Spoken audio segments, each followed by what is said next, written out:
Good morning, dear colleagues. We are starting the training workshop on guidelines and best practices in Armenia for micro, small, and medium enterprises in delivering energy efficient products and in providing renewable energy equipment. I would like to give the floor to Ms. Ani Ispiryan, Deputy Minister of Economy of Armenia. Ms. Ispiryan, the floor is yours. Thank you. Thank you. Dear Mr. Dubinsky, dear organizers, guests, participants, it's an honor to be invited to this conference on residential energy efficiency and alleviating energy poverty. And I would like to welcome all of the members and attendees of this event and stress the importance of this endeavor in mitigating the effects of climate change and improving the quality of life in Armenia, as well as in other countries. Residential housing, along with access to energy, are two of the most basic and vital human needs. Armenia has adopted several laws and regulations to govern the housing relationships after the privatization of real estate following the independence. However, upgrading the energy performance of most of the households, mainly old apartment buildings, still remains a problem. It is imperative that the existing housing stock should be modernized, renovated, and retrofitted to achieve a greener and more efficient energy performance level. One of the many ways to accomplish this objective is by encouraging and integrating the experience of private sector in managing, as well as identifying the ways to scaling up investments in energy efficiency in apartment complexes. Consultancy services should also be provided to showcase the optimal rehabilitation procedure and outcome for each building. This will help secure funding for the renovation process. There are several issues which we need to tackle, and perhaps there are many solutions to each problem. And we hope that the exchange of expertise during this conference will bring us closer to achieving our goals. Thank you very much.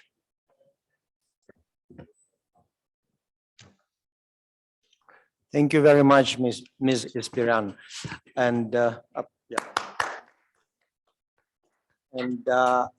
now let me speak briefly of the project under which we conduct this training workshop, which is part of a bigger conference which started yesterday.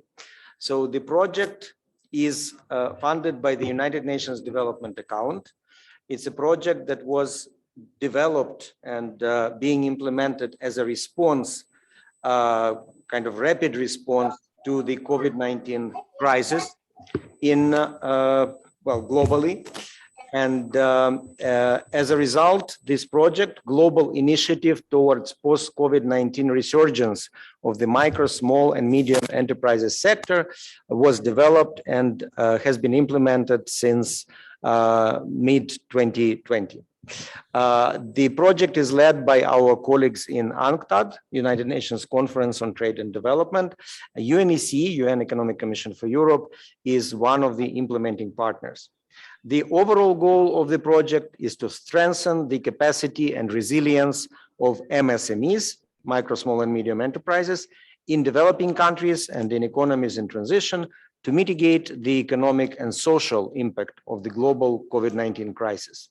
In the framework of the project, the Sustainable Energy Division of UNECE focuses on developing guidelines and best practices for MSMEs on two topics: to assure resiliency and progress towards a circular economy in sustainable resource management and critical raw material supply chain solutions, and guidelines and best practices for MSMEs in delivering energy efficient products and in providing renewable energy equipment.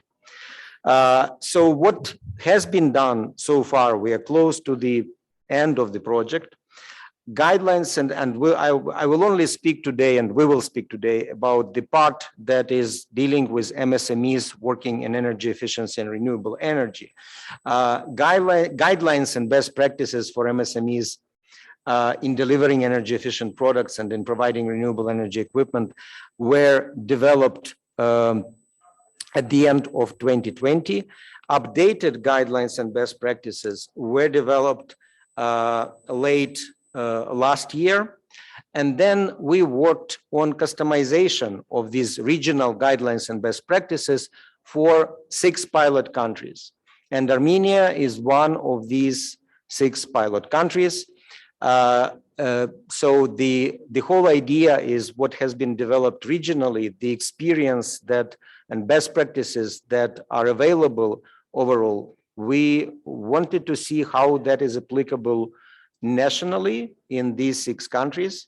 And today workshop is dedicated to the work done by colleagues in Armenia, Ani Rafian and Suren Shatvoryan.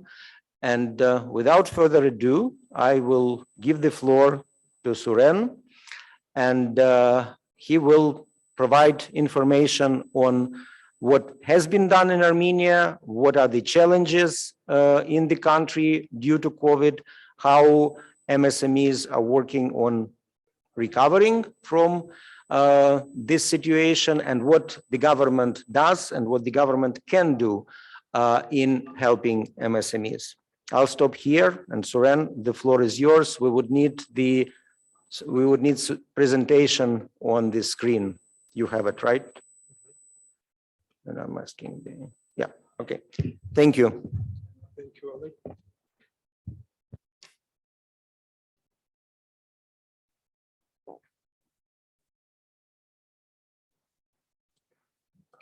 Բարի օր, հարգելի մասնակիցներ, այսպիսով լավագույն փորձը Հայաստանում միկրո, փոքր եւ միջին ձեռնարկությունների համար էներգոարդյունավետ արտադրանքի մատակարարման եւ վերականգնվող էներգիայի սարքավորումների տրամադրման գործում։ Ուսումնասիրությունը, որը այսօր կներկայացվի որպես training workshop ձևաչափում, ներառում է առաջին հերթին միջավայրի ամփոփումը, որը առաջացավ COVID-19 համավարակի հետևանքով, ինչպես դա ազդեց ընդհանուր առմամբ Հայաստանի տնտեսության վրա, մասնավորապես փոքր եւ միջին ձեռնարկությունների վրա եւ ինչպես դա անդրադարձավ ել ավելի մասնավորապես այն փոքր եւ միջին ձեռնարկությունների վրա, որոնք զբաղված են վերականգնվող էներգիայի սարքավորումների մատակարարմամբ եւ էներգոարդյունավետության ծառայությունների եւ նյութերի մատակարարման եւ ապահովման հարցում։ Ինչպես արդեն Օլեգը ներկայացրեց, ծրագիրը իրականացվում է UNECE ծրագրերի ներքո եւ արդեն որոշակի եւ մանրամասն ուսումնասիրություններ եւ հաշվետվություն իրականացվել է կապված փոքր եւ միջին ձեռնարկությունների ընդհանուր միջավայրի վերաբերյալ եւ այդ պատճառով ես ուզում եմ կանգ առնեմ զուտ երեխություն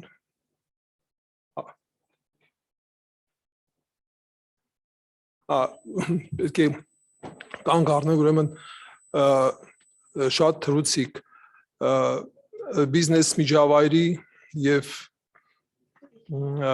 խնդիրների հետ կապված COVID-19-ի խնդիրների հետ կապված ինչպիսի միջոցառումներ են իրականացվել կառավարության կողմից մասնավորապես փոքր եւ միջին ձեռնարկությունների ուղղությամբ եւ վերջում ինչպիսի առաջարկություններ կարելի է անել ել ավելի բարելավելու իրավիճակը կապված փոքր եւ միջին ձեռնարկությունների զարգացման գործում։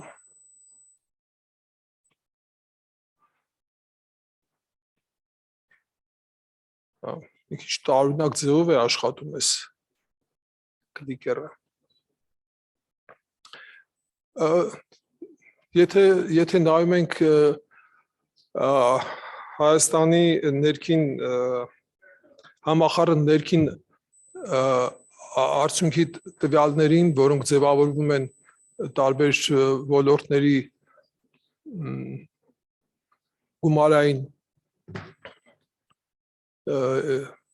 գումարային արդյունքից, ապա տեսնում ենք, որ 2020 թվականի հունվար-սեպտեմբեր ամիսներին համեմատած նույն ժամանակահատվածի 19 թվականի հետ եւ հունվար-սեպտեմբեր ամիսների համեմատած 2021 թվականի համեմատած 2020 թվականի նույն ժամանակահատվածի հետ տեսնում ենք շատ պարզ երևում է եւ անկումները եւ որոշակի զարգացումները պատկերված է համախառն ներքին արդյունքի փոփոխությունը սկսած 2014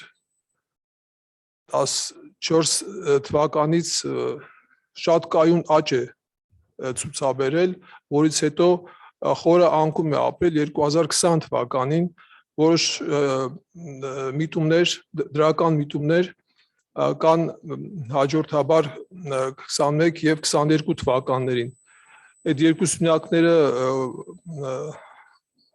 գույնով տարբերվում են, քանի որ տվյալները դեռևս պաշտոնական չեն, բայց միտումները արդեն պարզ երևում են։ Անկումը բնականաբար առաջացավ COVID-19 համաճարակի բռնկման ֆոնին եւ դրան գումարվեց իհարկե շատ ծանր իրադարձություններ կապված Ադրբեջանի ագրեսիայի հետ Հայաստանի եւ Լեռնային Ղարաբաղի տարածքի նկատմամբ, որը ել ավելի վատթարացրեց իրավիճակը։ Անկումը, որը առաջացավ այդ ժամանակահատվածում, հիմնականում վերաբերվում է ավանդական Հայաստանի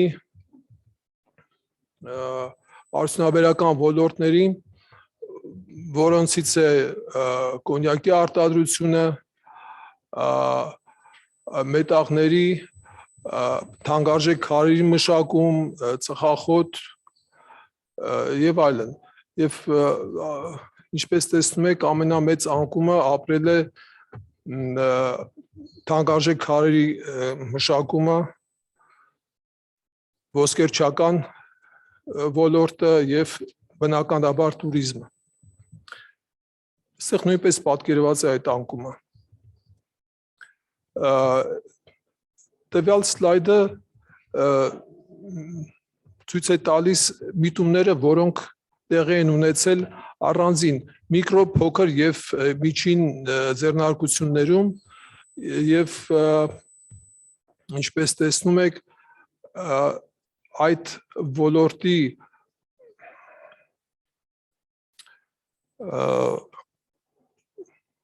այդ ոլորտները գրեթե հավասարապես են նվազել եւ ամենակարևորը դա անձնակազմի նվազումն է 6.1% 2020 թվականին։ Բնականաբար դա ունի շատ պարզ բացատրելի պատճառներ,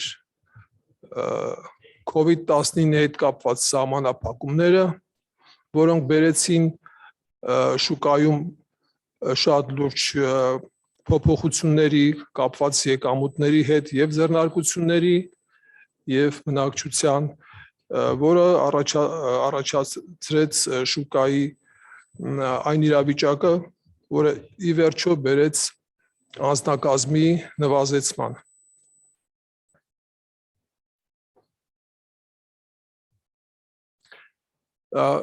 Դիտարկենք էներգետիկ ոլորտը, հետաքրքիր է, որ էլեկտրաէներգիայի սպառումը 2000 թվականին համեմատած 19 թվականի հետ աճել է, արդյունաբերությունում 6.2%, տրանսպորտում 6.6%, հավասարաչափ համարյա աճ կա տնային տնտեսություններում եւ շատ լուրջ աճ է դիտվում գյուղատնտեսության ոլորտում։ Գյուղատնտեսության ոլորտի աճը բացատրվում է պարզապես նրանով էներգասպառման աճ է գյուղատնտեսության ոլորտում, նրանով, որ շատ մեծ զարգացում ապրեց ջերմոցային տնտեսությունները Հայաստանում, որը բերեց շատ լուրջ էներգիայի սպառման աճին։ Նվազել է ծառայությունների ոլորտը 10.4%-ով։ Էլեկտրոէներգիայի արտադրության հարցում համեմատած 2020 թվականին համեմատած 19-ի հետ մենք ունենք շատ լուրջ աճ, որը կապված է ինքնավար արևային կայանների հետ 1.9%-ից 19 թվականին աճել է 2.7%, 20 թվականին, որը միայն ինքնավար կայանների գծով ապահովել է 2.4 անգամ աճ, որը մենք դիտարկում ենք որպես շատ դրական միտում։ Այստեղ տեսնում եք էներգետիկ ոլորտի փոփոխությունները կապված վերջին 3 տարվա ընթացքում կապված համաճարակի հետ, այստեղ ամենահետաքրքիր բանն է, որ երևում է արևային էներգիայի արտադրության աճ, դրանով է հետաքրքիր է սլայդը։ Այստեղ տեսնում եք սպառումը էլեկտրոէներգիայի ինչպես է աճել գյուղատնտեսության ոլորտում, մնացած ոլորտները համաչափ աճել են, բայց իհարկե ամենամեծ աճը տեսնում ենք գյուղատնտեսության ոլորտում։ Եթե դիտարկենք ինչպիսի միտումներ են սպասվում մինչև 2030 թվական, ապա տեսնում եք շատ որոշակի աճ, որը էլ ավելի մեզ հուշում է, որ անհրաժեշտ է զարգացնել վերականգնվող էներգիայի ոլորտը, էներգախնայողության ոլորտը ապահովելու համար անհրաժեշտ սպառումը եւ միևնույն ժամանակ թույլ չտալու էլ ավելի մեծ կախվածությունը էներգակիրների ներմուծումից Հայաստանում, որտեղ դա հանդիսանում է ռազմավարական խնդիրներից մեկը էներգետիկ ոլորտում, նվազեցնել կախվածությունը արտաքին ներմուծումից էներգակիրների։ Եկեք անդրադառնանք արդեն փոքր եւ միջին ձեռնարկությունների բնութագրերին։ Մի քանի տարի առաջ Հայաստանի եւ եվրոպական ստանդարտները կապված փոքր եւ միջին ձեռնարկությունների հետ հարմոնիզացվել են եւ ոչինչով չի տարբերում եվրոպականից, մինչեւ 9 աշխատակից դա միկրոձեռնարկություններն են, 10-ից 49 փոքր եւ միջինները 50-ից 249 եւ համապատասխան շրջանառության եւ ակտիվների չափով են իրանք տարբերվում։ Եթե դիտում ենք փոքր եւ միջին ձեռնարկությունների բաժինը համախառն ազգային համախառն արդյունքում, ապա կտեսնենք, որ 99%-ը մեր ազգային համախառն արդյունքի ապահովում է փոքր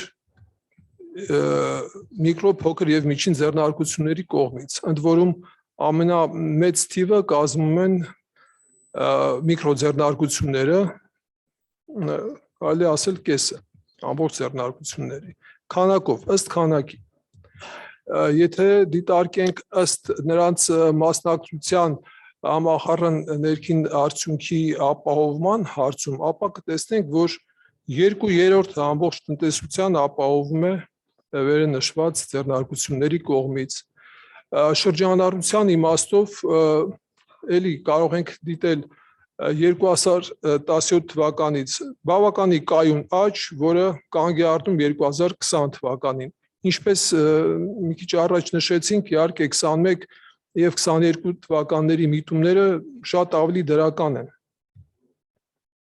Հայաստանում։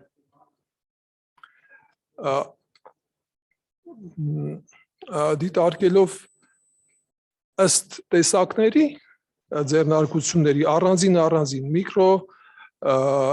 միկրո, որոնք չունեն բարձր աշխատողներ, միջին եւ փոքր ձեռնարկությունների դիտվում է շատ հետաքրքիր շատ հետաքրքիր միտում, որ ամենափոքր ձեռնարկությունները, որոնք ըստ էության միանձնյա ձեռնարկություններ են, նրանց շրջանառությունը աճ է ապրել ճիշտ այն ժամանակահատվածում, երբ ունենք անկում երկու այլ ձեռնարկությունների ըստ չափերի ձեռնարկությունների կողմից։ Դա էլ է բացատրելի, որ ազատվեց շուկայական ինչ-որ մի հատված, որը անմիջապես շատ արագորեն արձագանքել է միկրոձեռնարկությունների կողմից, որոնք կախված չեն մեծ կազմակերպչական խնդիրների ապահովումից, այլ ընդամենը մտել են այդ շուկա առաջարկելով իրենց ծառայությունները։ Ուլտվեք անդրադառնալ կառավարության կողմից ձեռնարկված միջոցառումների կապված COVID-19 համավարակին դիմակայելու եւ տնտեսության անկումը որոշակիորեն զսպելու համար։ 2020 թվականի մարտի 26-ին կառավարությունը արդեն հայտարարեց իր համապարփակ միջոցառումների մասին, որը բավականին արագ արձագանքում է, որովհետև Հայաստանում COVID-ի սահմանափակումները մտցվեցին 2020 թվականի փետրվարից, որով սկսվեց փաստորեն հաշվարկը, սկսվել է այդ ժամանակահատվածում։ Փաստորեն մեկ ամսվա ընթացքում այդ ծրագրերը արդեն հիմնականում ուրվագծված են եղել։ Իհարկե ռազմավարությունը ունի բազմաթիվ կողմեր, կարելի է շատ երկար խոսել դրա մասին, բայց երևի ոչ այս միջոցառման շրջանակներում, որովհետև բավականին շատ ժամանակ կխլի։ Ընդհանուր առմամբ նրանք ուղղված են եղել փոքր եւ միջին ձեռնարկությունների ընդհանուր գործառույթներին նպաստող միջոցառումներ ապահովելու համար, ինչպիսիք են ֆինանսավորումը, ինչպիսին է սուբսիդավորումը կապված գործառույթների հետ, մյուս խումբը սուբսիդավորումն է անձնակազմի աշխատավարձերի, մյուս խումբը կապված է ֆիսկալ քաղաքականության իրականացման հետ, որը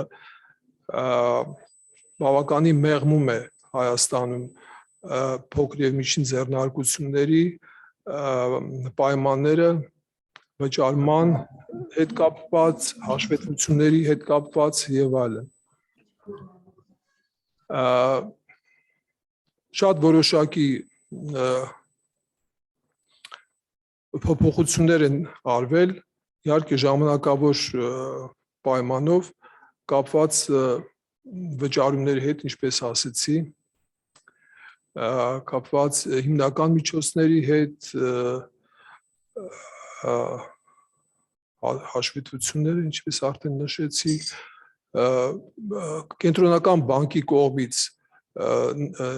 նվազեցվել է վերաֆինանսավորման դրույքաչափը մինչև 4.25%, որը իհարկե շատ լուրջ նվազեցում է։ Բանկերի հաշվետվությունների ժամկետներն են փոփոխվել, բանկերին խորհուրդ է տրվել, որ նրանք վերանայեն իրենց կոմերցիոն բանկերի մասնախոսքը, որ նայեն իրենց հաճախորդների հետ կապված պայմանագրերի պայմանները, որոնք կմեղմացնեն նրանց վճարումների եւ այլ պարտավորությունների շրջանակը բանկերի նկատմամբ։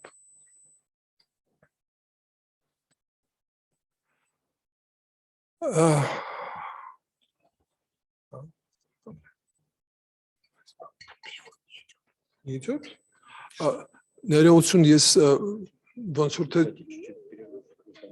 եկեք մի փոքր ընդփիջում անենք, քանի որ թարգմանությունը չոր խափանում տվեց։ We see that there is no interpretation at the moment, so I suggest, if it's okay with everybody, that that Suren continues in English for now until the problem is fixed. If that is okay with everybody. Thank you. The framework for enterprise support is for subsidized loans to enterprises.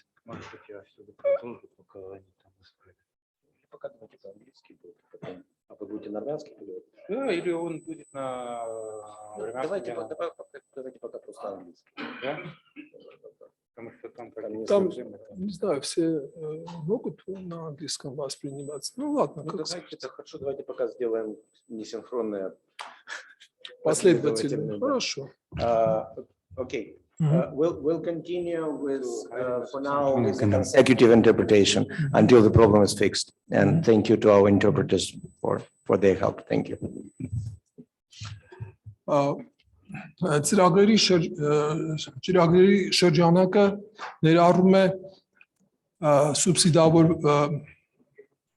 վարկային սուբսիդավորում. Actually, the project includes the subsidized loans.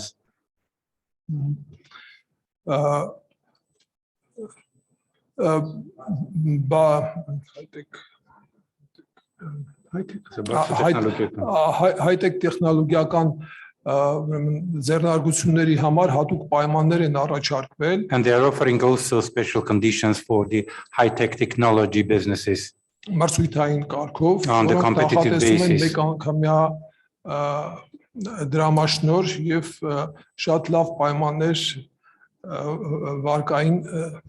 վարկային պայմաններ եւ զուգորդված դրամաշնորի հետ. And under which they assume a lump sum subsidies and also loans under very good conditions, meaning with a low interest rate. Ձեռնարկությունների աշխատակազմի աշխատավարձերի վճարման հետ կապված, նրանց կոմունալ վճարումների հետ կապված եւ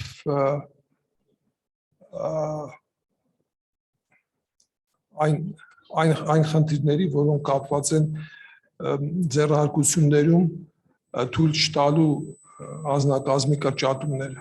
There were also support for the salaries of the staff and also payment of the utility bills, which prevents them from slashing out their employees.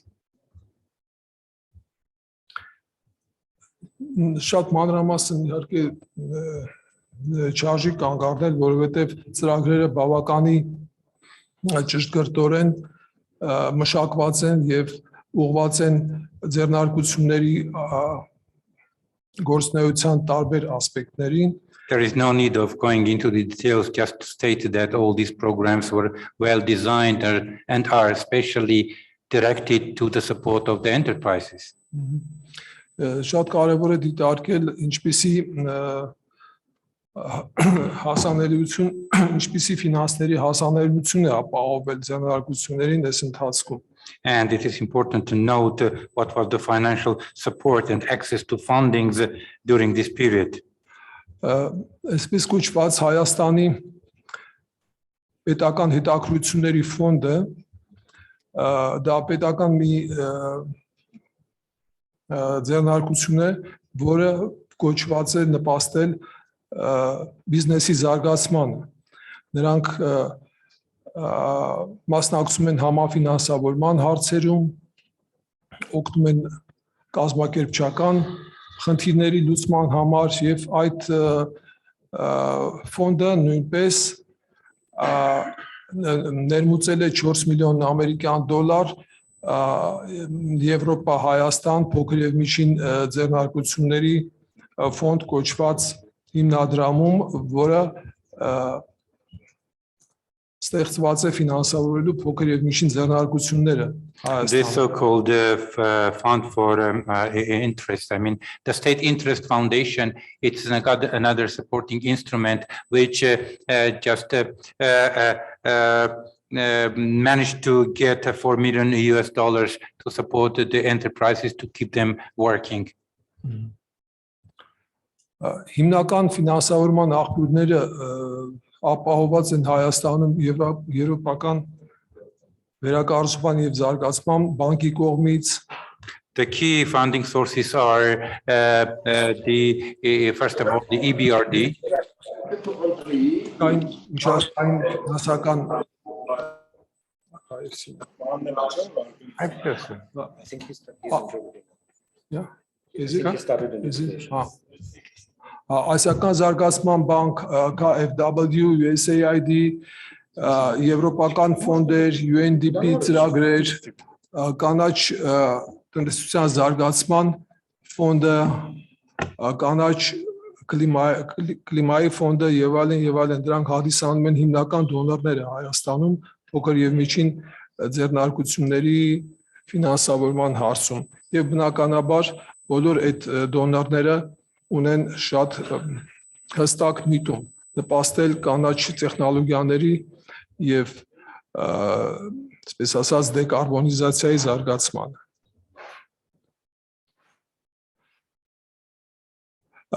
Եվրոպական զարգացման եւ վերակառուցման բանկը ունի բազմաթիվ ծրագրեր որոնք տրամադրում են ֆոնդեր ուղղված Հայաստանում գործող գործընկեր բանկերին, այսպես կոչված partner financial institutions, որոնցից է Ամերիա բանկը, բավականին մեծ չափով ֆինանսավորում է ստանում Եվրոպական զարգացման բանկից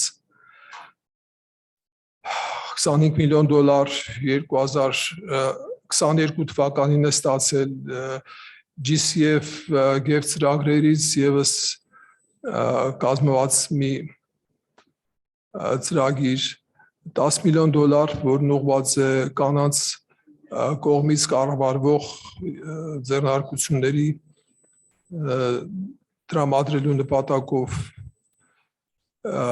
EU for Business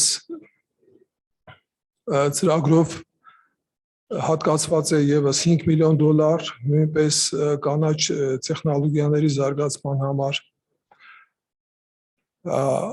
Ագբակրեդիտ Ագրիկոլ բանկն է ստացել 20 միլիոն դոլար ֆինանսավորում տրամադրելու Հայաստանում փոքր եւ միջին ձեռնարկությունների իրենց հաճախորդների համար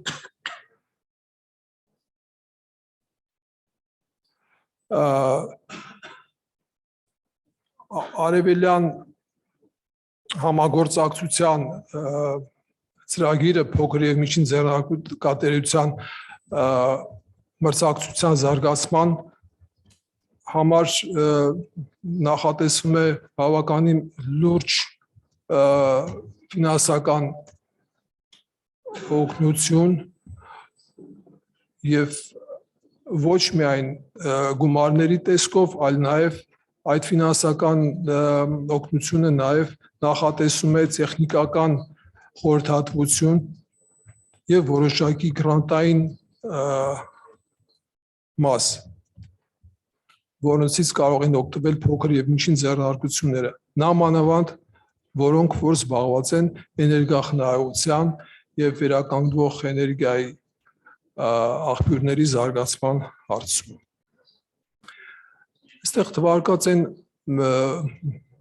այլ բանկեր, հայկական տեղական բանկեր, UNECE բանկ, Armenia բանկ, ինչպես տեսնում եք 4, 5, 6 միլիոն դոլար ամեն մի բանկը ունի իր տրամադրության տակ հատկացնելու իրենց կլիենտներին եւ այդ միտումը այնպես չի որ մեկ անգամյա ծրագրեր են դրանք ամեն անգամ գումարների սպառման կամ ծրագրերի հաջող իրականության դեպքում նորացվում են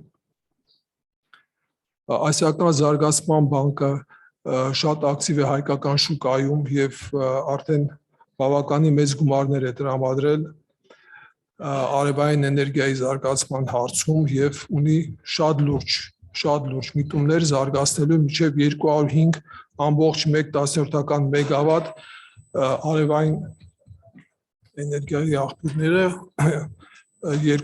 մինչեւ 2024 թիվը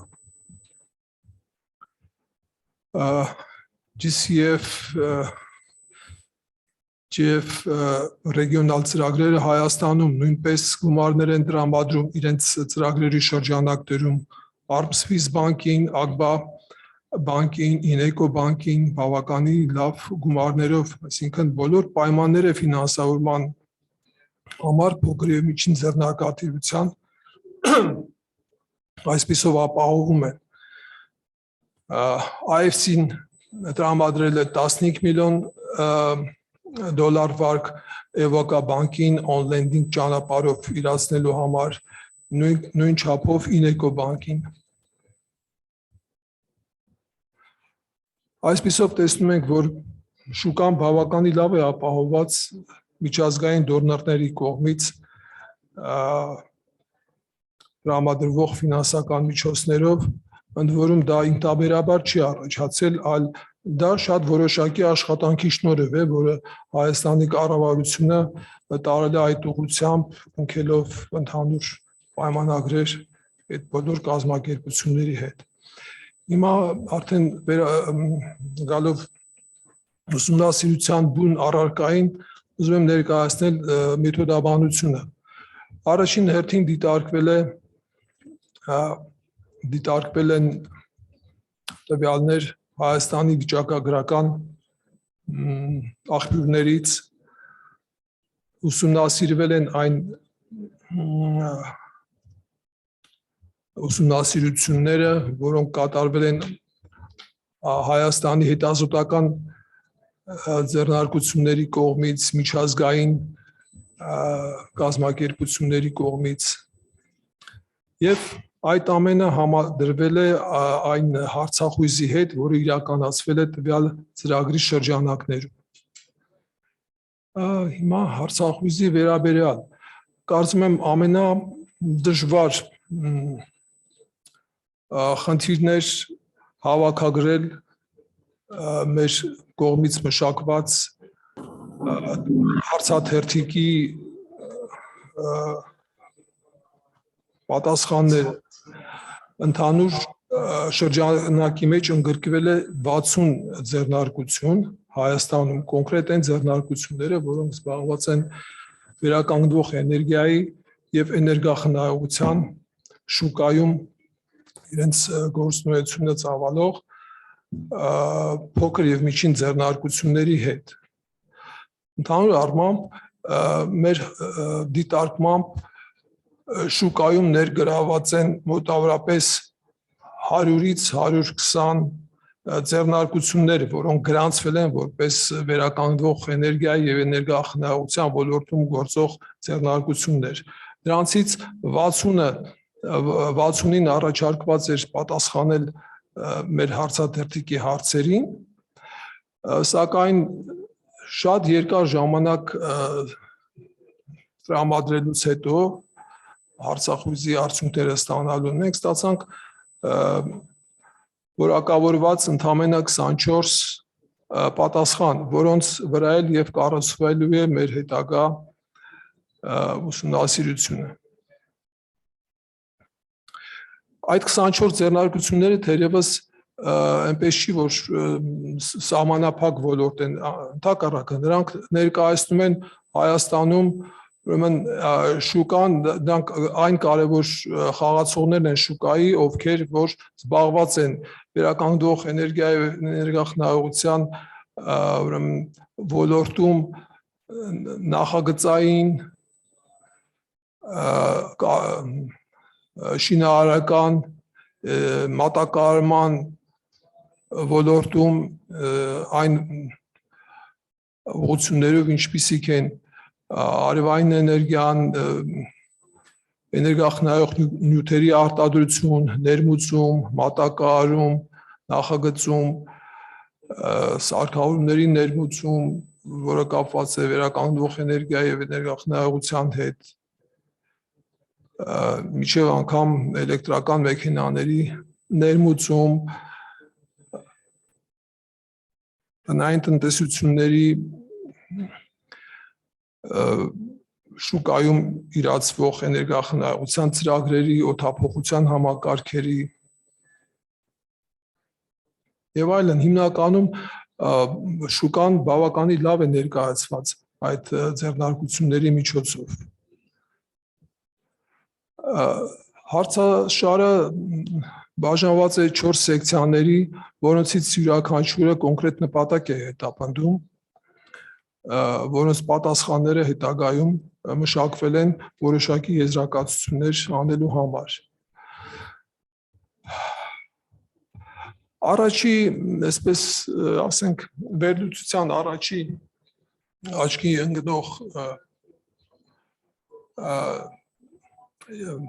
եզրակացությունը վերաբերվում է անձնակազմին։ Մենք տեսնում ենք, որ մինչև 2020 թվականի փետրվար եւ 2020 թվականի փետրվարից հետո ինչպիսի տարբերություն է առաջացել անձնակազմում։ Չնայած մենք գիտենք, որ սահմանափակումներ կային, հիվանդացություններ շատ բարձր եւ թերևս շարունակում է մնալ, ամենայն դեպս այսպիսի մեծ տարբերություն գրեթե 2 անգամ աճել է անձնակազմը այն ձեռնարկությունների ոլորտում, որոնք հանդես են գալիս մեր ռեսպոնդենտները։ Տվյալ սլայդում դուք տեսնում եք, որ ընդամենը 12%-ն է, որ ձեռնարկությունների, որոնք հայտնել են իրենց կրճատումների մասին։ Մնացածը համարյա հավասարապես կիսվում է, դրանք են, ովքեր որ չեն ունեցել որևէ փոփոխություն կապված COVID-19-ի հետ, եւ մյուս մասը դրանք են, որոնցում կա աշխատակազմի աճ, քանակի աճ։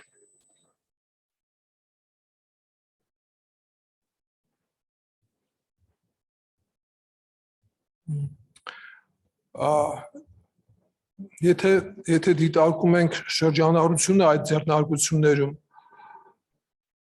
ապա միջին աճը շրջանառության կազմել է 91%, որը դիտարկվում է բավականին դրական, եւ ընդամենը 17%-ն է, որ նշում են անկում, շրջանառության անկում։ Ռեսպոնդենտներից 18, այսինքն 24-ից 18-ը ունեցել է միջինում 293% աճ շրջանառության։ Նրանցից կեսի հաշվարկով 183% աճ է գրանցվել նախորդ տարիների համեմատությամբ։ Այստեղ ներկայացված է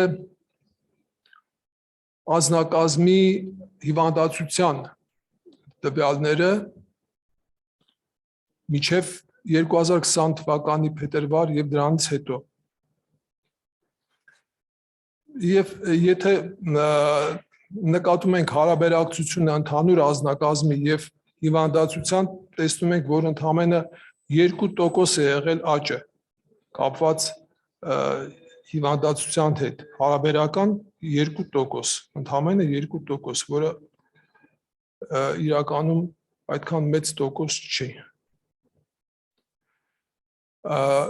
Եթե դիտարկում ենք բացակա հիվանդության պատճառով բացակա օրերի թիվը, ապա նա զգալիորեն աճել է բացատրվում է նրանով, որ COVID-19-ի հիվանդացության ընթացքում ավելի երկար են բացակայել աշխատակիցները աշխատանքից։ Այդ թիվը աճել է 256%-ով։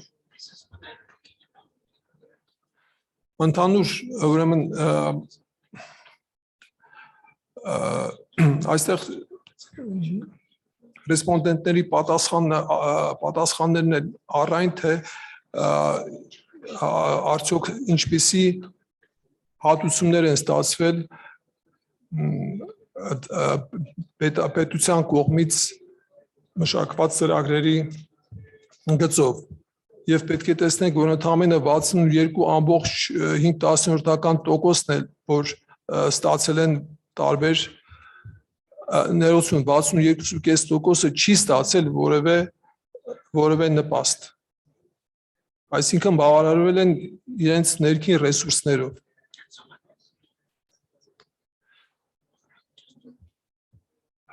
Պատվաստված աշխատակիցների քանակը։ Դե քանի որ հարցախույզը իրականացվել է անցյալ տարվա սեպտեմբեր, հոկտեմբեր եւ նոյեմբեր ամիսներին, մենք տեսնում ենք, որ իրավիճակը զգալիորեն փոփոխվել է ներկայումս, որտեղ դա մշտապես ընթացող գործառույթ է, որ իրականացվում է պետական մարմինների կողմից խրախուսելով պատվաստումը եւ այն թվերը, որ մենք ունեցել ենք հիմա զգալիորեն երևի տարբերվում է։ Բայց կա շատ պարզ պատկեր, որը ցույց է տալիս, թե որքան էլ նվազել հիվանդացության պատճառով բացակայությունների թիվը կապված պատվաստումների հետ։ Շատ պարզ երևում է, որ որքան շատ են եղել պատվաստվածները, այնքան քիչ են եղել իրենց աշխատակիցների կողմից աշխատանքի չներկայանալու օրերի քանակը։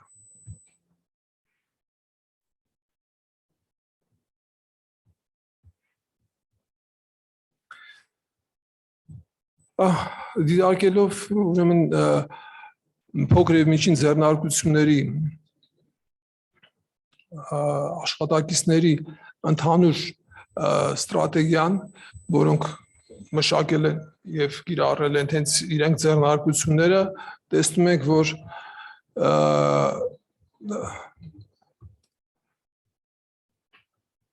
որ օրինակ բացակայությունների աշխատակիցների կրճատման ուրեմն միտումը ունեցել են ընդամենը 17% ձեռնարկությունների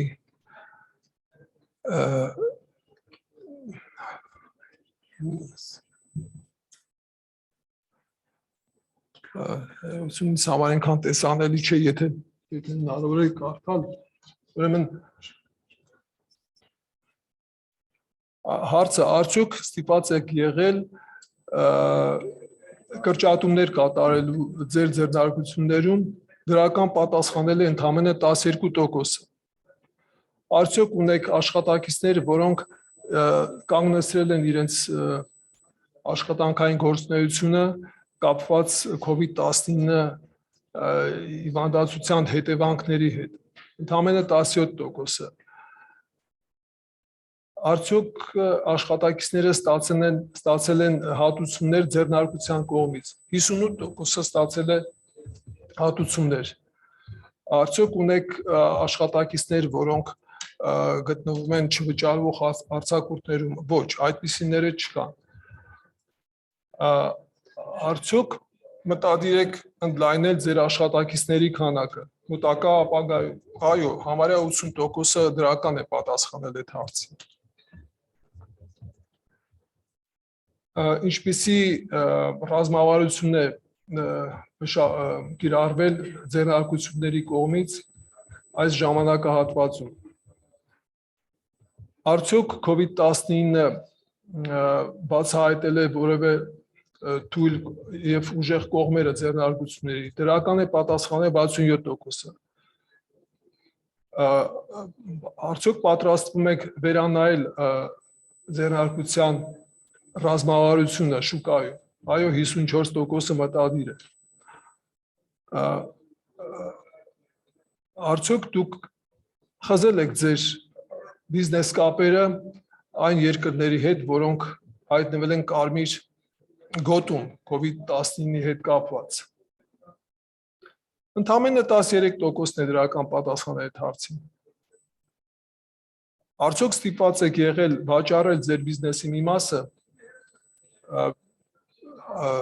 կապված ֆինանսական իրավիճակը բարելավելու հետ։ Այո, 1/3-ը ձեռնարկությունների ստիպված է եղել գնալ այդ քայլին։ Արդյոք դուք ավելացրել եք ձեր ծառայությունների եւ ապրանքների տեսականին։ Այս ընթացքում 75%-ը ձեռնարկությունների ունեցել են ընդլայնում իրանց տեսականիների։ Արդյոք հեռավար աշխատանքը արդյունավետ է եղել ձեռնարկությունների համար։ Ընդամենը 8%-ն է պատասխանել դրական։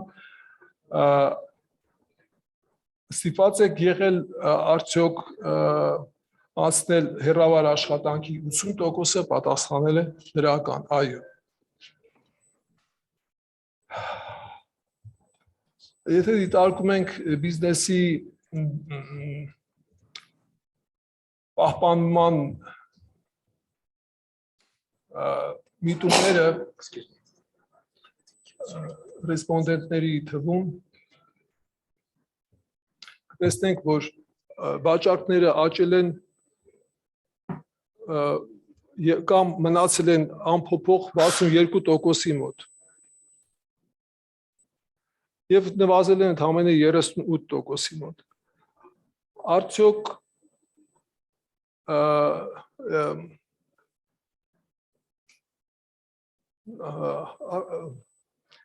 ինչպես է փոփոխվել ձեռնարկությունների մրցունակությունը այս ընթացքում։ Համարյա 80%-ի մոտ մրցունակությունը կամ աճել է, կամ մնացել է անփոփոխ։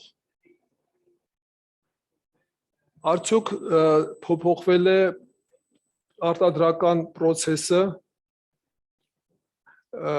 ձեռնարկություններում։ Համարյա 89%-ը ռեսպոնդենտների պատասխանել է, որ կամ չի փոխվել, կամ փոխվել է, կամ չի փոխվել բոլորովին եւ զգալիորեն փոփոխվել է ընդամենը 21%-ի մոտ։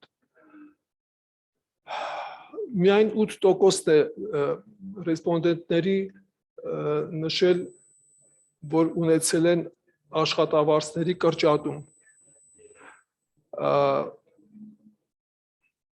Սեփականության փոփոխությունը կամ աճը դիտվել է 88%-ի մոտ։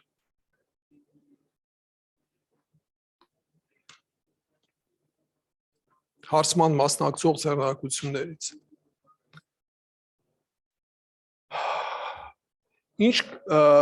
Ինչ խորհուրդ կտաք կառավարությանը բիզնեսին հետագա աջակցելու իմաստով։ Ուրեմն իսկալ քաղաքականության մեջ։ Ընդ որում պետք է ասեմ, որ պատասխանները եղել են ազատ ոճով, ուղղորդված չեն եղել նախապես պատրաստի պատասխանների նշմամբ։ Եվ մենք պահպանել ենք պատասխանները այնպես, ինչպես որ նրանք տրվել են ռեսպոնդենտների կողմից։ Ֆիսկալ քաղաքականություն, սուբսիդավորել բիզնեսին տրամադրվող վարկերը, իջացնելով շահութահարկը 0-ից 3%, հետաձգել, երկարաձգել հիմնական մայր գումարի վճարումները, ապահովել հարկերի նվազեցում, ապահովել հարկային grace tax holidays ապահովել հետագա բարենպաստ պայմաններ, թույլացած պայմաններ, խստացումները հանել հարկերի վճարման հարցում, նվազեցնել լիզինգի դրույքաչափերը, հետաձգել ավելացած արժեքի հարկի վճարումը եւ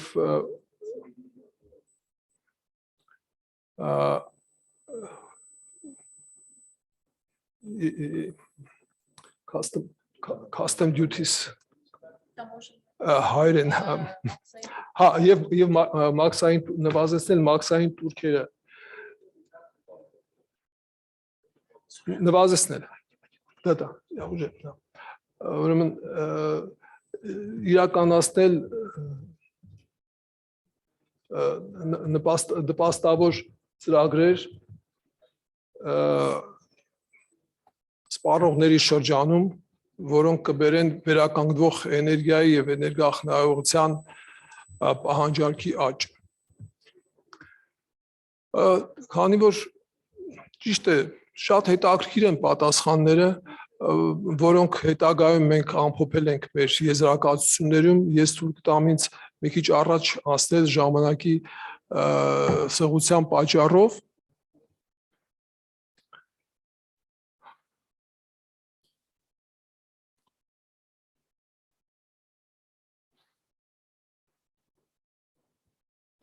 Հետաքրքիր մի հարց, ուրեմն ձեր կարծիքով, այսպես է ձևակերպված հարցը, ձեր կարծիքով ինչպես է որքան է շարունակվելու COVID-19 համավարակով պայմանավորված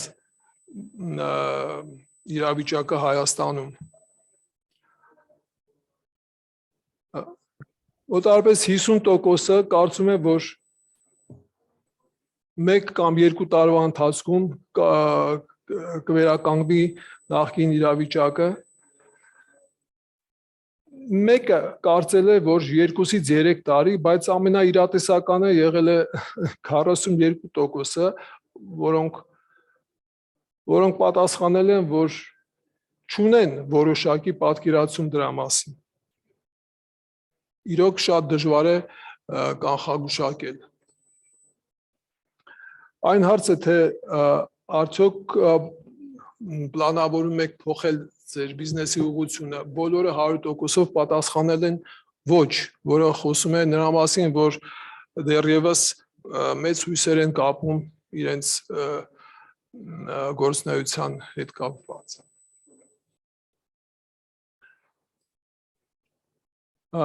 Արդյոք պատրաստվում եք ստեղծել պահուստային ռեսուրսներ, ֆինանսական կամ նյութական, 82%-ը պատասխանել է, որ այո, պատրաստվում են։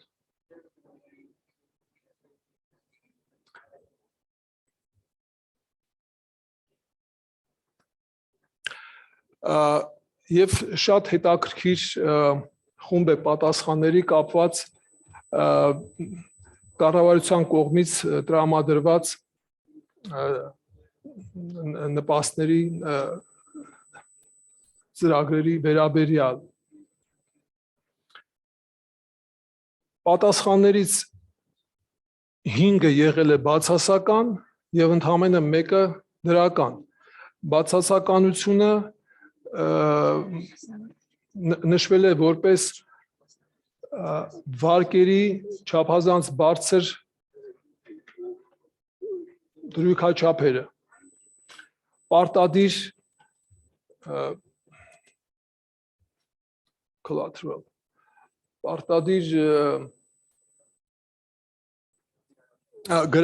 պարտադիր գրավի պայմանը, դանդաղ ձևակերպումները եւ տարբեր սահմանափակումներ կապված վարկերի ստացման իրավունքի հետ։ Եվ վերջինը, որ սուբսիդավորումը շատ փոքր գումարներ է առաջարկում։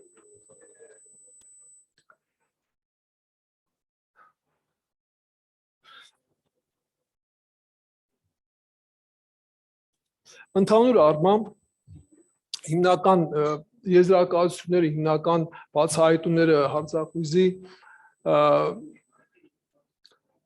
հետևյալն են, որ ընդհանուր առմամբ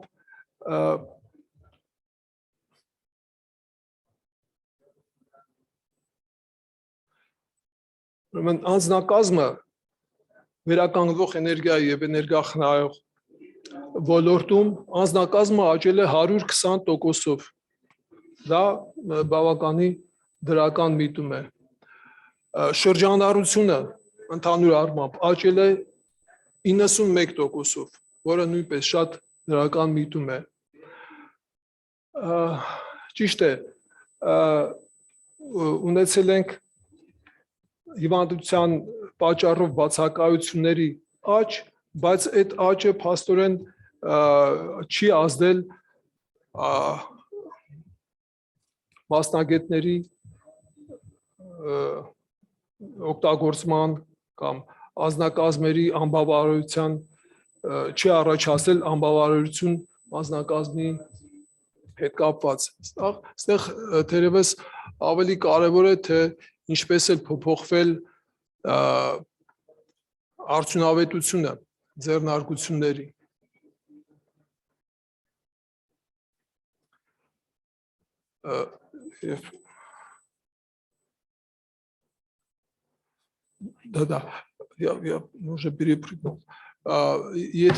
Եթե նայում ենք այս սլայդին, տեսնում ենք, որ արդյունավետությունը բավականի անկում է ապրել, չնայած ունեցել ենք աշխատակազմերի լուրջ աճ, սակայն արդյունավետությունը անկում է ապրել, համեմատելով ուրեմն տարեկան շրջանառության հետ, համադրելով մարդկային ռեսուրսները, մենք ունենք բավականի անկում ապրող արդյունավետություն։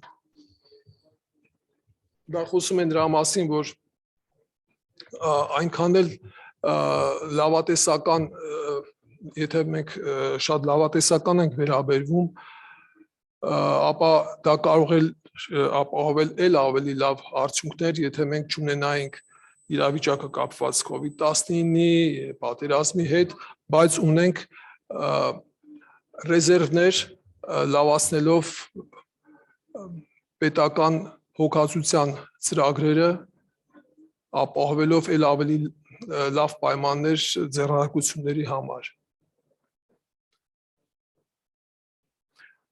Դիտարկվել են առանձին խնդիրներ կապված կանանց ներգրավվածության հետ։ Ինչպես ես նշել էի արդեն, կան բավականի մեծ ֆինանսական ռեսուրսներ այս ոլորտում եւ կան դրանց մեջ առանձին ֆինանսական ռեսուրսներ, որոնք ուղղված են կանանց ձեռնարկատիրության զարգացմանը, որ նրանց անմասն չթողնեն, հաշվի առնելով սպეციფიկ պայմանները, որոնցում աշխատում են Հայաստանում ձեռնարկատեր կանայք։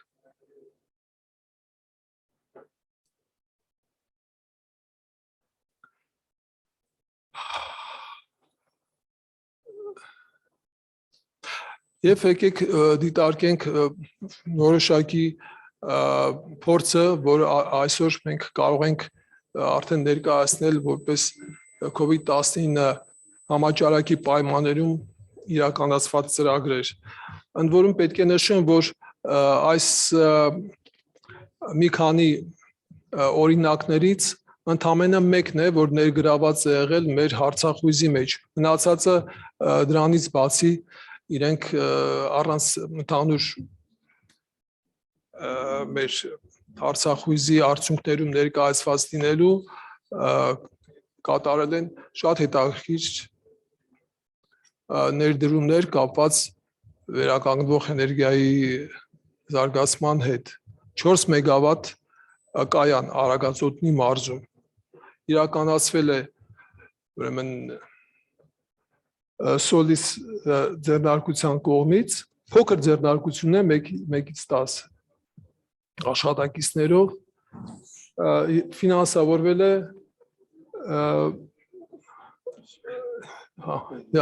ինձ հիշում են, որ մենք արդեն ժամանակից դուրս են գտնվում, դրա համար ես արագ կանցնեմ 4 մեգավատանոց արևային համակարգ, ուրեմն սառեցման համակարգ, ուրեմն Թամարաֆրուտ բոլորիս հայտնի գործարանում։ To recommendations and finish. We are Yeah. 20 minutes over. Լավ, ես անցնում եմ ուղիղ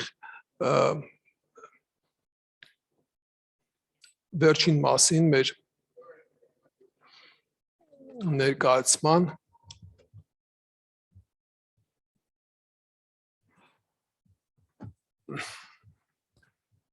Հայաստանի կառավարությունը, ինչպես ասեցինք, ձեռնարկել էր 25 միջոցառումներ, որոնց ընդհանուր արժեքը կազմում էր 200 միլիարդ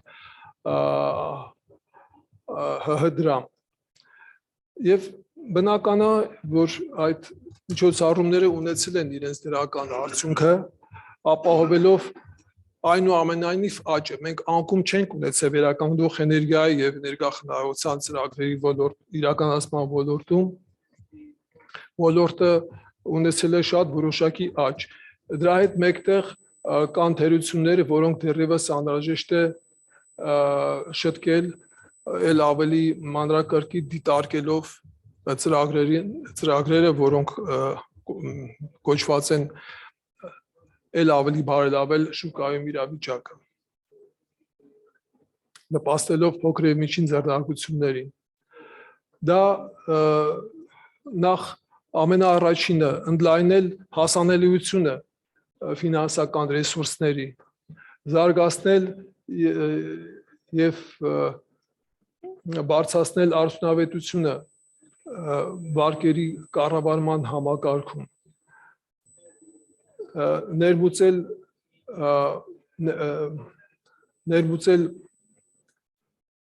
ապահովագրություն եւ պետական ապահովագրում ֆինանսական ոլորտում կապված փոքր եւ միջին ձեռնարկությունների հետ, մասնավորապես այնպիսիների, որոնք զբաղված են էներգախնայողության եւ վերականգնող էներգիայի շուկայում։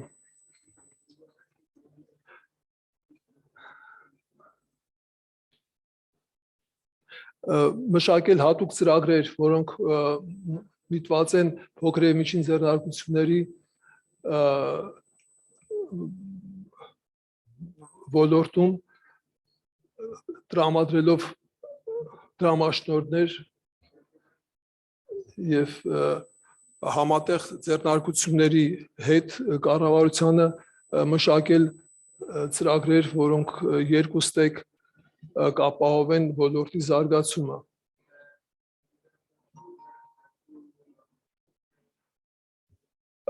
Ամենակարևորներից է ապահովել երկկողմանի հաղորդակցությունը ձեռնարկությունների եւ կառավարության այն օղակների միջև, որոնք փոխված են ապահովել ոլորտի զարգացումը, բարձրացնել ծրագրերի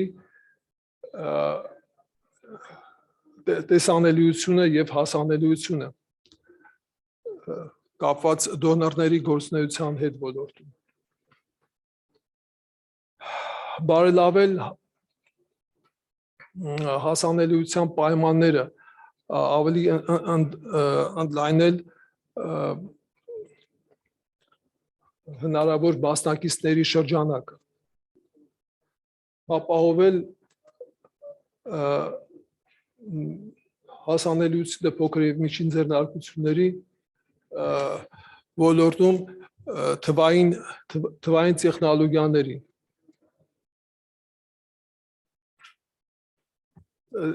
վերանայել եւ բարելավել պետական գնումների ծրագրերը, որտեղ առաջնահերթությունը պետք է տրվի տեղական վերականգնող էներգիայի եւ էներգախնայողության միջոցների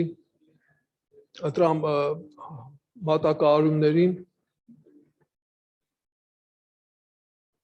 ապահովել ֆինանսական նպաստը փոքր եւ միջին ձեռնարկությունների գրանտերի ցածր ցածր եւ անտոկոս վարկերի կողմից։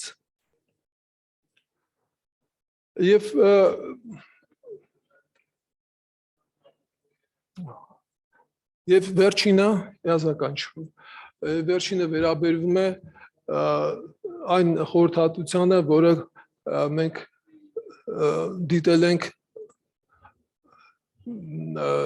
ձեռնարկությունների համար։ Ավելի ակտիվ օգտագործել հնարավորությունը ֆինանսավորման եւ տեխնիկական խորհրդատվության, որոնք տրամադրում են միջազգային ծրագրերը, բարձրացնել իրանց գործունեության տեսանելիությունը սոցիալական մեդիաների կողմից, ավելի լայն օգտագործել թվային պլատֆորմները եւ տվյալների հնարավորությունը, մշակել on-line վաճառքները եւ վաճառքների եւ մարքեթինգի գործիքները, բարձրացնել 2 մինուտ, բարձրացնել այն տեխնոլոգիաների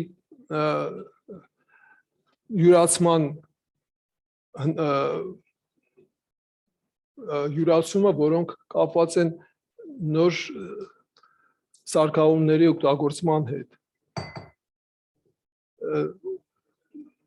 մշակել այն բիզնես ռազմավարությունները, որոնք կապահովեն ապրանքների մատակարարման աճը։ Եվ թույլ տվեք այսքանով ավարտել, ցավոք սրտի ժամանակը թույլ չի տալիս մանրամասն անդրադառնալու, համենայն դեպս հաշվետվությունը կլինի հասանելի, կարելի է ծանոթանալ եւ օգտագործել որպես ուղեցույց բիզնեսի զարգացման եւ ուղղորդման համար։ Այսքանն է, շնորհակալություն։ Thank you, Suren. It was a very interesting presentation. We are a little bit late on time. I think we can use probably extra 15 minutes to the time allotted for this workshop. Now I would like to ask colleagues here in the audience, as well as those who join online, maybe we can turn the presentation off and have the screen with the online participants on. So we open the question and answer session. Colleagues, please, I don't know what the arrangement is with the microphone. I think there is a microphone there. And if there are any, okay. And for colleagues who joined, okay. Can we please have the screen? Not the, yes, this one, thank you. Okay, so for participants online, please either raise a hand, I think there is such option, or put your question in the chat, and I think we'll be able, with the help of our colleagues, to see what the question is. Now I open the floor for questions, comments, and so on. Okay, maybe I would like to ask colleagues from other countries, and we have colleagues from Moldova, from Georgia, from North Macedonia, to reflect on what was just said on the study for Armenia, and maybe share some of their experience. So I see Sergio Robov from Moldova. Sergio, maybe you can come to the podium and push the button for the microphone. Thank you.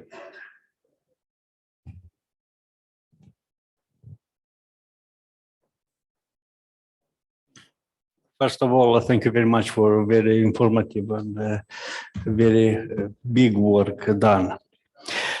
What I would like to say only about the underestimated impact of the COVID situation for business which is run by women. Why? In Moldova, because COVID-19 not only disrupted the supply chain, but also because of lockdown period, the children stay home. And according to, at least in Moldova, the culture, it is that children like more to stay with mothers. And because of this, women who stay home are more women stay home during the who run the business, because of course are others also. And because they stay home during the business, during period of COVID, the impact of women on women of COVID situation is considered higher, at least for our country. Now, even if women go back to work or go back to business, on average in Europe, for exactly the same job, 100% the same job, one woman is paid 16% less. In Moldova, it is 14% less for exactly 100% job. Why? Because of the balance between life and work. So again, women spend more time for educating children and so on. So from this perspective, I would like to say that impact of COVID on women, it is somehow a little bit underestimated. Not in your study, but in our study also. So this is one observation.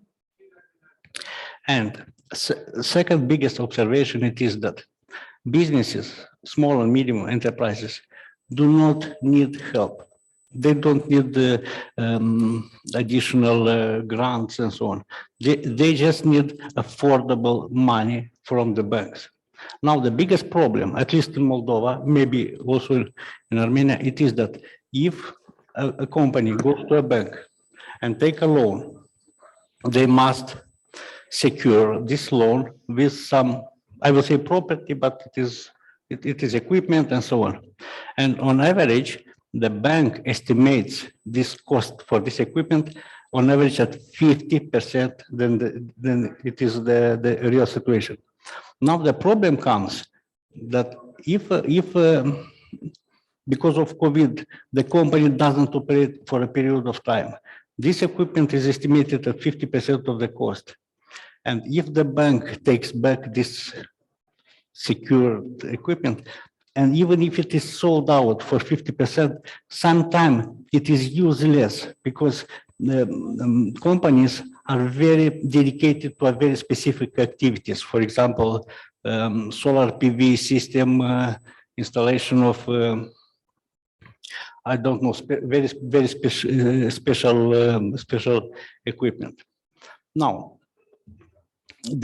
this problem can be solved if we invite or if we inform about these results, also Moldova, our national banks, because national bank mandate, it is to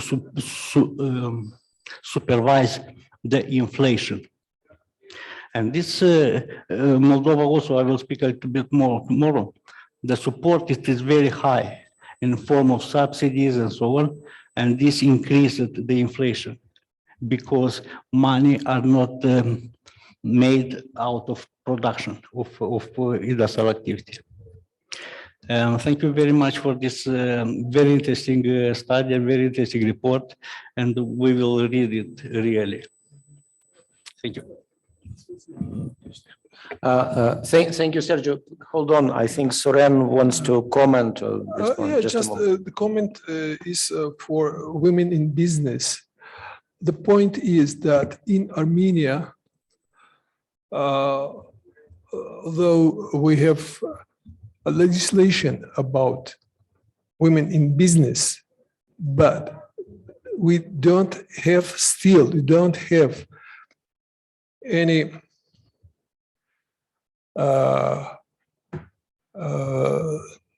state-based counting on gender-related statistics, we don't have gender-related statistics. All the data are coming from different studies that provide some logical or based on other not direct sources of the information. This made it a little bit difficult to make very certain conclusions about women in business. However, we can see that there was enough financial resources. There was the resources accompanied with technical consultancy, with some other incentives directed to women in business.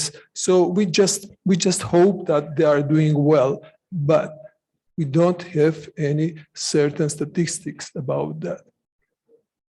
This is in response to your comment. Thank you. Thank you, Suren. I see Georgia Bulashvili. He has done a very similar study for Georgia. So, George, please.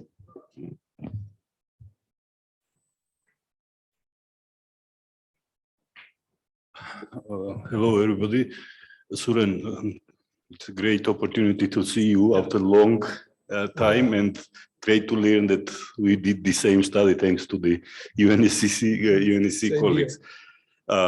Unfortunately, I arrived a little later, so I catch up last few minutes of your presentation. But what I found out, and that was underlined by Sergio also, is that follow up. The study and the recommendation you developed, they are well structured. So I will learn from the comments of Sergio that the same is there. In one hand, there's a structural studies in all our countries. On the other side, government is kind of continuing supporting MSMEs without consideration of those valuable recommendations developed. Shall we together maybe brainstorm tomorrow, because we cannot do it right now. Absolutely. To find out what would be the steps further, because the COVID, I believe you already underlined that COVID influence on the demand side of those MSMEs that are working in renewable energy and energy efficiency as well, because the energy consumption pattern has changed because of the online work, the lockdowns, and so on and so on. A lot of things has changed, while the supports provided from the states are not that much structured. Mm-hmm. So Right. so that was the only comment I wanted to share from my side. And one important finding I also want to underline is that Sergio and you underline the access to the financing. Lot of IFI funds are mobilized to the countries, but in the end, those funds are distributed in a way that MSMEs are getting the same product they were getting before, so with the same conditions, meaning that this support goes to the mostly national, not national, but local commercial banks, and not that much to the MSMEs who are in the main focus. This is another issue we should also work, and I support the idea coming from Sergio, work with the national banks of our countries to make these support IFI schemes more effective for the MSME sectors from renewable energy and energy efficiency. This is kind of it, and I'm gonna talk a little bit more tomorrow as well. Thanks, Oleg. Thanks you. Thank you, Georgi. I just would like to mention that you are right. The financial products are actually the same with some exclusions, because there are one or two sources that offered special funds for those who were suffering from the COVID-19 outbreak. Especially designed financial products in the market right now are existing from the main donors, main international donors, besides of local programs. Mm. Yeah.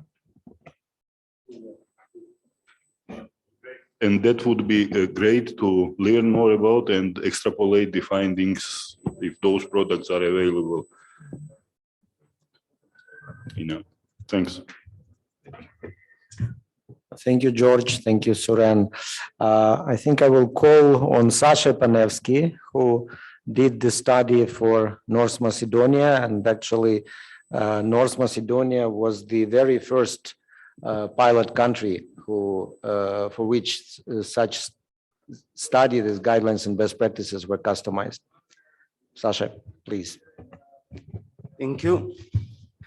So, because we don't have much similarities between our countries, I need time to look more into how things are functioning here. Because of that, I would like to give only a parallel to our study and what we've done in our country.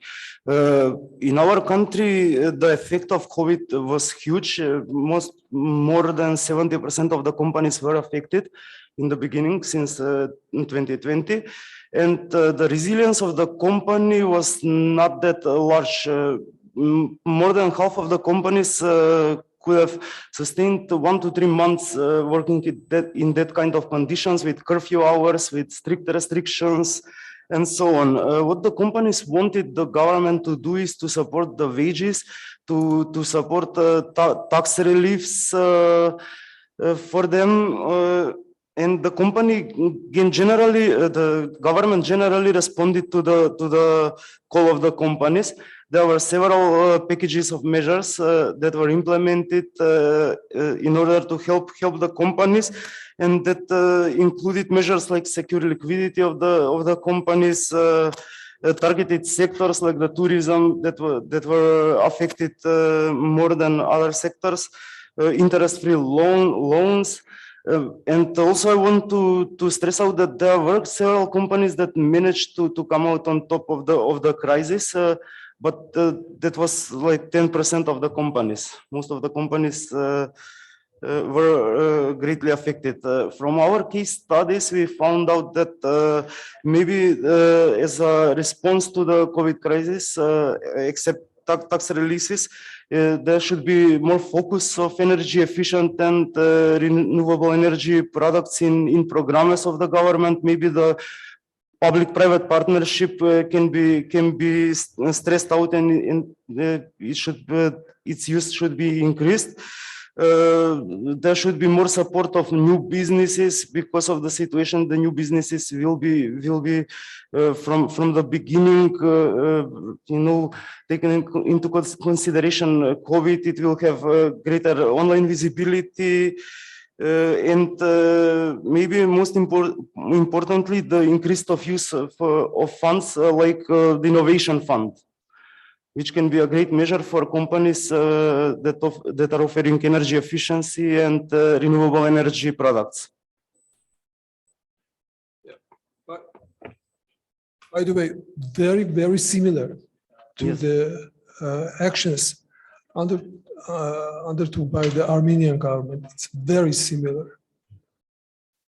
I have a feeling like they were just copied from one from other. The problem was similar and the market was different, but I'm glad that similar solutions were working here also.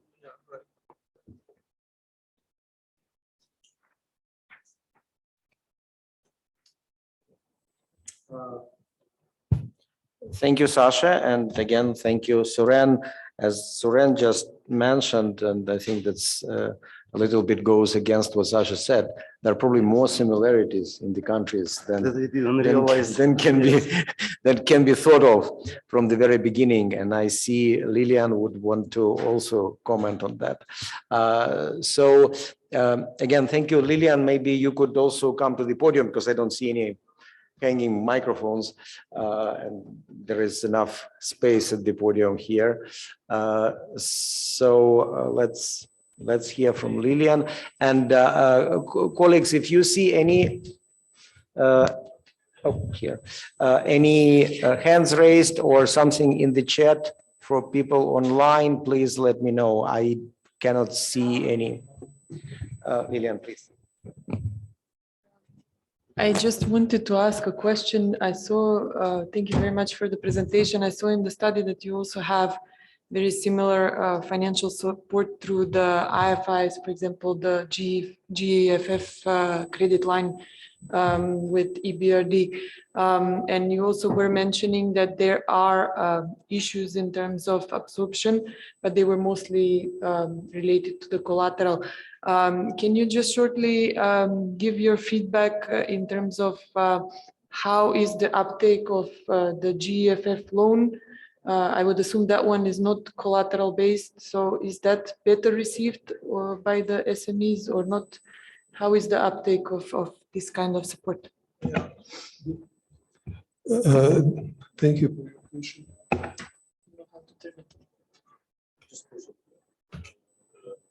Stuck. Yeah.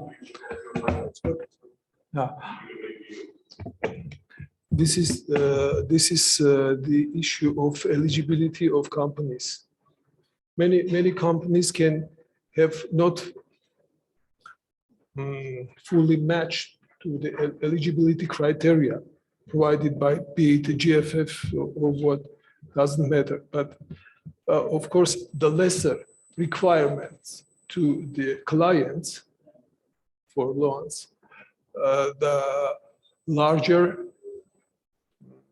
the scope of the companies that would like or could have been able to participate in such programs.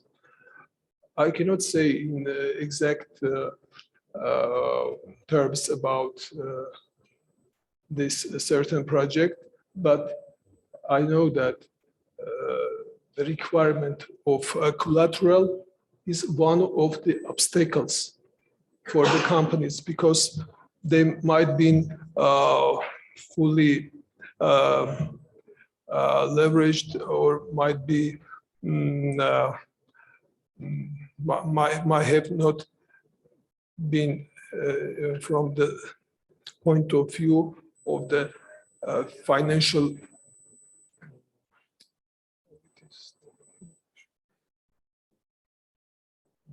so they might have enough from the point of view of the PFI. They might have enough loans at that moment. So another possibility will be open in 6 months or 1 year period of time. So having more requirement to the clients makes lesser their chances to use the advantage of these loans. I don't know if I am able to answer your question. Maybe. Thank you. Thank you. Thank you, Lilian, for the question. Suren, thank you. I see Artan Leskovico from Albania. Artan, please join us at the podium so everybody can hear you. Artan represents Albania, where a similar study was done, and he represents the government side in this case, National Agency for Natural Resources, AKBN of Albania. Artan, please turn the mic towards yourself and speak. Thank you. Okay, thank you, Oleg. So we're here just to exchange, is the experience for our country. For example, let's talk in concrete area. In Albania, the government is cover the salary for 3 months, no more, because depend is not, let's say, enough money to supply during the long period of time. In meantime, or so, we will discuss with the bank in order to postpone the obligation, the small size of the company. In two things in our country is let's say, the cover, the small enterprise. I don't know in your country is it is the same. The salaries, as much as I can remember, were for some cases for only 1 month, only one chance to receive such support. Okay. In terms of funding, the company's salary funds and in terms of funding, direct paying salary to those who were stopped their activity in a company, maybe they might be different, but still for very limited period of time. As much as I remember, only once. Maybe someone can help me in this issue for how long time or for how many months the government was able to provide salary support to companies. Do you remember? It was several times for 6 months. They had half the salary. Sorry, Can you repeat? no, They can't hear me. or you can join here.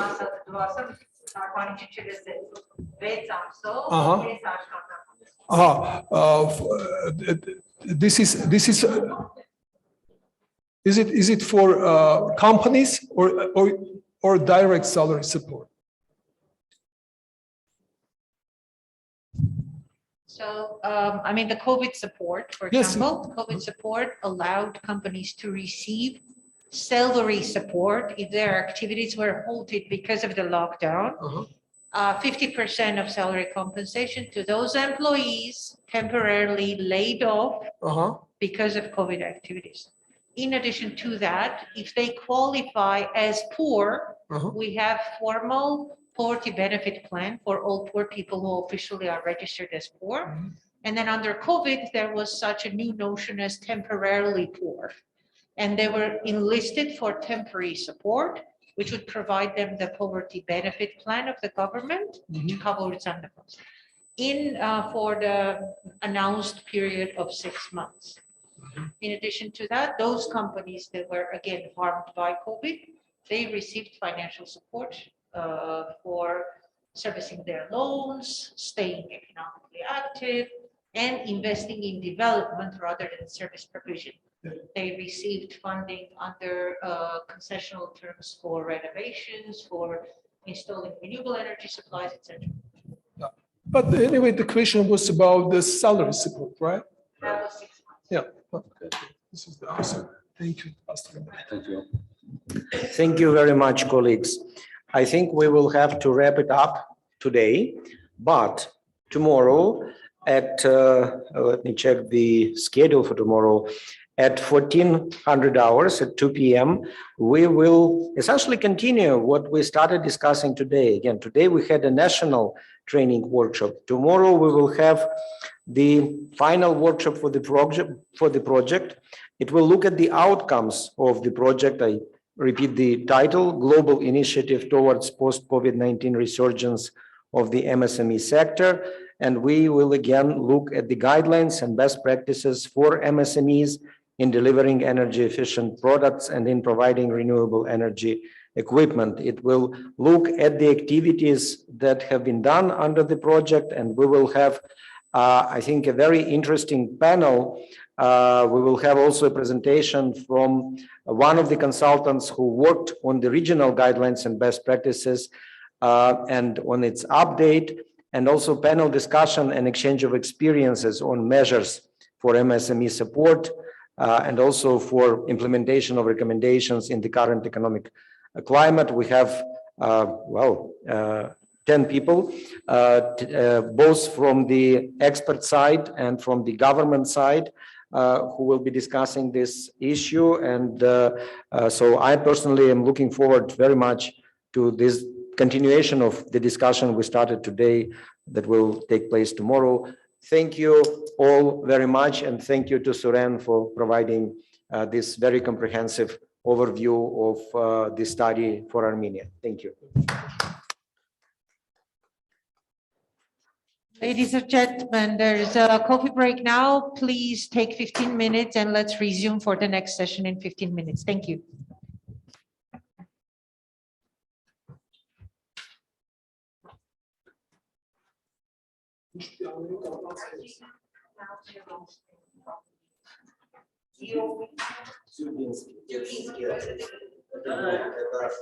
French transliteration from Russian, which was done with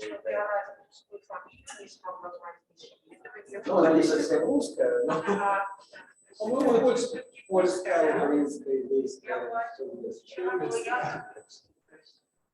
Не русский. Нет. Я из Украины.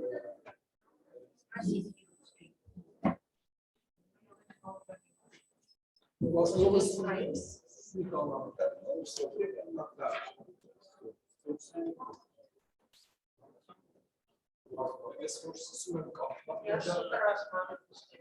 Я уже не могу. Уже не могу. Да. Но Россия одна. Потому что, ну, просто, по крайней мере,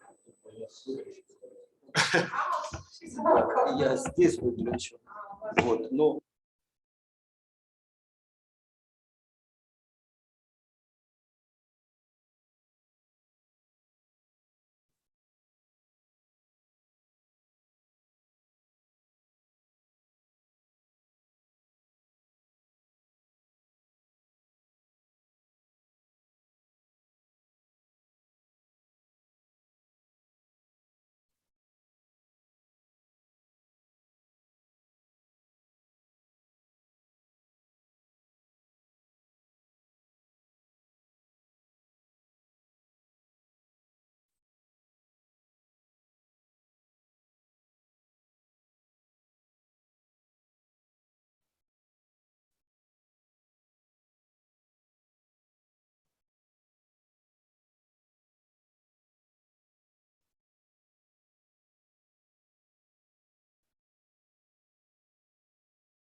1 2 3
Speakers of the next panel, Aram Mkhitaryan from Agro Leasing. Astrid, hi guys. Astrid.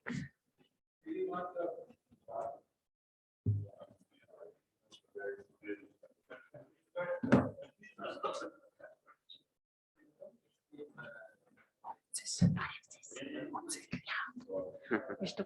Pani, զարմացա կարդացի ձեր թեման HOA lending experience with guarantees։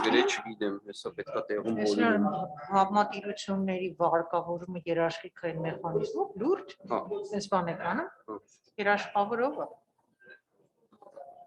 Համատիրության նախագահ։ Չէ, բայց դա guarantee letter-ը, ոչ թե guarantee scheme։ Ճիշտ է, ես չեմ ասի ինչ գրել են։ Լավ, լեգակիր է, որտեղ որ կարդացին, որ ոյ։ Մի բան պետք է խոսամ, էլի։ Չէ, որտեղ միշտ ասում են, որ համատիրությունները, որ աշխատի պետք է երաշխիքային հիմնադրամ, вообще պասուցի պետք է լինի։ Ան կարծում եմ չգիտեմ աշխարհում կա։ Հա, երեք ես ելույթում պատմում եմ։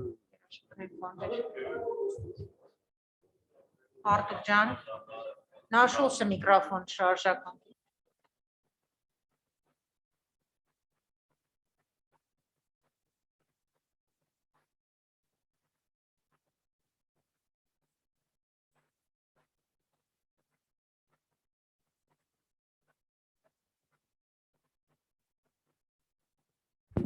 Մեկ, երկու, երեք, չորս։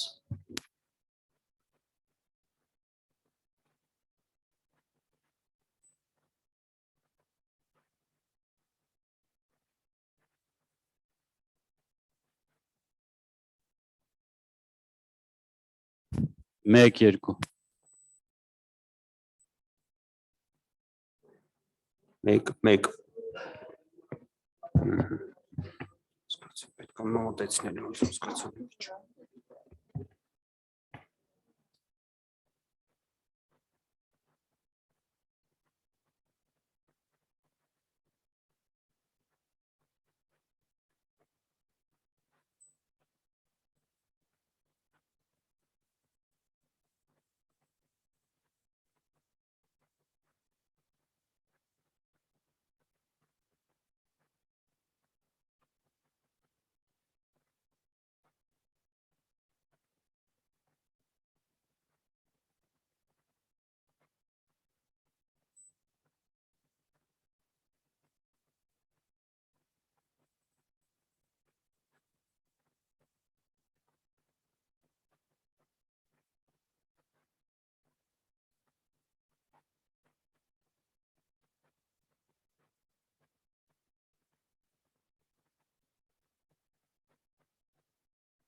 Նա Շեմչոյի presentation պատրաստ եկա։ Welcome back, ladies and gentlemen, to our next session. Sorry for the bit of delay. We had a late start to the coffee break, for which I apologize. Our next session will continue addressing the issue of energy poverty alleviation through implementation of financial tools that support and scale up residential building renovation and energy upgrades. It is an important issue for the region because energy poverty has several sides to hampering energy efficiency. Primarily, low-income families procure and implement lower efficiency technologies, which further impoverish them. They make bad fuel choices, going for the most affordable ones. Furthermore, when you're targeting especially multi-apartment buildings for building level interventions and try to implement comprehensive holistic renovations, low-income families create a credit risk and an investment risk, becoming a potential bottleneck for building level investments. And it's the socially vulnerable groups that create a pressure on the government to continue and subsidize energy prices, thus distorting the market for energy efficiency through delaying market-based tariffs and built-in investments for energy efficiency, which commercial pricing can allow. So we have a set of distinguished speakers on this panel. And as you probably noticed, I'm covering for the moderator, Elena Milanovska, who spoke yesterday, and she had personal issues today. So I'm covering her. I'm Astrid Nepasyan from the Energy Saving Foundation. And our first speaker is Ms. Hanna Semzo. I'm probably not pronouncing it right. I apologize, but I do know Metropolitan Research Institute. She's the managing director of MRI, and they've done a large amount of research in this field for Central and Eastern Europe and Southeast European regions. Hanna, if you can hear us, please, you have the floor. Your presentation is on the screen.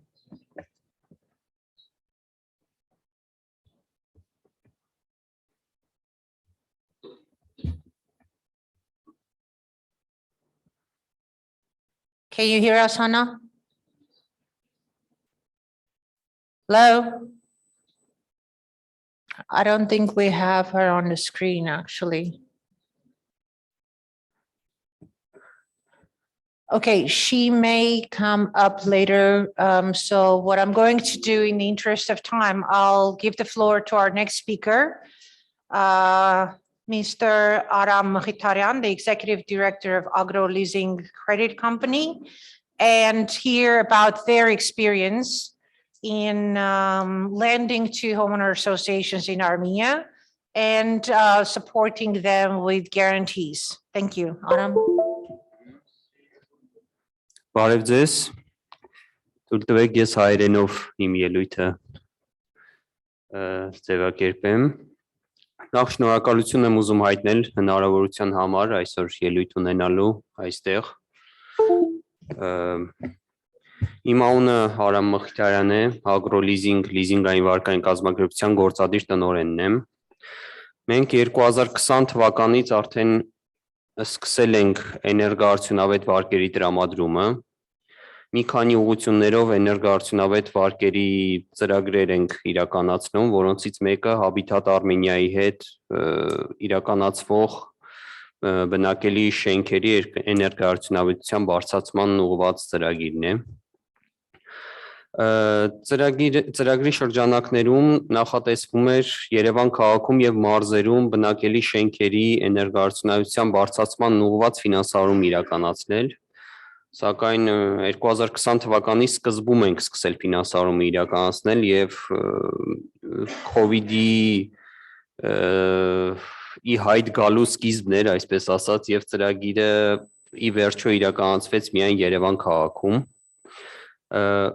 2020 թվականից մինչ օրս ավելի քան 20 բնակելի շենքերի ֆինանսավորում ենք իրականացրել։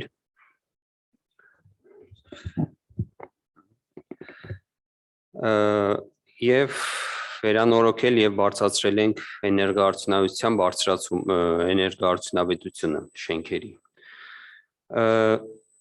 Երբ մենք ամենասկզբից լսեցինք համատիրությունների ֆինանսավորման հնարավորության մասին, այսինքն Habitat-ի թիմը երբ տեղեկացրեց, որ այսպիսի ծրագիր են նախատեսում իրականացնել Հայաստանում, ճիշտն ասած մի քիչ մտավախությամբ մոտեցանք ծրագրին, որովհետև նախ համատիրությունների ֆինանսավորման փորձ Հայաստանի Հանրապետության ֆինանսական կառույցների կողմից գրեթե բացակայում էր։ Մենք մեր կազմակերպության 20 տարվա պատմության մեջ այդպիսի փորձ չենք ունեցել եւ մեր գործընկերների հետ նույնպես փորձեցինք ճշտել, կիսվել, որ այսպիսի բան ենք ուզում անել, համատիրությունների միջոցով ֆինանսավորում իրականացնել եւ պարզվեց, որ այդպիսի փորձ գրեթե չկա Հայաստանում։ Մյուս խնդիրը երևի թե այն էր, որ համատիրությունների արդյունավետություն, համատիրությունների նկատմամբ վստահության մակարդակը, այսպես ասած, ոչ շատ բարձր է, ոչ բավարար մակարդակի է, ինչը նույնպես սկզբնական շրջանում մտավախություն առաջացրեց մեզ մոտ։ Սակայն հետագայում Habitat-ի թիմի ջանքերով նաև մենք փորձեցինք գտնել այնպիսի համատիրություններ, որոնք որ բավական բարձր վճարունակություն ունեն եւ բավական լավ բարի համբավ ունեն տվյալ համայնքներում։ Այսինքն առաջի քայլերը իսկապես ռիսկային էին մեր համար շատ թվում, բայց հետագայում մենք համաձայնվեցինք ծրագիրը սկսեցինք իրականացնել, այսինքն սկսեցինք ուսումնասիրել, հասկանալ ում ենք ֆինանսավորելու, ինչ հնարավորություններ կան եւ պարզեցինք, որ բավական լավ աշխատող համատեղություններ կան Երևան քաղաքում, որոնք ունեն լավ արդյունքներ։ Որպեսզի մի քիչ ավելի հասկանալի լինի ինչի նկատի ունեմ լավ համատիրություններ կան, որոնք 80%-ից ավել հավաքագրումներ ունեն։ Այնինքն 85%, 87% պատկերացնում եք, չէ, բնակչության, այսինքն 85%-ը կամ ավելին ժամանակին կատարում են համատիրության վճարումները։ Դա ոչ միայն ֆինանսական կայունություն է ապահովում,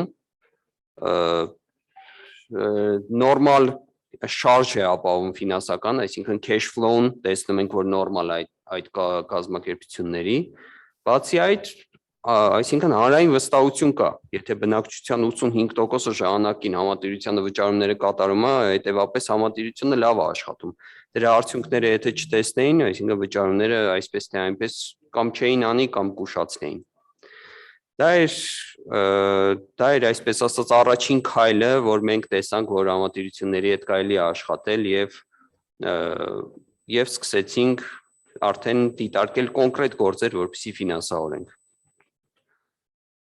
Սակայն պետք է նշեմ, որ բավական բարդ ժամանակաշրջանում սկսեցինք ծրագիրը։ 2020 թվականի փետրվարին որոշեցինք, որ այսինքն դետալները քննարկելուց հետո Habitat-ի թիմի հետ որոշեցինք, որ ծրագիրը իրականացնենք եւ մարտ ամսին COVID-ը սկսեց։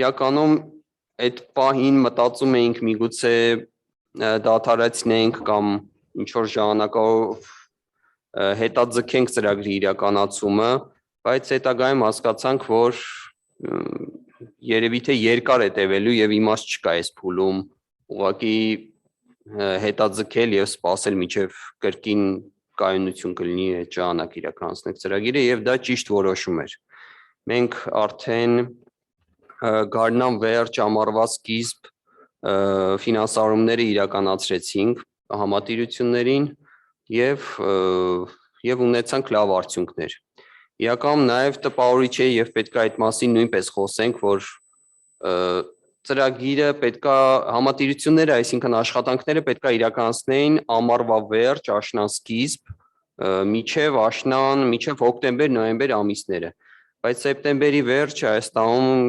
Արցախում պատերազմ սկսեց, ինչը նույնպես համ ֆինանսական առումով լրացուցիչ ռիսկեր առաջացրեց, համ ծրագրի բարեհաջող իրականացման առումով։ Այսինքն պատկերացնում եք այդ իրավիճակում համատիրությունները պետք է ինչ-որ շինարարական աշխատանքներ անեին, բարելավումներ, մոդեռնիզացիա անեին ու եթե չանեին, այսինքն արժևում ծմեր էր գալու, չէին կարողանա իրականացնեին, եթե հետաձգեին այդ պահին եւ գարնանը նոր պետք է աշխատանքներ իրականացնեին, մենք կապ պահեցինք բոլոր համատիրությունների հետ, գնացինք, նայեցինք հասկանալու համար արդյոք ինչ որ խոչընդոտներ լինելու են, ծրագիրը կիսատա մնալու կամ բարդություններ են լինելու, բայց բոլոր համատիրության նախագահները միանշանակ ասացին, որ կիրականացնեն բոլոր աշխատանքները ու այդպես էլ եղավ։ Պետք է նշեմ, որ մինչ օրս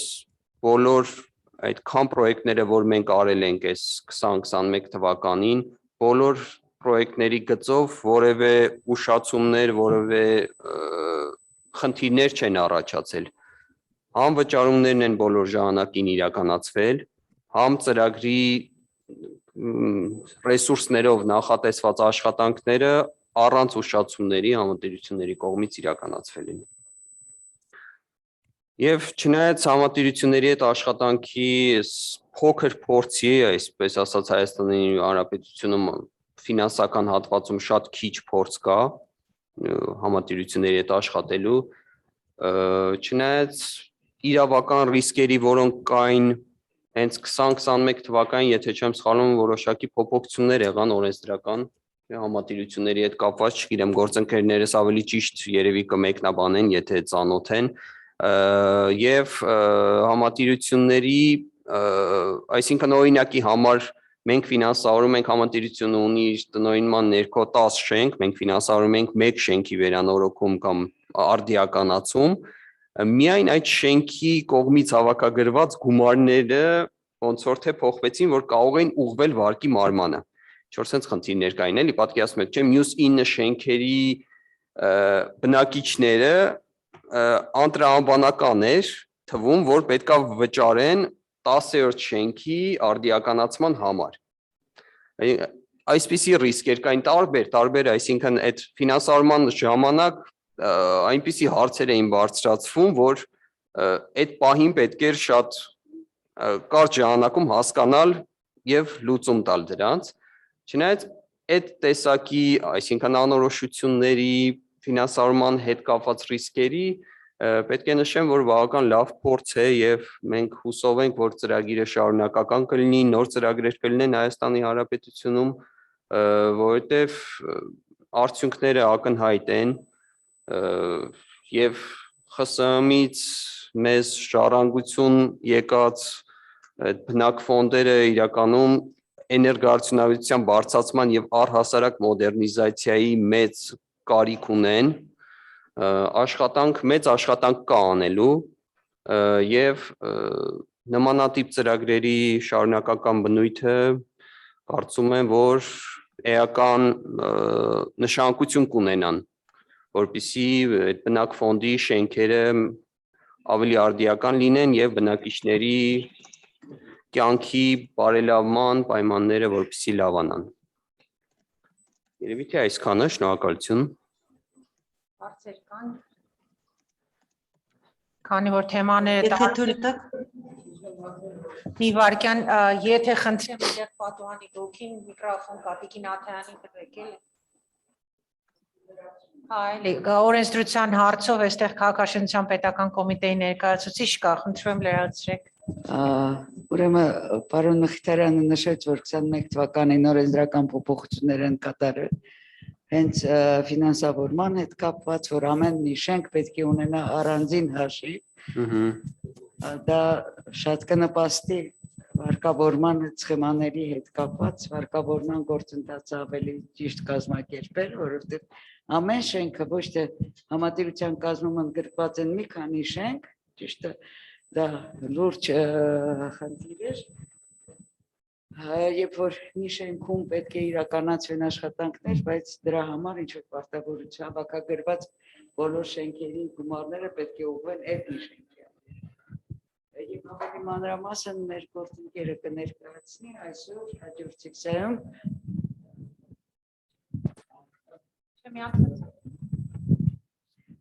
Կներկայացվի հաջորդ սեսիայում մեր քաղաքականության վերաբերյալ բազմազգական շենքերի կառավարման հետ կապված հարցեր։ Շնորհակալություն։ Ուրիշ հարց։ Ես ճիշտ ասած ինքս հարց ունեմ ու զարմանում որ այդ հարցը ոչ մեկ հələ չտվեց, որովհետև մեզ սովորաբար դա է անհանգստացնում։ Ինչպես է գնահատվում համատիրության վարկունակությունը եւ ինչպես է կառավարվում վարկային ռիսկերը։ Այսինքն գիտենք, որ համատիրությունը ունի գրավ եւ դա բանկային ոլորտի հիմնական ահն է, հա, ոնց վարկավորել համատիրությունը, որովհետեւ չունեն գրավադրման ենթակա գույք։ Ինչպես է գնահատում, այսինքն վարկի ընդունելի գումարի չափը եւ դրա ռիսկերի կառավարման մեխանիզմները։ Շնորհակալություն։ Շնորհակալություն հարցի համար։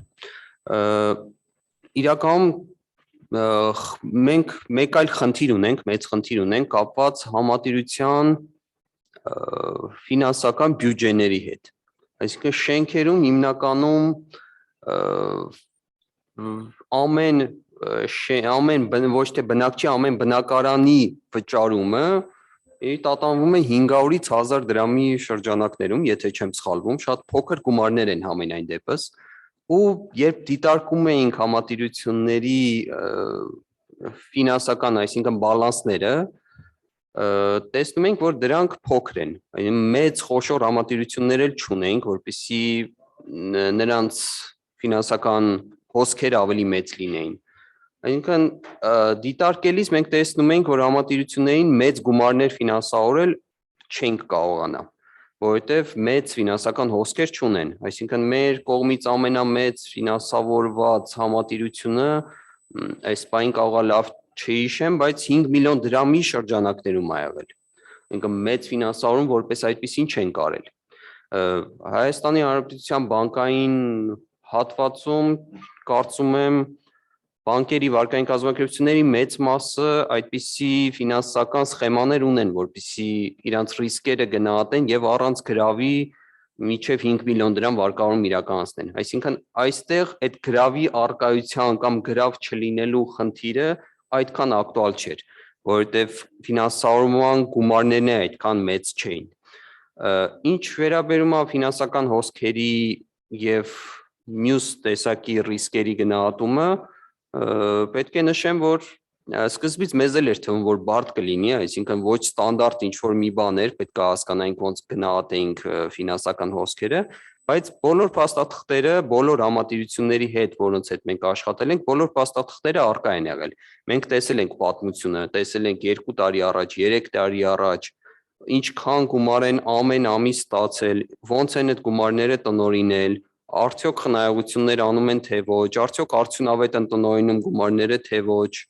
ովքեր են որոշում ընդունում գումարների, այսինքն այդ որոշման ընդունման փուլն էլ էր օրինակ մեր համար որոշակի անորոշություն պարունակում, որովհետև մենք չգիտենք համատիրությունը վարկ տանք, բայց ով պետք է որոշի, որ համատիրությունը վարկ վերցնի, թե չվերցնի։ Բոլոր բնակիչները, թե միայն այն շենքը, որը պետք է վերանորոգվի, թե միգուցե ինչ-որ համատիրությունը ունի կոլեգիալ անդամ, ովքեր պետք է որոշում։ Ռիսկերը, այսինքն շատ եղան, աշխատանքի ընթացքում հարցեր շատ եղան, բայց հարցերի տրամաբանական լուծումներ բոլոր դեպքերում գտնվեց, իսկ ինչ վերաբերում է ֆինանսական, այսինքն cash flow-ի վերլուծությունը, իրականում շատ պարզ էր։ Տեսնում ենք ինչքան գումար է մուտք լինում, ինչքան գումար է ելք լինում, բոլոր փաստաթղթերն առկա էին, տեսնում ենք պատմություն, այսինքն կարողանում ենք գնահատել որոշակի ժամանակահատվածը եւ ըստ դրա հասկանալ իրանք վարկունակ են թե ոչ։ Շնորհակալություն։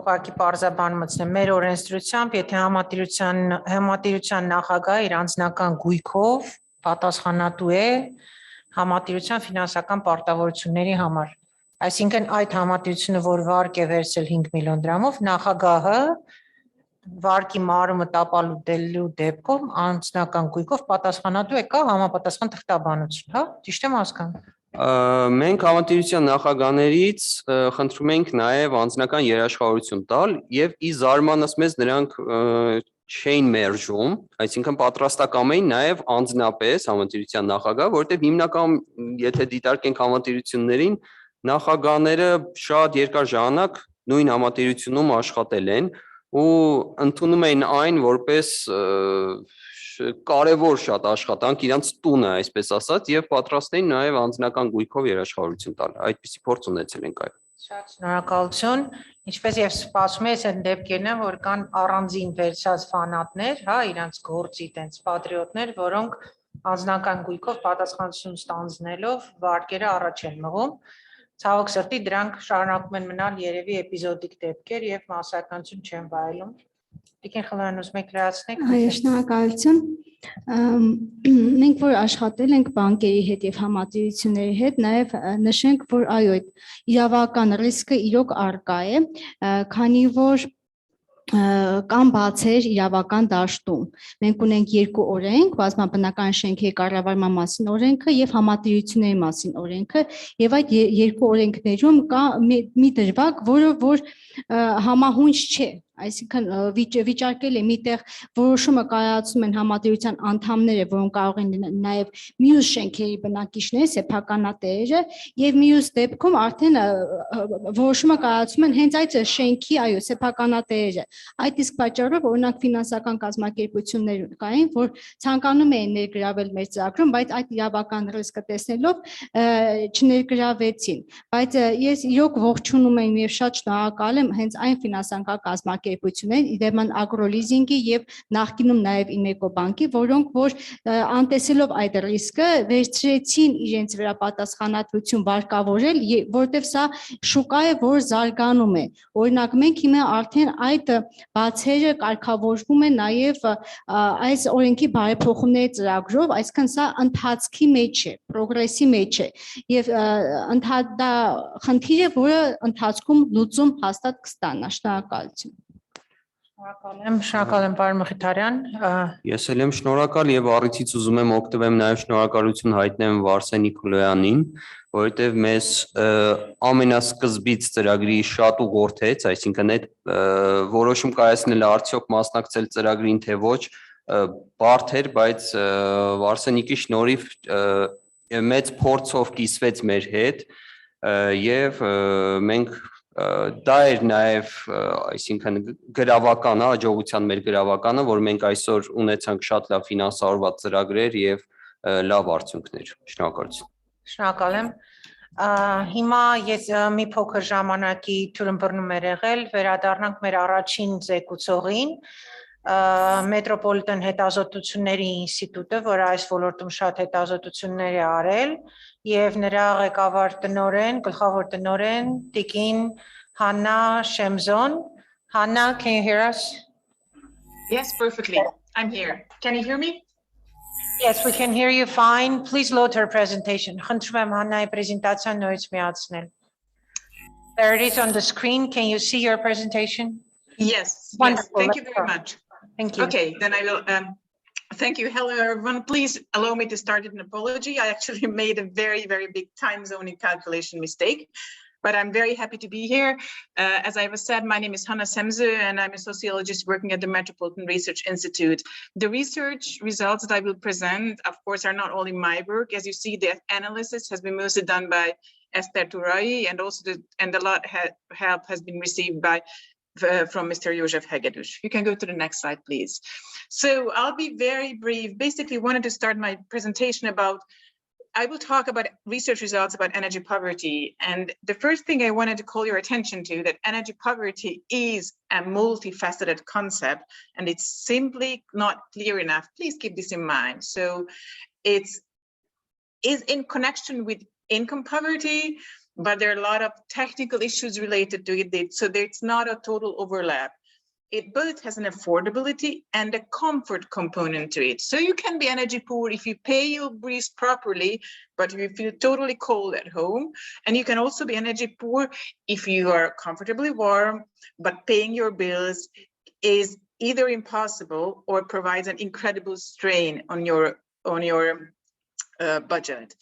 It basically, energy poverty occurs, so there is a combination of what we can see is low income, high, or I would even say relative high energy prices. If you know, in the region, in the CIS and Balkan regions, comparatively, the energy prices are low compared to the Western European ones. Nevertheless, these relative prices compared to the incomes are very high. So this is this combination of relatively high to the energy prices and of course low levels of energy efficiency. So all these technical parameters and these three variables make it up. It's the difficulty is shown by the fact that there is actually no proper energy poverty definition. There was one proposed by the European Parliament in 2022, which you can read here. And you can, I'm not going to read it out loud now. Please go to the next slide. So what are the indicators? How do you find someone who's energy poor? There are 4 basic indicators that have been proposed by the EU's Energy Poverty Advisory Hub. Very importantly, the inability to keep the house adequately warm. This is actually a very subjective one, and just to critique from my side, it of course doesn't take into account the ability to take your home adequately cool, which is actually an increasing problem even in areas where the summers used to be colder. Of course, areas and energy bills, high share of energy expenditure, you know, if the share of households with energy costs above twice the national median, and low absolute energy expenditure, or this is something we would call a hidden energy poverty. You seem to be okay, but actually the amount of money you spend is not enough to keep your home adequately warm or adequately cold. You can go to the next slide, please. So we are talking about the Central European, CIS, and Balkan countries. These, we could say that these are the post-communist countries, often, or post-socialist. I think it actually describes the term better. What we can see is there are many of these indicators. So even both regarding the inability to keep your home adequately warm or areas and utility bills, you have the share of households based on these suffering from energy poverty is significantly higher than in Western or Northern Europe. And it's also important that something that is often forgotten, that depending on which indicators you use, energy poverty, the intensity of energy poverty is going to be very different in each country.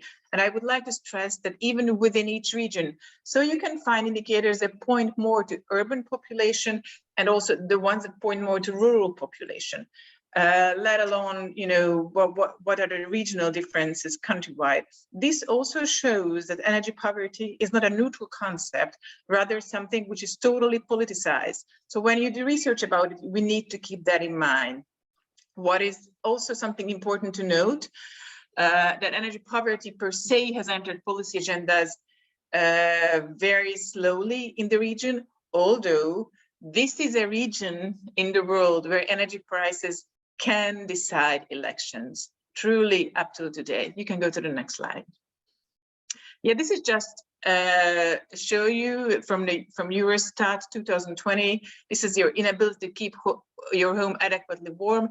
You can see how nicely the Balkan countries and Romania are shown very intensely that they suffer from it, and also southern countries. In the later case, it's most probably the infrastructure has not been developed properly, but this is, I just wanted to show you. And also you can see, yes, there is, could you go back one slide, please? Thank you. This is pretty important because how what I will talk very briefly about is a research regarding multi-apartment buildings. Just going back to what I said before, energy poverty, there's also rural energy poverty and there's an urban energy poverty. Rural is a totally different story, and also family homes are a totally different story. What we work mostly at the Metropolitan Research Institute is energy poverty in multi-apartment buildings. And the research I will talk about focuses on this. It was conducted in the framework for the COMAC project. This is why I'm using the slides of the project.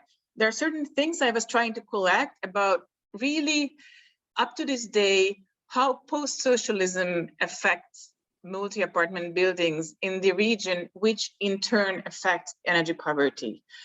Most important is that privatized, means an absurdly privatized housing stock in multi-apartment builders, and as a consequence, many poor owners. This is a specificity of the region. It also means a typically neglected physical state of the buildings. And finally, that depends very much on country, and often non-functional management services and areas. So these three things are very important in determining how energy poverty can be tackled in the region, or why it actually exists to that extent. You can go to the next slide, please. Okay, so what I will very briefly talk about is the results of the survey we did within COMAC, and it was done in 5 countries.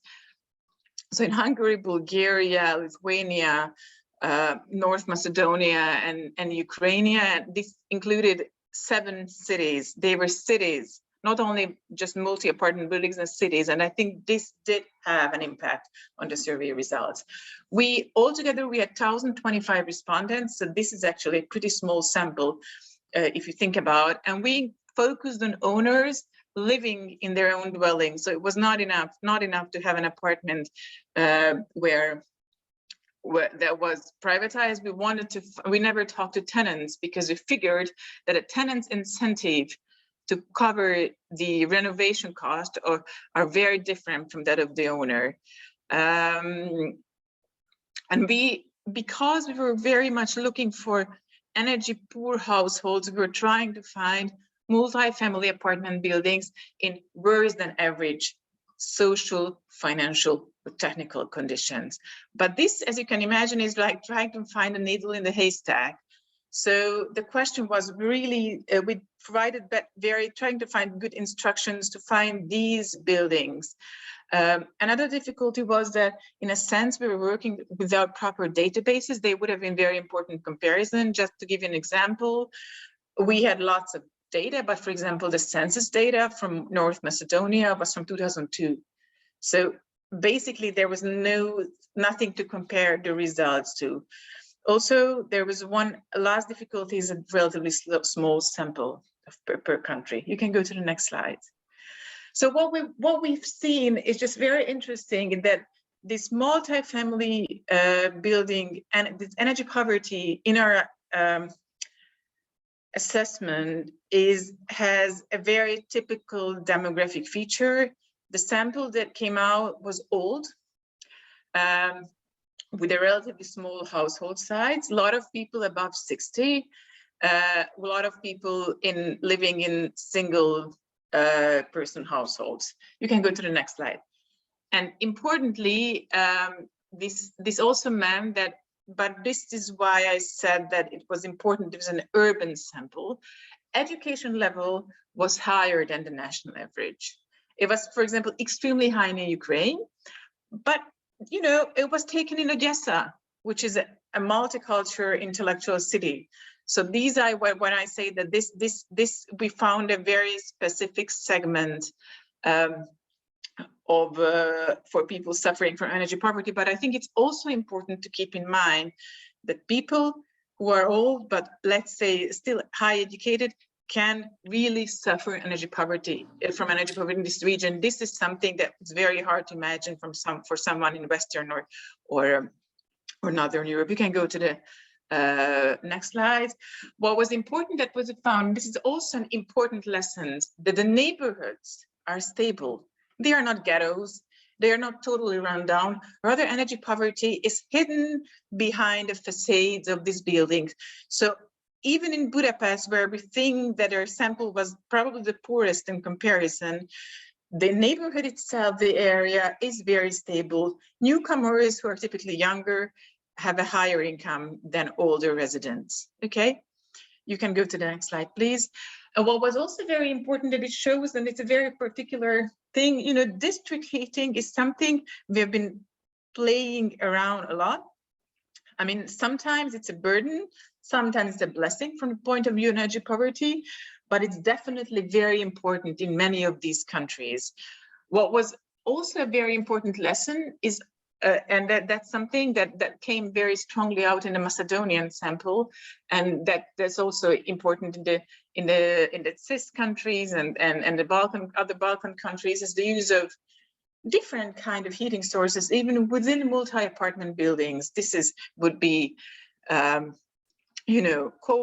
wood, anything you can put your hand on. And finally, that the use of electricity and even air conditioner in more southern countries is very common, and that has a very strong relation with their energy poverty. You can go to the next slide. I'm trying to speed up. I know I'm running late. Please. Okay, thank you. Just to summarize, basically what we saw is, so who are the vulnerable household types? Based on this is really the people elderly, typically with lower income, think about pensioners, living alone, and typically in bigger dwellings. Please don't misunderstand me. These buildings are not big per se. It just, when you count the square meter available per person, of course, if someone is living alone, then it will be much bigger. Just think about a 3-person living in a 75 square meter apartment would end up having 25 square meter per person, whereas someone living alone would need to heat at least 40 square meter to have a decent apartment size. But this was very important, that this region in this particular setup, being old and living alone, are particular factors or vulnerability factors. Similarly, households where one provider is unemployed, that's really big risk factor. At the same time, we were supposing that larger families could be subject to energy poverty problems. However, in our sample, we didn't really have large families. So that's something we could not prove. Let me at last mention a gender issue, because women still tend to live longer. Energy poverty in the region has a female face. So they tend to, these households where elderly people live alone also tend to be mostly female households. You can go to the next slide, please. There are, of course, some physical factors, but that's a bit country dependent. It seems that in Bulgaria and Ukraine, the high rises were more affected. This was not true in Hungary. But what was important for us is to see that it seems that we were supposing that the position of the dwelling within a building matters a lot, depending on how much extra heat you can get from your neighbors. And this seemed to be a bit irrelevant.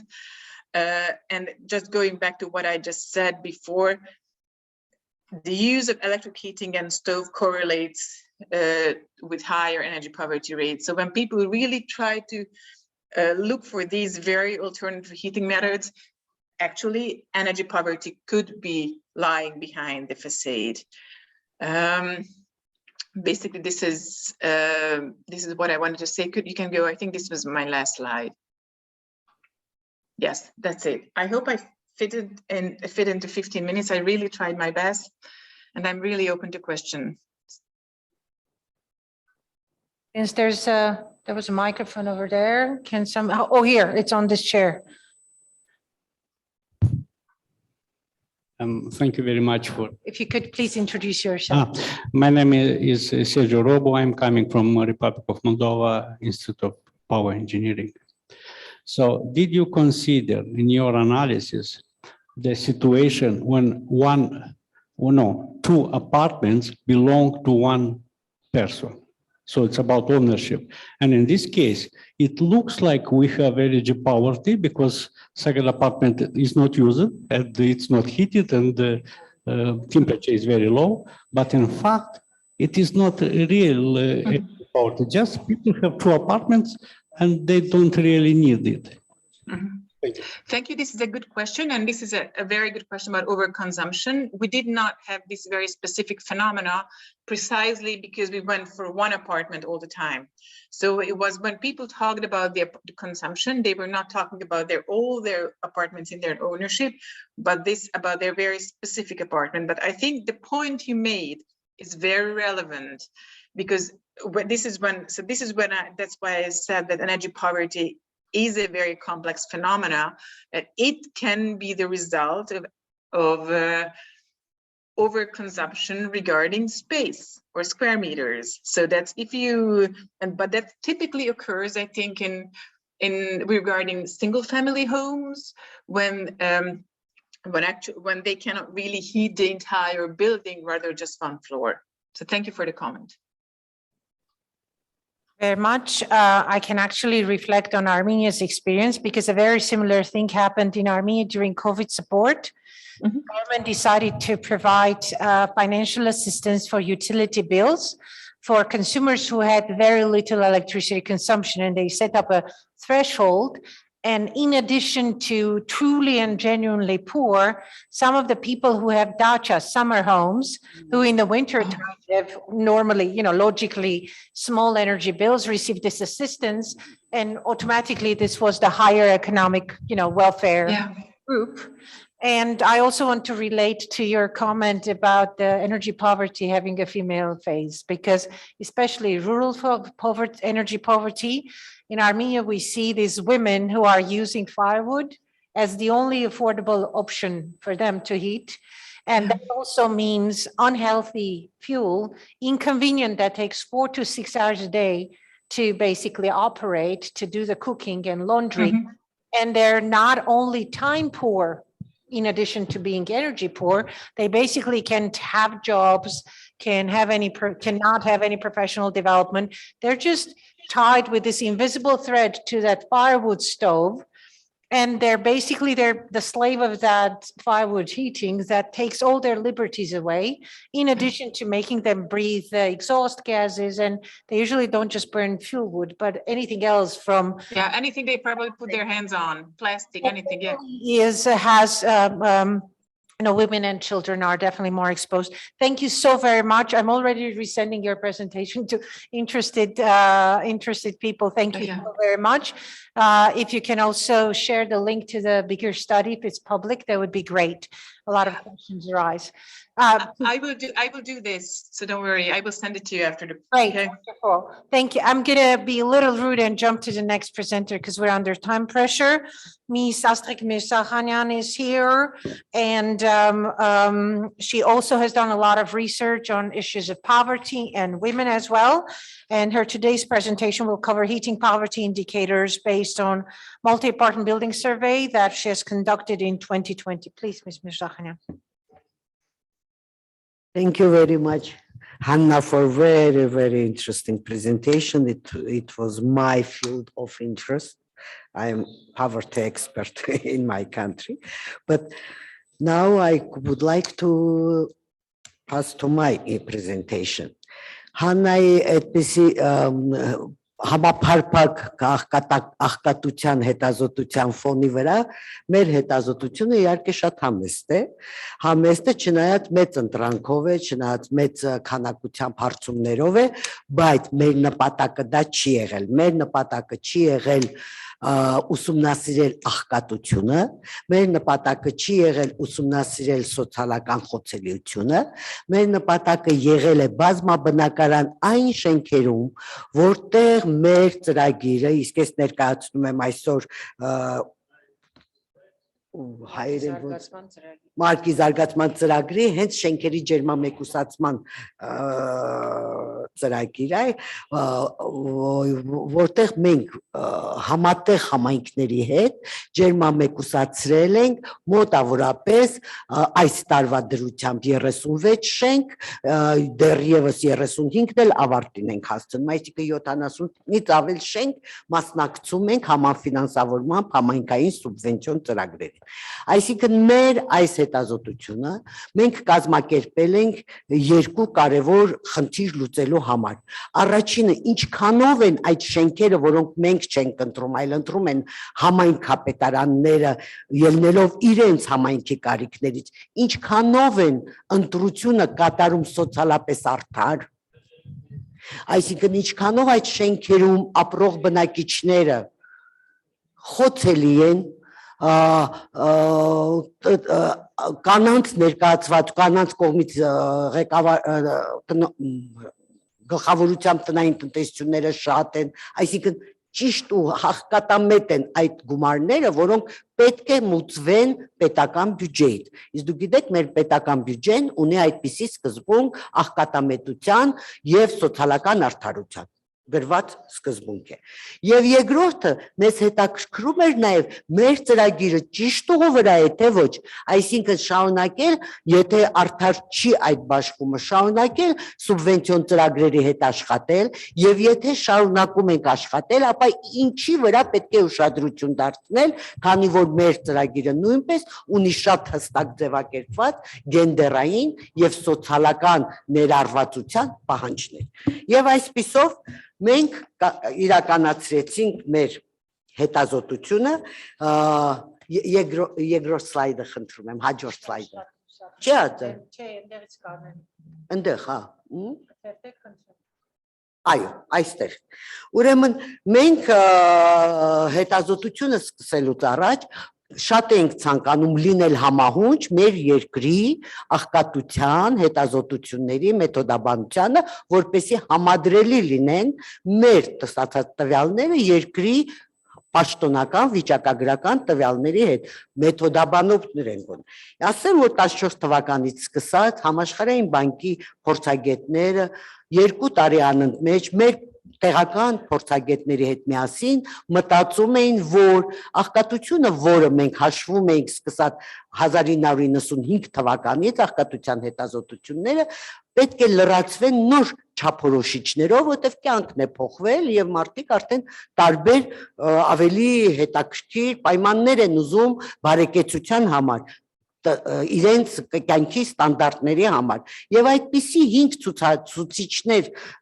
քննարկվեցին եւ առանձնացվեցին, որոնցից մեկը դա առողջ ջեռուցում գաղափարն էր, այսինքն մեր երկրի փորձագետները եւ որոշ չափով ՀԿ-ները, մասնագետները եկան այն արտիքի իրենց փորձից ելնելով, իրենց ուսումնասիրություններից ելնելով, որ մեր ժողովրդի համար շատ կարևոր է ինչ պայմաններում ես դու քո բնակարանը ձմեռվա սեզոնում ջեռուցում, եթե ապահովում ես արդյոք Հաննայի ասած այդ warming environment-ը, կարողանում ես ջեռուցման ճիշտ միջոցներ օգտագործես, թե ռետին ես վառում, պակրիշկա ես վառում, չգիտեմ, հին շորեր ու թղթեր ու կարտոններ ես վառում, դա շատ կարևոր խնդիր էր դարձել մեր ժողովրդի համար։ Եվ 16 թվականին առաջի անգամ աղքատության հետազոտությունները, որոնք վիճվարչությունը յուրաքանչյուր տարի տպագրում է նոյեմբեր ամսին, կարող եք հետևել իրենց կայքին, կոչվում է Հայաստանի սոցիալական պատկերը եւ աղքատությունը, առաջի անգամ ներմուծվեց այդ ռիփորտի մեջ բազմաչափ աղքատության գաղափարը եւ բազմաչափ աղքատության գաղափարի ներքո զրկանք բառը նշվեց, այսինքն ասվեց, որ զրկանքը դա բնութագրվեց որպես մարդկային զարգացման տարբեր ոլորտներում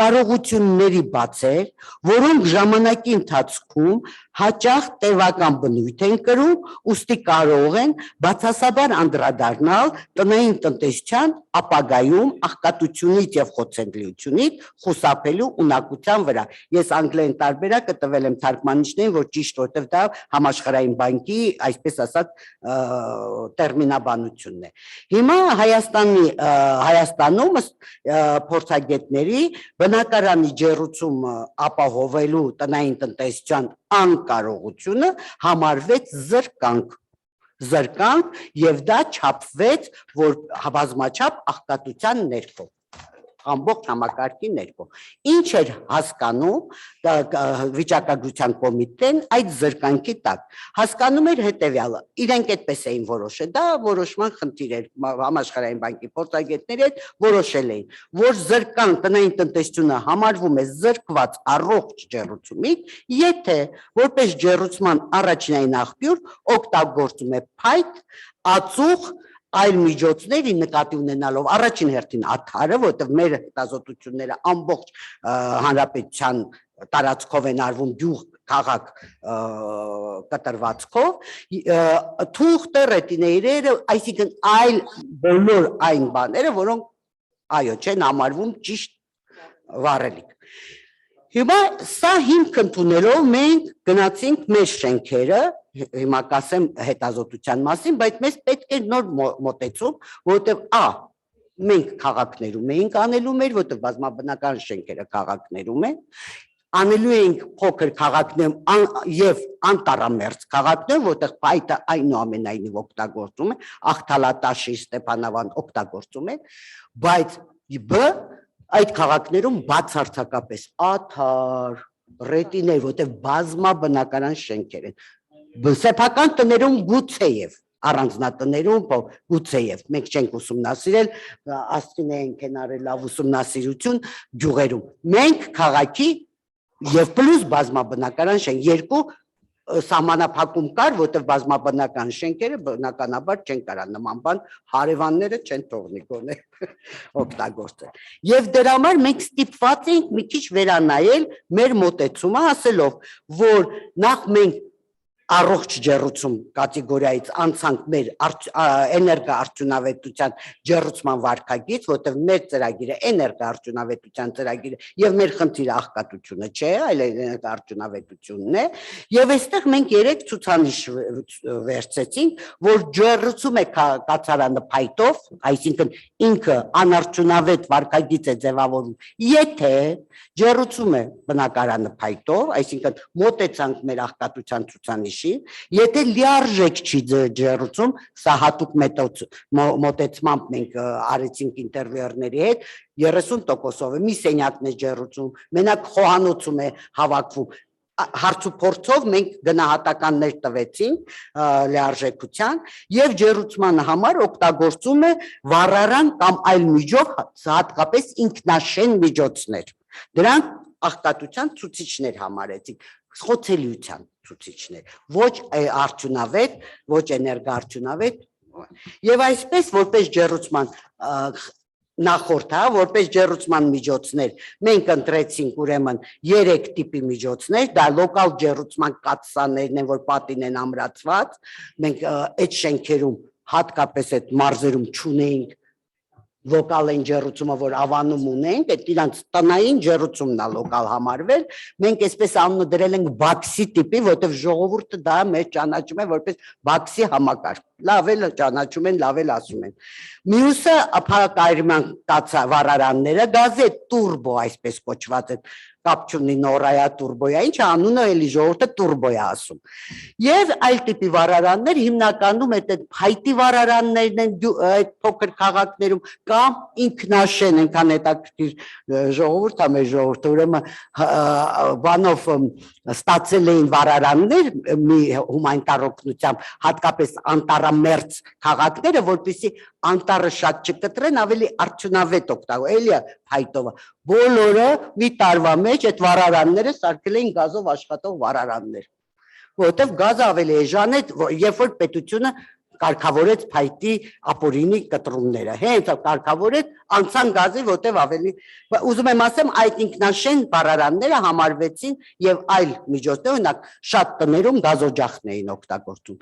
դուխովկան բացում էին, գազը վառում էին, նստում էին խոհանոցներում։ Երկրորդը վառելիքի տեսակներ, որպես կիրառեցինք 3 ցուցանիշ, բնական գազով է վառում, էլեկտրաէներգիայով, փայտով կամ այլով, այլը այնուամենայնիվ գրեցինք, մտածելով, որ կարող է պատահի հանդիպի, բայց չհանդիպեց։ Եվ ջեռուցման ռեժիմը դա 100%-ով եմ, ես ջեռուցում բնականից դա նշանակում է բոլոր սենյակները, ինչ որ չափով ես ջեռուցում եմ, թեկուզ մանր կրակով, բայց ջեռուցում եմ, 50%-ով կամ 30%-ով մոթոդները չասեմ, որտեղ դա ինտերվյուերներին հետ մենք պայմանավորված մեր գայդենսում կա գրված ոնց գնահատել։ Հիմա անցնենք մեր վարքագիծը չափելուն ասելով, որ արդեն սա ասեցի, կարանք անցնենք առաջ, որ էներգոարդյունավետ համարվել, եթե լիարժեք են ջեռուցել, եթե ջեռուցել են բաքսի համակարգով եւ եթե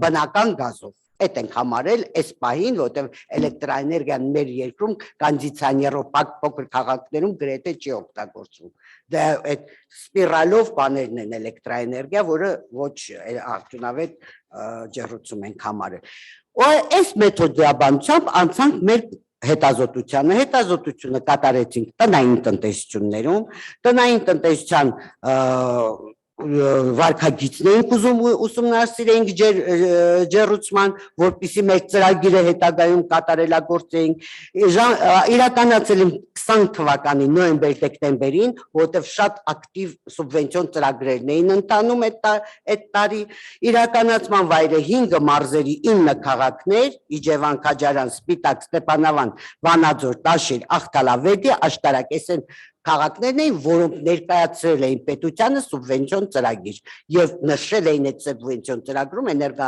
իրենց շենքերի էներգոարդյունավետության ծրագրերը։ Իրականացրել ենք ուրեմն 1738 տնային տնտեսություններում, այդքան էր բնակարանները, չհաշված փակ դռները, կային շատ եւ չհաշված վարձով բնակարաններ չենք մտել ենք միայն սեփականատիրոջ։ Հիմա Հաննայի ընտրանքը, որ նայում եմ, տեսեք, իրան 1000-ից ավել էր, բայց այդ ընտրանքը ներկայացուցչական էր իրենց ընտրանքը, դա համար ինքը շատ վստահ միջերկրային համադրումներ, մեր ընտրանքը ներկայացուցչական չի, չնայած 2000 մոտ տնային տնտեսություն ենք մտել, որովհետև մենք այդ շենքերը չենք ընտրել, այդ շենքերը ընտրել է քաղաքապետարանը ու համատարած մտել ենք ցանկացած ընտանիք, որի դուռը բաց է եղել։ Այնպես որ դա ներկայացուցչական բան չի։ Մեր ուրեմն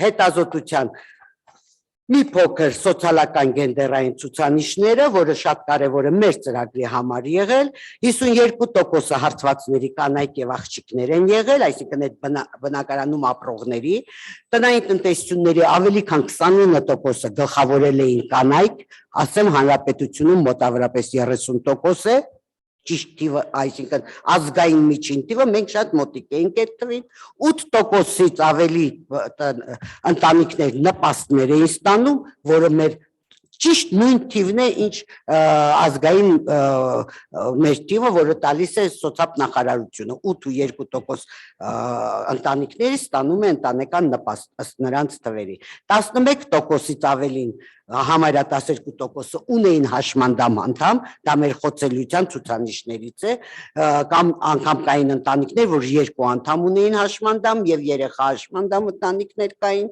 եւ միայնակ կենսաթոշակառուները կազմում էին ամբողջ հետազոտվածների 7.3%, իմիջայլոտ դրանց 76% կանայք միայնակ թոշակառուներն էին, մնացած 1/4 տղամարդ տնտեսություններն էին։ Ուրեմն ջեռուցման, եթե աղքատությունը գնանք այն 3 ցուցանիշների, 1.7% առհասարակ չուներ ջեռուցում, դա շատ մոտիկ է նույնպես Հայաստանի Հանրապետության վիճակագրության տվյալներին, մեր տվյալներով մոտավորապես 1.7-ից 1.9% չի ջեռուցում բնական, բայց այստեղ մենք կարանք նշենք պարոն Մոլդավացու ասածը մեր գործընկերոջ, որ այո, կան շենքեր, օրինակ Վանաձորում, հիմնականում այդ բնակարանները առվել էր, բայց իրանք ապրում էին Երևանում։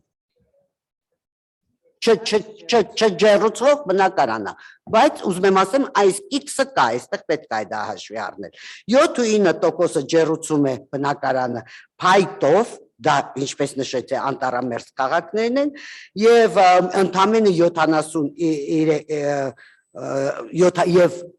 2/3-ից ավելին, 70 համարյա 3/4, 73% լիարժեք չի կարողանում ջեռուցել իր բնակարանը, ջեռուցում է 100-ից պակաս տոկոսով, որից 20% յուրաքանչյուր 5/3-ը 30%, գրեթե դա կարելի է համարել, որ իրանք մի սենյակում հավաքված են։ Բոլոր ցուցանիշները մենք որ ստացել ենք, փորձել ենք գնահատել կին տղամարդ Հերթնում եմ, այո, կին տղամարդ կտրվածքով, որտեղ մեր ծրագրի կարևորագույն պահանջներից է, որ 30% մեր սուբսիդավորումը, այսինքն այն 20%-ը, որ մենք տալիս ենք համաֆինանսավորման, դրա 30%-ը առնվազն պետք է գնա կանանց կողմից գլխավորած տնային տնտեսություններին, այսինքն այդ շենքերում այդպիսի տնտեսություններ պետք է լինեն, որպեսզի մենք արդարացնենք մեր գումարի ծախսը եւ տեսանք որ արդարացված է հիմա տեսնենք կանայք իսկապես խոցելի են թե ոչ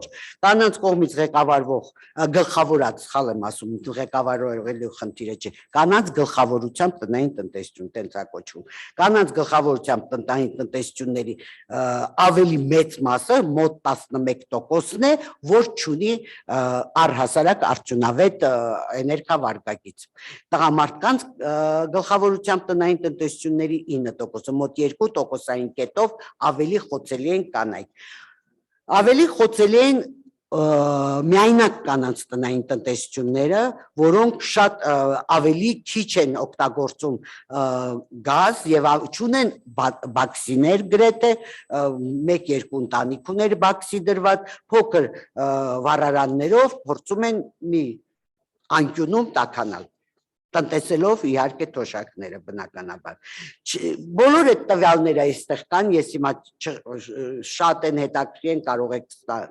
վերցնել ելի եմ կրկնում խնդրում եմ չոգեշնչվեք որ ներկայացուցչական են ազգային տվյալներ չեն դրանք մեր սուտ մեր բայց կուզենայի մի 3 եզրահանգում անել եւ վերջացնել իմ ներկայացումը ուրեմն կարևոր 4 այս հաջորդը այսօր բուլետներով տվյալների գենդերային հիմնական արդյունքներ, որը շատ կարևոր են ինձ թվում է նաև policy maker-ների համար, ուրեմն ընտանեկան նպաստացող կանանց գլխավորությամբ տնային տնտեսությունները գրեթե 2 անգամ ավելի խոցելի են, քան տղամարդկանց գլխավորությամբ նպաստ ստացող տնային տնտեսությունները 2 անգամ ավելի խոցելի են 30 ջեռուցման տեսակ ես ինչ ասում եմ խոցելիությունը ջեռուցման տեսակետից այդ 3 ցուցանիշների ուրեմն համադրումն է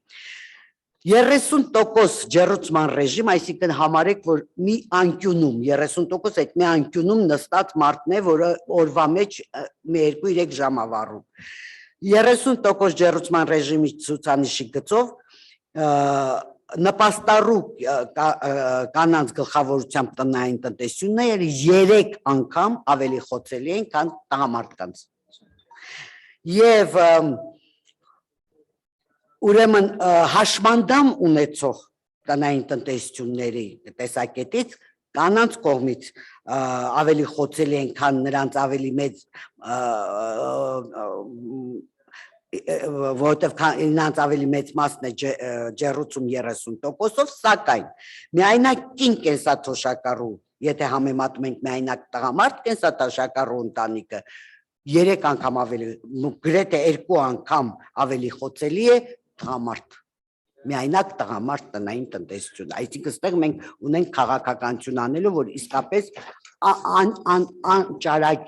անճարակ են մեր միայնակ տղամարդ տնային տնտեսությունները։ Եվ եզրակացությունները ծրագրի համար երևի ձեզ այդքան հետաքրքիր չի, սա մեր ծրագրի եզրակացություններն են, որ իսկապես մեր ծրագիրը կարծես թե ճիշտ ուղու վրա է այս առումով, բայց մի 3 առաջարկություն ենք արել, որ պետք է մտցնենք գենդերային մեր ծրագրի մեջ, ազգային ծրագրի մեջ, մի քիչ ձևափոխելով, աշխատելով վրան, դա որ ընտանեկան նպաստների համակարգում, ես նայում եմ հիմա մի քանի երկրի փորձեր, մենք կարող ենք ունենալ սուբվենցիայի մաս, սուբվենցիայից ընտանեկան նպաստիների համակարգում, որոնք կուղվեն ջեռուցման աղքատության հաղթարման մեթոդաբանությունը բան կարելի է քննարկել, բայց գաղափարն եմ ասում։ Երկրորդը, որ միայնակ կենսաթոշակառուներին մենք պետք է աջակցենք ավելի արդյունավետ, էներգոարդյունավետ այդ միջոցը ունենալու։ Արել ենք տենց բան, հետո չեն կարողացել խեղճերը, այո, հետո հետ են վերցել, գիտեմ այլ, բայց ինչ որ մի մեխանիզմ պետք է գտնենք, որտեղ այսպես շատ դժվար է լինելու իրանց ապրելակերպը ձմեռվա ամիսներին եւ կցանկանայի նաեւ ասել որ մենք հիմա խոսում ենք բոլորս այդ շենքերի հետագա շահագործման պահպանման ծախսերի բոլորս հասկանում ենք որ անվերջ է ջերմամեկուսացումը մի օր պալվելու է մի օր փչանալու է պետքա դրանք հետևել այս խնդրի լուծման համար շատ կարևոր ենք համարում եւ մենք հիմա դրա վրա աշխատում ենք սոցիալապես խոցելի անապահով աղքատ նպաստացող ընտանիքներին ինչ մեխանիզմներով ներառենք այդ մուծումներ կատարելու, համատիրության մեջ մուծում կատարելու։ Մի մեխանիզմ պետք է մոգոնենք, որ դրանք թե չէ նրանք բոլորովին մասնակից չեն ու չես էլ կարող իրանց մեղադրել այդ հարցում։ Շատ շնորհակալություն, ես վերջում տվել եմ բոլոր այն ռիպորտները, մի 5-6 տարբեր հետազոտություններ են կալ, եթե ձեզ կհետաքրքրի մեծ հաճույքով կաշխատենք մեյլերով։ Շնորհակալություն։ Շատ շնորհակալություն։ Ես շատ ասելիք ունեմ, բայց ժամանակը սեղմ է, եթե հարցեր կան դահլիճից կամ բանով on-line մասնակիցները, եթե հարցեր ունեն։ Մենակ մի բան ուղղակի ավելացեմ նախքան խոսքը փոխանցելու, այստեղ շատ հետաքրքիր ինչ օրինակ նայեք այդ պատկերը տեսակ ինչի կանանց կողմից գլխավորվող ընտանիքները այդքան ավելի վատ էներգոարդյունավետ վարքագիծ էին ցուցաբերում եւ դա տեխնոլոգիայի հետ էր կապված։ Փորձը ցույց է տալիս, որ եթե տղամարդը չի աշխատում, իրան վարկ միևնույնը տալիս են, ավտոմատ բանկերը ենթադրում են, որ կանխիկով ինքը ինչ որ թեկուզ օրավարձով ինչ որտեղ շինարարություն բան կարող անի եւ տղամարդիկ վարկ ստանում են անկախ կազմակերպված աշխատանք ունենալուց պայմանագրային։ Իսկ կանայք 60%-ով ավելի քիչ վարկ կարող են ստանալ, այդ վիճակագրությունը կա, երբ որ իրենք կազմակերպված աշխատատեղ չունեն պայմանագրային։ Ավտոմատ կերպով իրենք ոչ միայն կքում են ծանր կոմունալ ծախսերի տակ, այլև հնարավորություն չունեն ներգրավել վարկային միջոց, ավելի արդյունավետ ջեռուցման սարք ձեռք բերելու եւ սեփական էներգետիկ չքավորությունից դուրս գալու համար կոմունալ ծախսերը կառավարելու եւ դրա համար ոչ միայն պետք են հատուկ ֆինանսական ինստրումենտներ, այլ գենդերային զգայունություն ունեցող ֆինանսական ինստրումենտներ, որ կարելի լինի կանանց կողմից կառավարվող այս տնային տնտեսությունները փրկել այդ ծուղակից, էլի, փաստորեն վատ սարք, մեծ կոմունալ ծախս, չքավորություն եւ դա փաստորեն փակ ցիկլի մեջ է։ Thank you very much. And last but not least, and I apologize for delayed introduction of our last distinguished speaker, Mr. Oleg Dubinski, the regional advisor from UNECE, leading the Sustainable Energy Division, that will present the UNECE study of bottlenecks in financing renovations in UNECE countries. Please, Mr. Dubinski, yours the floor. Thank you very much, Madam Moderator. I will not present the results of the study under this title for the simple reason we don't have any such study. But I will speak about the bottlenecks, and for this presentation that I have, I will not have a PowerPoint, but I will use indeed the results of the regional and national studies that we have done for gap analysis of the energy efficiency standards in buildings in the countries of the UNECE region, and for the gap analysis between the standards that exist and the framework guidelines for energy efficiency standards in buildings. This is kind of a framework document developed by UNECE, by two committees, Committee on Sustainable Energy and Committee on Urban Development, Housing and Land Management. Again, I would like to say that we will have more on this topic tomorrow when we will have the workshop in the morning starting at 10. But I will give you just some ideas on the bottlenecks that were discovered. Many of them are well known. Let me take this down, sorry.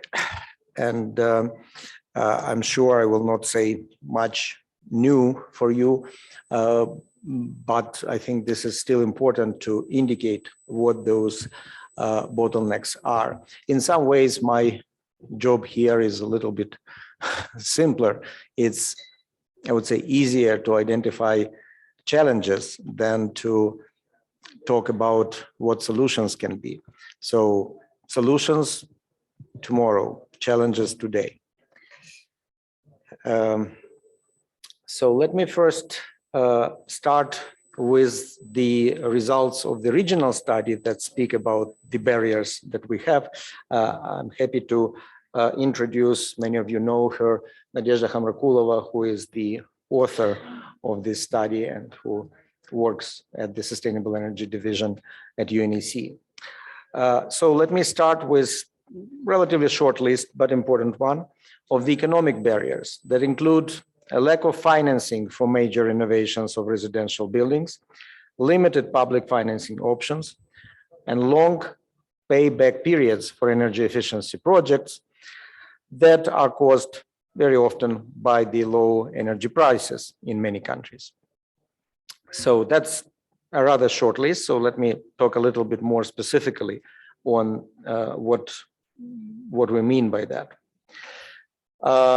Essentially, low energy prices in the countries lead to absence of a driving force for energy efficiency improvements in buildings. Some countries have electricity and other energy tariffs more in line with the actual costs. The electricity tariffs are higher in countries like Albania and Montenegro. Energy tariffs were recently increased in Armenia, Ukraine, and Uzbekistan.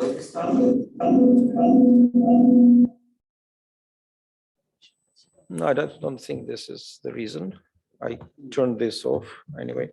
But overall, low energy prices make the payback periods for energy efficiency improvements too long to be considered attractive by banks, other financial institutions, and general public. One important instrument that could be used for financing of energy efficiency improvements during renovation and, of course, for the new construction as well, is ESCO, energy service companies. While in some countries there is no ESCO market at all, in other countries there is lack of ESCO activities. In Southeastern Europe, activities related to ESCOs are in their early stages and are limited despite the existence of relevant legislation in Albania, Montenegro, and in Serbia. In Serbia, for example, the model contract for ESCO companies was adopted as a secondary legislation and made obligatory for public users. In the past few years, ESCO market is being developed in Ukraine. In the Caucasus, there is no functional ESCO market. In Central Asia, only Kazakhstan has started introduction of energy performance contracts. However, implementation of this measure remains rather limited.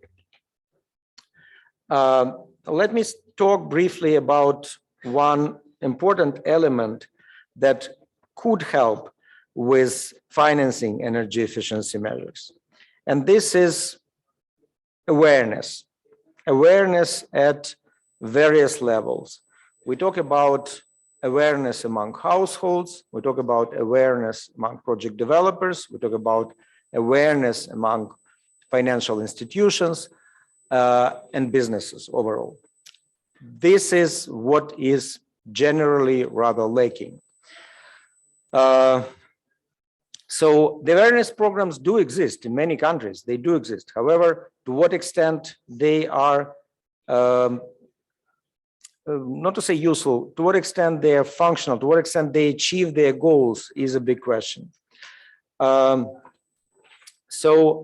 Overall, this low awareness will have in almost all subregions of the UNECE region. I'm talking about Southeastern Europe, Eastern Europe, the Caucasus, and Central Asia. This low awareness still exists and can preclude introduction of energy efficiency measures both at the individual and community level. In many countries, energy efficiency measures are still seen as having high transaction costs. Essentially, we talk about both time and effort spent investing in them and then low return on investments. Very briefly about the 3 countries for which we had national studies done on this topic, and they are Armenia, Kyrgyzstan, and the Republic of Moldova. We have colleagues from all 3 countries here, of course. I will start with Armenia. What has been identified, and it's very much in line with what I said on the regional level. What was identified for Armenia? Lack of tailor-made affordable financing schemes for upscaling investments in building energy efficiency. lack of adequate resources to overcome barriers for countrywide public building energy efficiency rollout program, untapped market for multi-apartment residential building energy efficiency investments. Specifically, there was some analysis for rural households and essentially absence of energy efficiency product and service delivery mechanisms for rural households, leading to fuel poverty and also to deforestation. And also lack of awareness on the benefits of energy efficiency among decision makers, service vendors, and end users. On Moldova, again, we can talk more about this, and we'll hear more tomorrow from Sergiu Robu, who is present here. What is emphasized is limited government financing for energy efficiency investments, immature energy efficiency market that doesn't have clear guidelines on the treatment of innovative ESCO-like contracts in the public sector, high project development costs, limited experience and capabilities of energy efficiency service providers, and lack of commercial financing. Also, high interest rates, short repayment periods, and long payback periods. So that's what we have. In Kyrgyzstan, again, lots of various gaps, institutional legislation, regulatory gaps, capacity gaps. But let me focus specifically on economic gaps. They include low financial profitability of energy efficiency investments, again, high payback period, and current low energy prices are one of the reasons, but we know that in Kyrgyzstan, that issue is particularly sensitive. Economic costs are often neglected, lack of customized financial products for energy efficiency, absence of ESCOs and similar services, so essentially what has been mentioned before, and poor applicability of commercial financing, loans, due to high interest rates and long payback periods. So that is, on one hand, a short list of the bottlenecks, but they are the main ones. I mean, essentially, if you have low energy price, the incentive to introduce energy efficiency measures is also low. So that should be looked at as the one of the things that needs to be addressed, and everything else that I mentioned is also there. I think that is the main. Those are the main points that I wanted to convey today. We will have a much more extensive discussion on this work that UNECE does on energy efficiency in buildings tomorrow, and I would welcome you. I hope you will join us tomorrow at this workshop, and I look forward to more extensive discussion on this topic tomorrow. Now I would be happy to answer questions if there are any. So please. Thank you.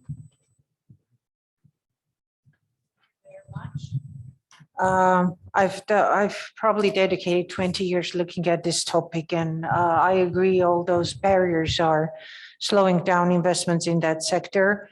I would also like to mention that in the Western Balkans, we are struggling. I mean, ESCO is a great mechanism, but it's only applicable and truly workable when you have district heating, when there's a single meter and you can quantify and measure savings to build in a repayment mechanism. In multi-apartment buildings, when every family has its own heating system, it becomes administratively very tricky to apply ESCO mechanism because documenting and measuring guaranteed or shared savings becomes a big effort.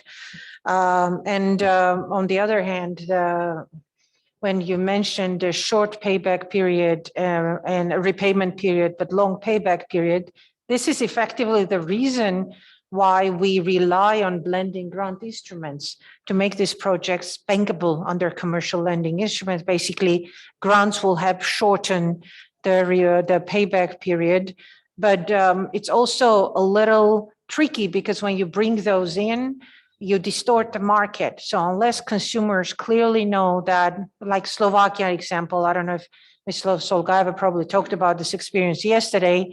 In 10 years, they went from 90% grant co-financing to 10% grant co-financing. So the sector should know that grants are there to motivate early movers, to educate the banks how little the risk truly is, as the experience of agro-leasing indicated, but also know that these grants are not going to stick around forever. Like in Armenia, the subvention last year was 70%. This year for multi-apartment building subvention is going to be 30%. It's not gradual, of course, but it's the budget realities forced by the war and COVID. So the government will no longer be able to provide that much subsidy.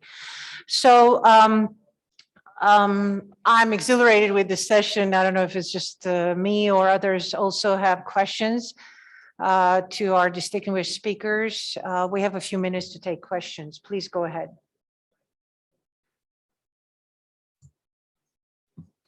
From the online audience as well. Do we have an online question? Varsity, please. One question. Thank you for interesting presentation. Regarding your the countries you said that in Moldova, right, and in Kyrgyzstan, it was ESCO system was introduced. Like which countries? Kazakhstan. We have, or rather had, essentially working ESCO market in Ukraine. Over 150, I believe, ESCO or ESCO type companies, legislation introduced, bylaws introduced. So essentially, it was possible. It started working about 2-3 years ago. Of the other countries, there are some attempts in Kazakhstan. Of the 3 countries you mentioned, not that I know of, Sergio may comment on Moldova, but as far as I know, ESCO type energy performance contracting is not developed there. Same for Kyrgyzstan. Kyrgyzstan, I think I think in Moldova at least is being considered. In Kyrgyzstan, it's not even there. And Armenia is the same. Does have ESCO? Okay, maybe then you can comment. I mean, it's sure. The R2E2 Foundation, I think I saw representative of the Renewable Resources and Energy Efficiency Fund. Their Hrant Tergaprelian is online. What we had was a World Bank supported scheme, which basically created energy performance contracting for public buildings, where with support of R2E2 fund that functioned as the super ESCO, they would provide a loan for implementation of energy efficiency measures in the public building, which would be basically not provided to the building directly, but paid to the ESCO who would deliver the works. And public buildings, exclusively public buildings, included schools, hospitals, libraries, universities. And then that particular public building would repay the cost of works from factual savings that accrue on a separate designated sub-account. And the actual ESCO was paid in fractions. They would receive an advance, the first portion. The second portion would be after the works were completed and commissioned. The third portion was after completion of the first heating season.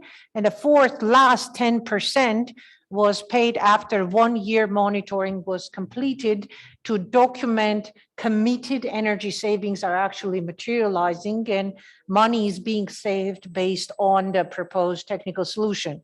And the technical solution was selected on the least cost, but at the same time, the highest net present value, allowing real net present value, allowing the real monetary savings. And R2E2 has done dozens, if not over 100 buildings.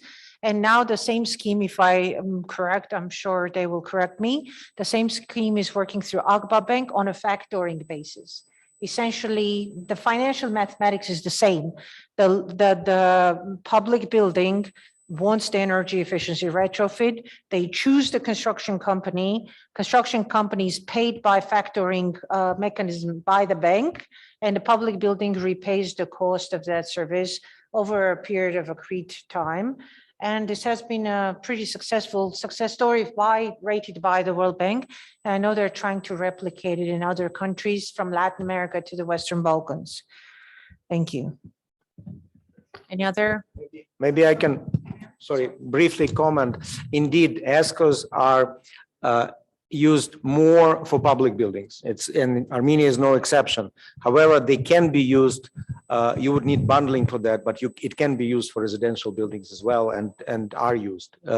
So it's potentially, it's an interesting, it's a good tool, it's a good mechanism if it is used correctly and if you have right legislation and regulatory mechanisms. We know that sometimes, again, good that World Bank developed this scheme and introduced it in Armenia. We know many examples when you had initial projects, grants or partial grants by IFIs or other donors. And then once it was the initial amount of money was gone, everything stopped. I hope that doesn't happen in Armenia. Okay. It's actually the Armenian IDA loan, International Development Agency loan, and it's a revolving mechanism. So all repayments from public buildings go back into loans, and it's a 25-year loan. So when the time for repayment comes, this is what would put an end to it. But I agree, in Ukraine, we had an experience of multi-apartment building ESCO scheme I'm afraid if I may not remember the city correctly, but it wasn't Kyiv, it was smaller. It was, I think it was Chernihiv, where we had an MDI worked, a Municipal Development Institute worked on an ESCO scheme, but it was again district heating plant. So district heating allowed having a block meter where they had the contract step in, where they would document the savings. For the Western Balkans, this is an operational scheme. It can work and it does work. For example, in Serbia, in cities Šabac, in Niš, in Pančevo, there are experiences when district heating is actually interested in ESCO scheme. They help establish ESCO companies because district heating is struggling to manage the energy demand and service as much as they need. So district heating companies come between ESCO comes between district heating company and a multi-apartment building and get the signatures, much like agro-leasing or Habitat for Humanity, convince people to sign up, raise the money, pay the ESCO to improve the efficiency so their heating bills would come down. But again, the difficulty is that you need to have a meter, you need to have commercial billing, consumption-based. It shouldn't be per square meter money, because if heat consumption goes down, so should the bill. So you need consumption-based billing and end-use metering so that there's demand-side management incentive for people to actually invest in this. Ladies and gentlemen, this topic has no ending, from energy poverty to ESCO services. I think there was a hand over here. Dorian, right, I forget, please.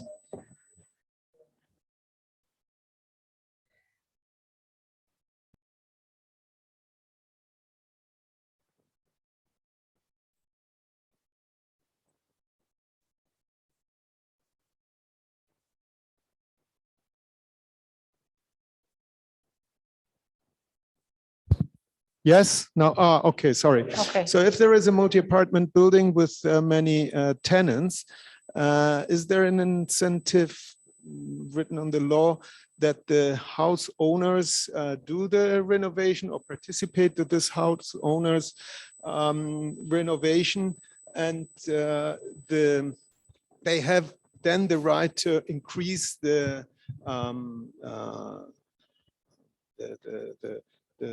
billing of the tenants according to the savings the tenants will have, because otherwise, obviously, the house owners have no incentive to do the renovation. I'll try to respond. Maybe others will join. Will add things. In the region we are talking about, we don't usually have that many owners of the multi-apartment buildings. We have owners of individual apartments. Some of them rent the apartments out, and then you have a question of what happens with that. However, again, there are so many types of contracts, formal and informal. If we start with that, we'll never finish. But essentially, in most cases, I believe, at least in the countries I know, usually the tenant has to pay whatever rent is agreed between the two, but also the utilities costs. So essentially, they do have an incentive to make their, say, electricity bill lower. So the tenants have, they are not the, well, they're not the owner, but again, in the apartment buildings, you may have types, well, again, type of condominium, type of cooperative.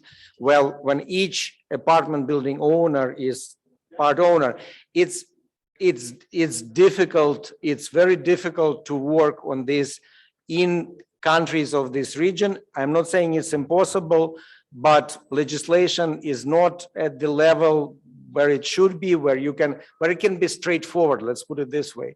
So I would say no easy solutions, has to be looked case by case. And again, you will not have, like in many other places, rarely you will have a major, I don't know, pension fund or whatever organization that simply owns an apartment building and rents out the apartments. Here's a microphone. Oh, that one.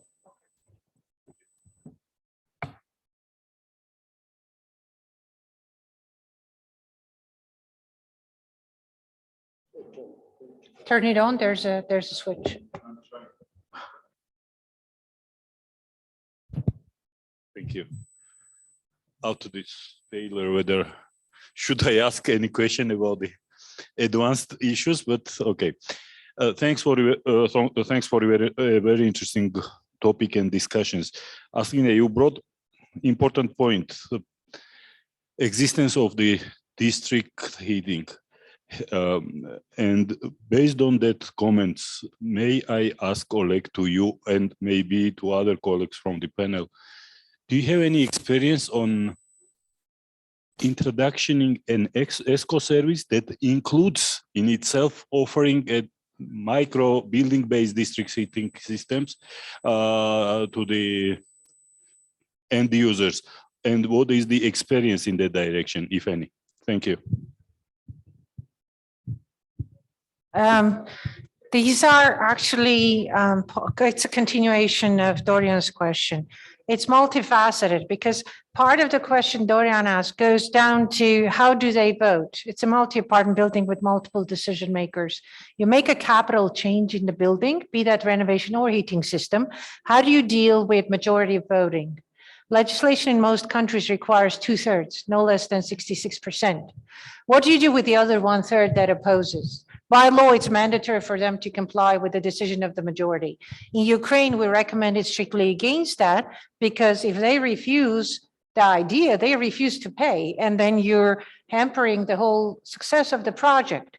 So we still support the idea of going 100%. In Serbia, that's no problem. They still go forward, and the minority knows that if they lost the vote, they have to comply because they're going to court otherwise and paying, same as in Slovakia.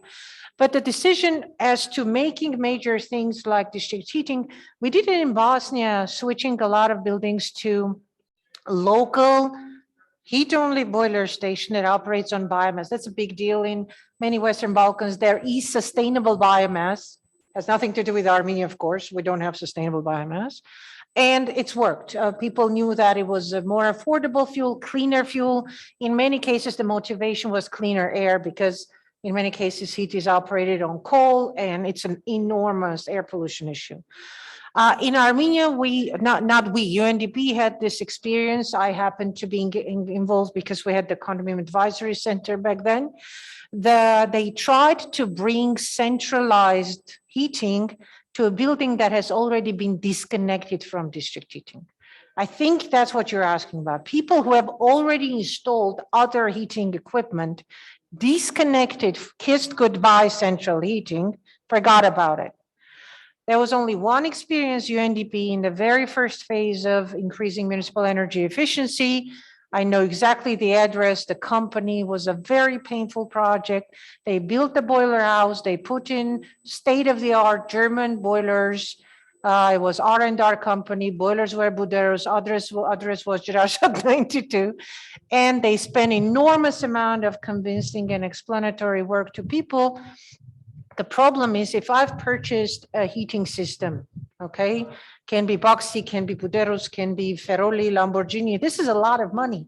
I put in my aluminum heaters, I put in the in-flat heating system, and somebody wants to bring back Soviet Union with vertical risers and uncontrollable, unbalanced heating system that turns on when they don't ask me. You know how it is, certain heating degree days, blah, blah, blah. So people joined with a lot of dislike. There was a lot of explanation. It will be cheaper, it will be cleaner, it will be reliable. Only 76% of residents agreed to connect to this system. And after the struggle, we found out that it was, I remember the UNDP reports, the finding was that 76% was not enough to make heating viable. And they calculated, optimized, and no less than 82% of all apartments need to agree to connect back first. Secondly, you need to split your heating tariff into base load and variable load, because people who are not heating their homes with not connecting to district heat, they still get a lot of heat transfer through walls. They need to pay the base, like it or not. The heating is in their building. And this is later, this was regulated by the Public Services Regulatory Commission, because if you have a heat supplier, it's effectively a natural monopoly in the building because you can't switch to an alternative. It was painful. The experience in this region is episodic. The experience in Western Europe in 2004, 2005, there was Euro Heat and Cool project by International Energy Agency that specifically investigated building district heating to places where it doesn't exist. And they proved both the environmental and financial viability, but there was a lot of government support to push it along. In this region, we lost the competition to individual heating devices because they're flexible, because they're reliable, because they're cheaper. There's no system loss. You know, district heating has 40% system loss, especially in post-Soviet system. The heating mains are depreciated, not insulated, especially, I mean, Ukraine, Russia, all same story. So the answer is sadly not very inspiring. All right, gentlemen and ladies, we have taken too much of your lunch time. I suggest to approach any of your speaker of your preference with bilateral questions during lunch. Bon appetit. It was a pleasure being with you at the session. Thank you very much. Thank you, speakers. Thank you very much. Bye. Thank you, Hannah.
Հայաստանում եւ տարածաշրջանի երկրների մեծ մասում բազմաբնակարան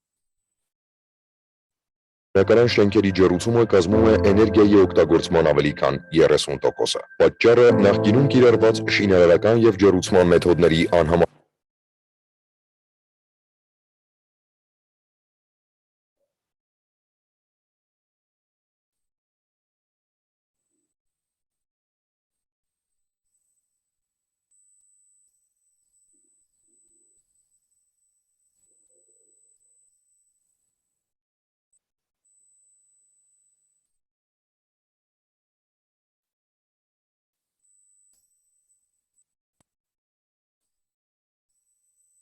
ապատասխանելիությունն է էներգոարդյունավետության չափորոշիչներին, ինչը հանգեցնում է էներգիայի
Hi, Gary.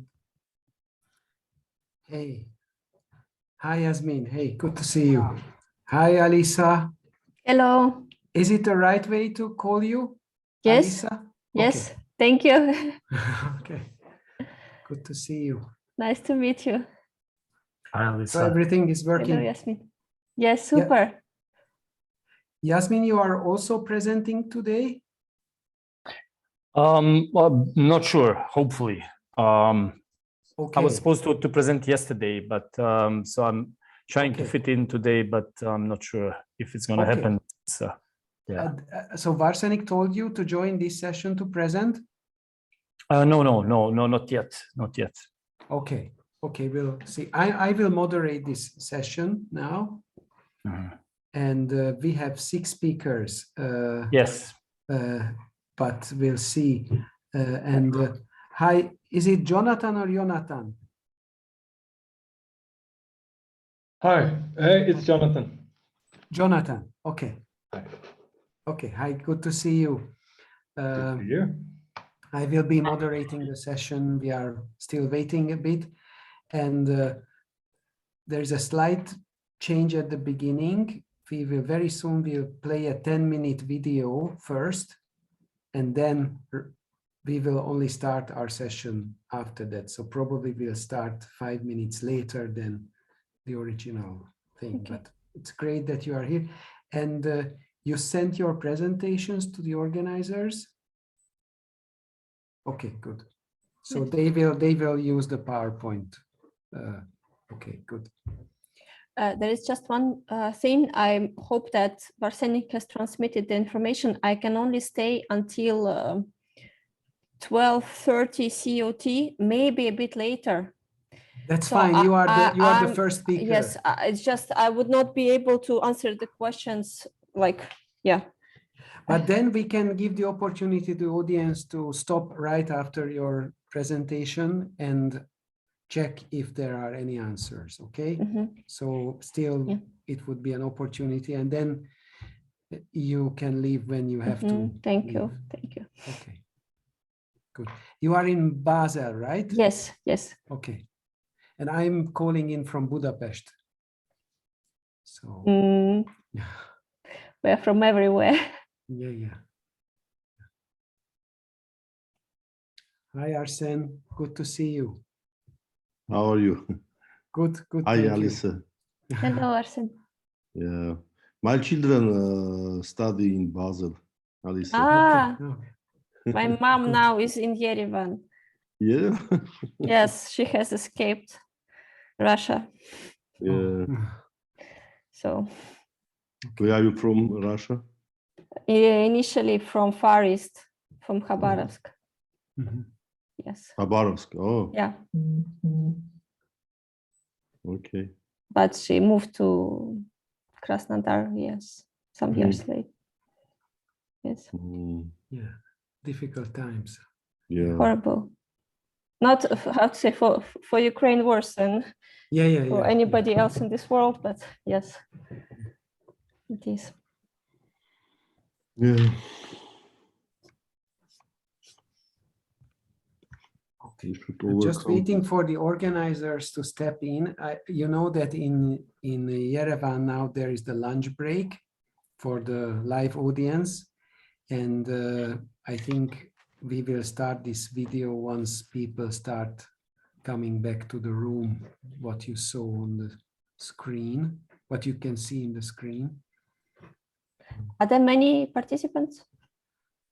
I think it's not a very big group. It's much more of an expert group, but I spotted some 30 people probably in the previous one.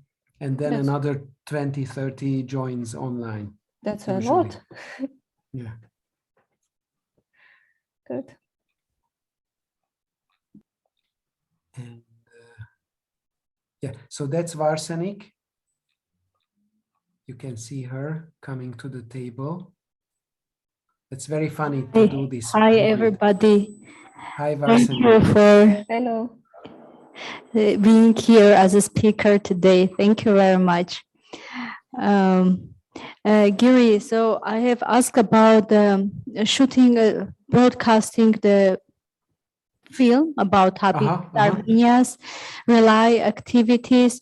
What do you think when we can broadcast it? Because people haven't yet come up to the conference hall, but I think there are online audience also over there. So please feel free to tell us when we need to switch on the film. I see 24 people online, but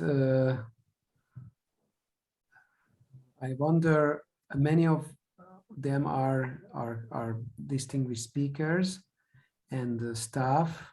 So I wonder, the original starting time was 50 past, right?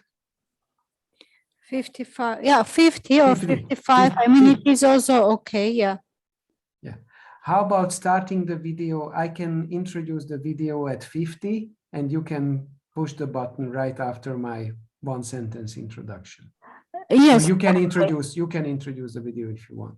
A video, okay, okay. So in 2 minutes we can start the video. And Varsenik, Yasmin is here and asking if he can join any of the sessions to give the presentation he couldn't do yesterday. Do you have a plan to which session he can join, or should we give him some time at this session? This is the last session we are having, and then tomorrow whole day we will have UNECE's workshop. Okay. So yeah, but we will try to catch up and include Yasmin to you as the last speaker, but it might mean that you will have less than 10 minutes if that's fine. Giri, I mean, there are, thank you so much, but I can see that there are really a lot of presenters anyway. So, I mean, and it's the last session, so perhaps, you know, it's not necessary. I'm just saying yes. that. So, yeah. Let's see how it goes, okay? Sure. And because not all the speakers are present yet. One of the speakers indicated that Igor will be late. So let's see. And Arsen, are you presenting? Oh, no, Yuri. No, okay. Not okay, this okay. time. okay, because I have Andre and Vakran from UNDP. Yeah, Andre will present instead of me regarding the building passport forms. Yeah. So Andre will do it, right? Yeah. Okay. And Vakram won't do it. Okay. Probably not. Okay. I had suggested Alisa's presentation, Yeah, but good. nobody followed up with her. And it came out that Varsenik told me the other day that she Thank you didn't very know much. about it. Good. Actually, I liked your presentation, Alisa. I think it was 2 years ago in 2000. Yes, it was beginning of COVID. I was hoping to do it in Yerevan. Yes. I was in Germany. So, yes, thank you very much. And it's a great honor to be invited. It's a great pleasure. Welcome. Okay, so dear speakers, now we are going to watch a video first, and please note that there will be simultaneous translation, and some of our speakers probably will speak in Armenian, and some of the questions from the audience will be Armenian. So there is an interpreter. If you click on the More button, there is another link to interpretation, and then you can choose English or Russian or German. No, English, Russian, Armenian. Yeah. So please do that to make sure, if you don't speak Armenian, to be able to follow the discussion. So I go ahead and introduce the video of Arsenik, if that's right. Okay. Որ խնդրեմ վիդեոն կմիացնեք։ So welcome everyone to this Արդյունքում էներգիայի աճողները գնալով ավելի բացասական ազդեցություն են ունենում ցած No, please. Sorry about this. You Let's- felt something. Okay, go ahead. So sorry, this is the challenge of hybrid sessions. Hi everyone, my name is Gyuri Sümegi from Habitat for Humanity International. I'm calling in from Budapest, Hungary to moderate this upcoming session, which was supposed to start now. People in live in Yerevan are just finishing their lunch break. So in the meantime, we would like to present you a short video about the achievements of the Rely project by Habitat for Humanity Armenia in Armenia. So please have a look, and once the video finished, we will start the session. Thank you very much.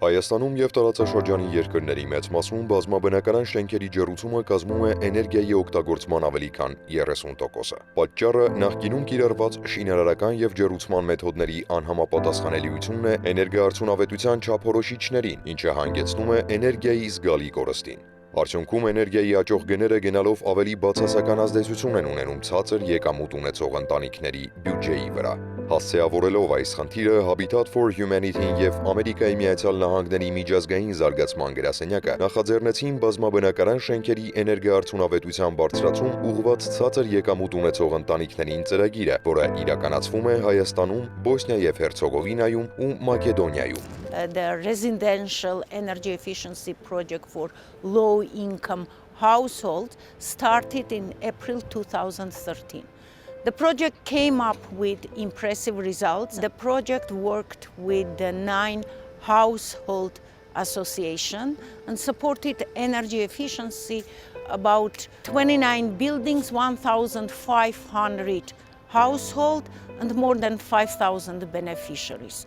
The project supported them to decrease their energy costs, supported behavioral change in consuming energy, supported reduction of the greenhouse gases in Armenia, which is very important from the climate change perspective. Հայաստանում ծրագիրը մեկնարկել է 2013-ին։ Այն ֆինանսավորվում է ԱՄՆ միջազգային զարգացման գրասենյակի կողմից եւ համաֆինանսավորվում եւ իրականացվում Habitat for Humanity Armenia հիմնադրամի կողմից։ Ծրագրի նպատակն է համակցված ջանքերի շնորհիվ կրճատել էներգետիկ աղքատությունն ազգային եւ տարածաշրջանային մակարդակներում, բարելավելով ցածր եկամուտ ունեցող ընտանիքների կենսամակարդակը։ Հայաստանի համար էներգետիկ անկախությունը ռազմավարական խնդիր է։ Ինչպես հայտնի է, էներգիայի շուրջ 40%-ը սպառվում է շենքերում։ Այդ իսկ պատճառով նմանատիպ ծրագրերը շատ կարևոր են երկրի էներգետիկ անկախության բարձրացման հարցում։ Հայաստանում կա ավելի քան 13,000 բազմաբնակարան շենք, որոնցից մոտ 75%-ը վերանորոգման, իսկ 90%-ը պատշաճ ջերմամեկուսացման կարիք ունեն։ Ծրագիրը միտված էր բացահայտել ոլորտում առկա բացերն ու շուկայում ստեղծել նախապայմաններ, որոնք թույլ կտային համատիրություններին իրականացնել շենքերի վերանորոգման եւ ջերմամեկուսացման լայնածավալ աշխատանքներ։ Այդ նպատակով Habitat Armenian մշակեց եւ ներդրեց նոր ֆինանսական մեխանիզմ։ Մեկնարկեց համագործակցությունը Երևանի եւ Վանաձորի քաղաքապետարանների հետ, որոնք պատրաստակամություն հայտնեցին ծրագրին հատկացնել դրամաշնոր շենքերի վերանորոգման աշխատանքների ֆինանսավորման մինչեւ 40%-ի չափով։ Իսկ մնացած գումարի ֆինանսավորման նպատակով Habitat Armenian համագործակցություն սկսեց ֆինանսական կառույցների հետ 2014-ից 2018 թվականները UNECE բանկի հետ, իսկ 2020-ից Agrolizing լիզինգային վարկային կազմակերպության հետ։ Համատիրությունների հետ աշխատանքի ընթացքում իրականում մենք կարծում ենք որոշակի ռիսկեր կլինեն, որոնց մենք կառնչվենք, բայց հետագային որ ուսումնասիրեցինք նրանցից ոմանց գործերը, բարձ դարձավ, որ նրանք կարող են շատ լավ գործընկերներ հանդիսանալ, համատիրություններ կան, որոնք 80%-ից ավել հավաքագրում ունեն, 90-92% հավաքագրում ունեն, դա արդեն խոսում է այն մասին, որ նրանք վստահություն ունեն բնակչության կողմից։ Վարչական շրջան, համատիրություն, Habitat այսպիսի կազմակերպությունների միջոցով համարյա հասել ենք բավականին աշխատանքների, բնակ ֆոնդի վրա այդքան շատ աշխատանքներ չկա անելու, մեզ մոտ մնացել է հիմնականում հարթանիքների փոխումը, սեմինարների ելնելով բնակիչները մոտենում են եւ աճախակի ասում են, որ այո, փոխեցինք լամպերը, ջերմամեկուսացրեցինք, ասենք անջատում ենք ավեռնոտ լույսերը եւ մենք զգում ենք այդ տարբերությունը։ Ի սկզբանե ֆինանսական մոդելը նպատակ ուներ հնարավորություններ ստեղծել բազմաբնակարանային շենքերի ամբողջական ջերմամեկուսացման համար, սակայն շուկայի հետազոտությունը ցույց տվեց, որ բնակիչները դեռևս պատրաստ չեն բավարար գումարներ դնել շենքի ամբողջական ջերմամեկուսացման համար։ Որոշվեց ծրագիրն իրականացնել քայլ առ քայլ մոտեցմամբ, ներդրվեց ֆինանսական մեխանիզմ, որը թույլ տվեց համատիրություններին շենքերում իրականացնել մասնակի ջերմամեկուսացման աշխատանքներ։ Օրինակ ես իմ կողմից գոհ եմ։ Պատերազմները մաքրեցին, առաջ սև մուր, հիմա են կաբելները պատերի տակ մրցրեցին, աստիճանավանդակները ջարդվել էր սաղ բաները, հատերը փոխեցին,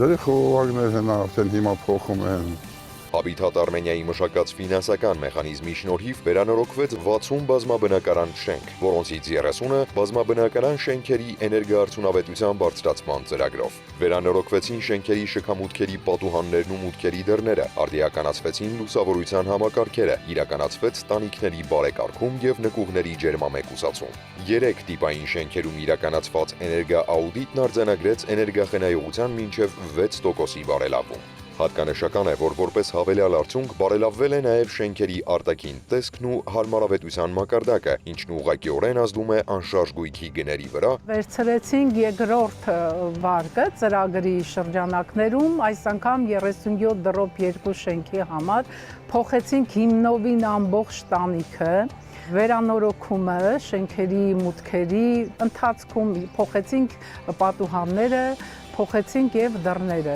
որի արդյունքում, եթե բնակիչը խնայողաբար օգտագործի, ասենք դուռը ծածկի, ձմռանը, ամռանը կունենա 5-ից 6 աշճան ջերմաշճանի խնայողություն։ Գործարկված ֆինանսական մոդելը շուկայում կայացնելու եւ վարկավորման գործընթացը խթանելու համար Habitat Armenian ստեղծեց երաշխիքային ֆոնդ։ Որպեսզի խրախուսենք նոր ֆինանսական կառույցների ներգրավումը ծրագրի մեջ, ինչպես նաև ավելի մեծ թվով համատիրությունների վարկավորումը, մենք ստեղծեցինք երաշխիքային ֆոնդ ԱՄՆ միջազգային զարգացման գործակալության ֆինանսական օժանդակությամբ։ Այս ֆոնդի շնորհիվ հնարավոր դարձավ ավելի մատչելի պայմանով վարկեր տրամադրել համատիրություններին եւ եղան համատիրություններ, որոնք առանց քաղաքապետարանի սուբսիդավորման ներգրավեցին ծրագրի մեջ եւ վերանորոգեցին շենքերը։ Այսպիսով ֆինանսական մոդելը դարձավ ավելի կայուն։ Ծրագրի իրականացման ընթացքում մենք հանդիպել ենք մի շարք խոչընդոտների, ինչպիսիք են օրինակ հավաքագրումների ցածր տոկոսը,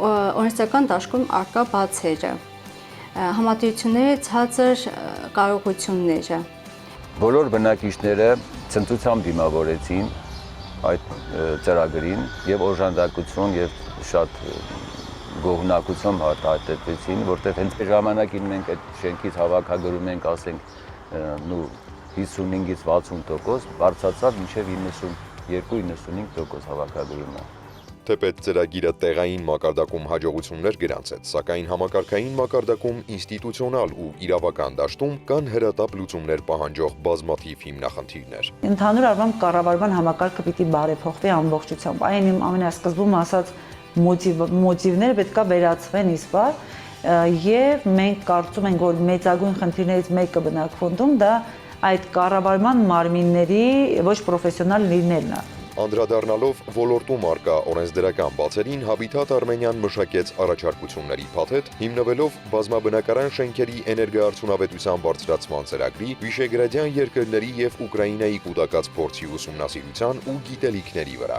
Ծրագիրը թե մեծ ծավալային եւ մասշտաբային չի եղել, բայց շատ սուր ընդգծել են հիմնական խնդիրները, իրականացումը շատ ակնհայտ ցուցադրել են խնդիրները, որոնք կան մեր կառավարման դաշտում։ Habitat Armenian իր առաջարկություններում անդրադարձել է նաև յուրաքանչյուր շենքի համար առանձին բանկային հաշվի բացման եւ պահուստային ֆոնդի ձևավորման անհրաժեշտությանը, որը կբերեր շենքերի պահպանմանն ուղղված գումարների կառավարման թափանցիկությանը։ Անցած տարի մենք այդ խնդիրը լուծեցինք եւ օրենքում փոփոխություն արվեց, որ այսուհետ միայն անկախի եղանակով պետք է լինի շրջանառությունը, յուրաքանչյուր շենք պետք է ունենա իր անվան բացված հաշիվ, որի վրա հստակ կկատարվեն բնակիչները կկատարեն վճարումները եւ որի ծախսման ուղղությունները պիտի կատարվեն ըստ օրենքի։ Նման համագործակցությունները բացի այն, որ հնարավորություն են տալիս բարելավել շենքերի վիճակը, մեր բնակֆոնդի վիճակը, դա տեսանելի եւ ավելի շոշափելի արդյունքն է իհարկե, բայց որպես պետական կառավարման տեսանկյունից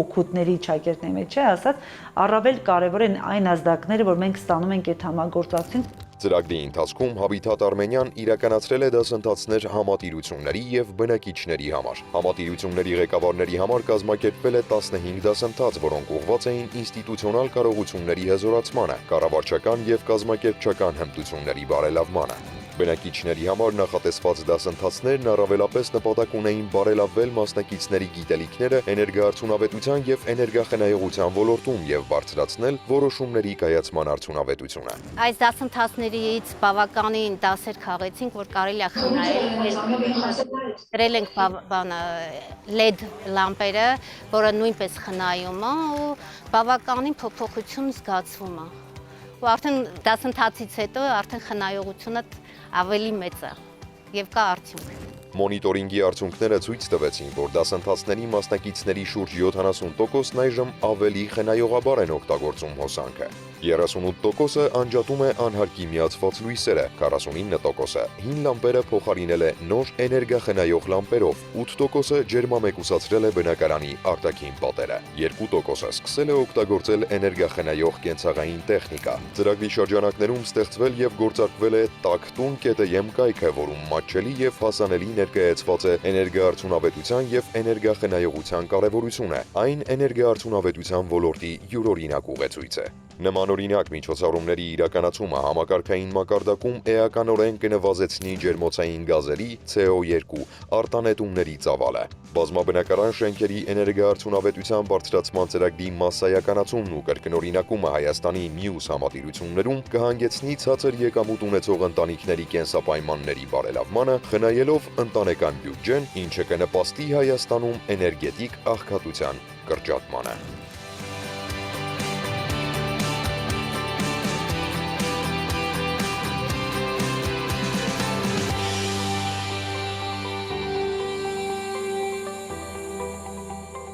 مسئولیتش رو نپذیره پاسخگوی نباشید و این اتفاق پیشتر هم افتاده یعنی یه بهانه به دست اونها بده که از این اصطلاح‌ها استفاده کنن ضمن اینکه میدونیم که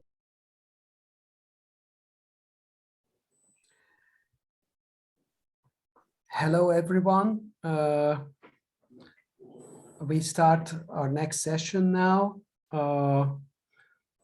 My name is György Sümegi from Habitat for Humanity International's Europe office based in Slovakia, Bratislava. But now I'm calling in from my home from Budapest, Hungary. This is the fourth session of this conference. And in the last 2 days, we addressed residential energy efficiency and energy poverty from many aspects. We talked about best practices, how to support homeowner associations and other best practices addressing renovation of multi-apartment buildings. We talked about financing models. We talked about how to define energy poverty and what challenges it has. And now at this session, we move to a more technical aspect, which is housing management, management of buildings, multi-apartment buildings, and how to use different types of data and technology to improve the management of buildings. We have a 19-minute session ahead of us with a very distinguished line of speakers. It's also an interesting group of speakers because since this is a hybrid event, it's not only me who is online from this panel, but the majority of speakers in this session are joining online from different parts of Europe. And also we have two distinguished speakers who will join us from Armenia. Technicalities, we will have a 10-12 minute presentation by each speakers. I ask my dear speakers to try to stick to this because we have quite a long list of speakers, so we need to be fair to the speakers coming later, so please keep to the time, and I will indicate this to finish in time. And for the audience, we will have a chance to ask questions. If you are sitting in the room in Yerevan, at the end, we will give the microphone to you to ask questions. And if you are joining online, we have a good 20 people joining online. Please write your questions in the chat here in Zoom whenever you seem fit. And we try to address the questions at the end of the session. Just before we start, just a personal remark. I still have very vivid memories when I attended a UN Sustainable Energy Conference in 2015, September in Yerevan. And I wish I could attend again. I could not, but really Yerevan is a very nice memory to me. So, and I know that many of the people who sit in the room we met back then. Without further ado, I'd like to give the floor to our first speaker, who is Ms. Alisa Freire, a data and digital solution expert from Pan Data GmbH company from Basel, Switzerland, who will talk about a case study on data solutions for energy efficiency in buildings. Alisa, the floor is yours. Thank you very much. I try to share my my screen. Do you see my screen? Not yet.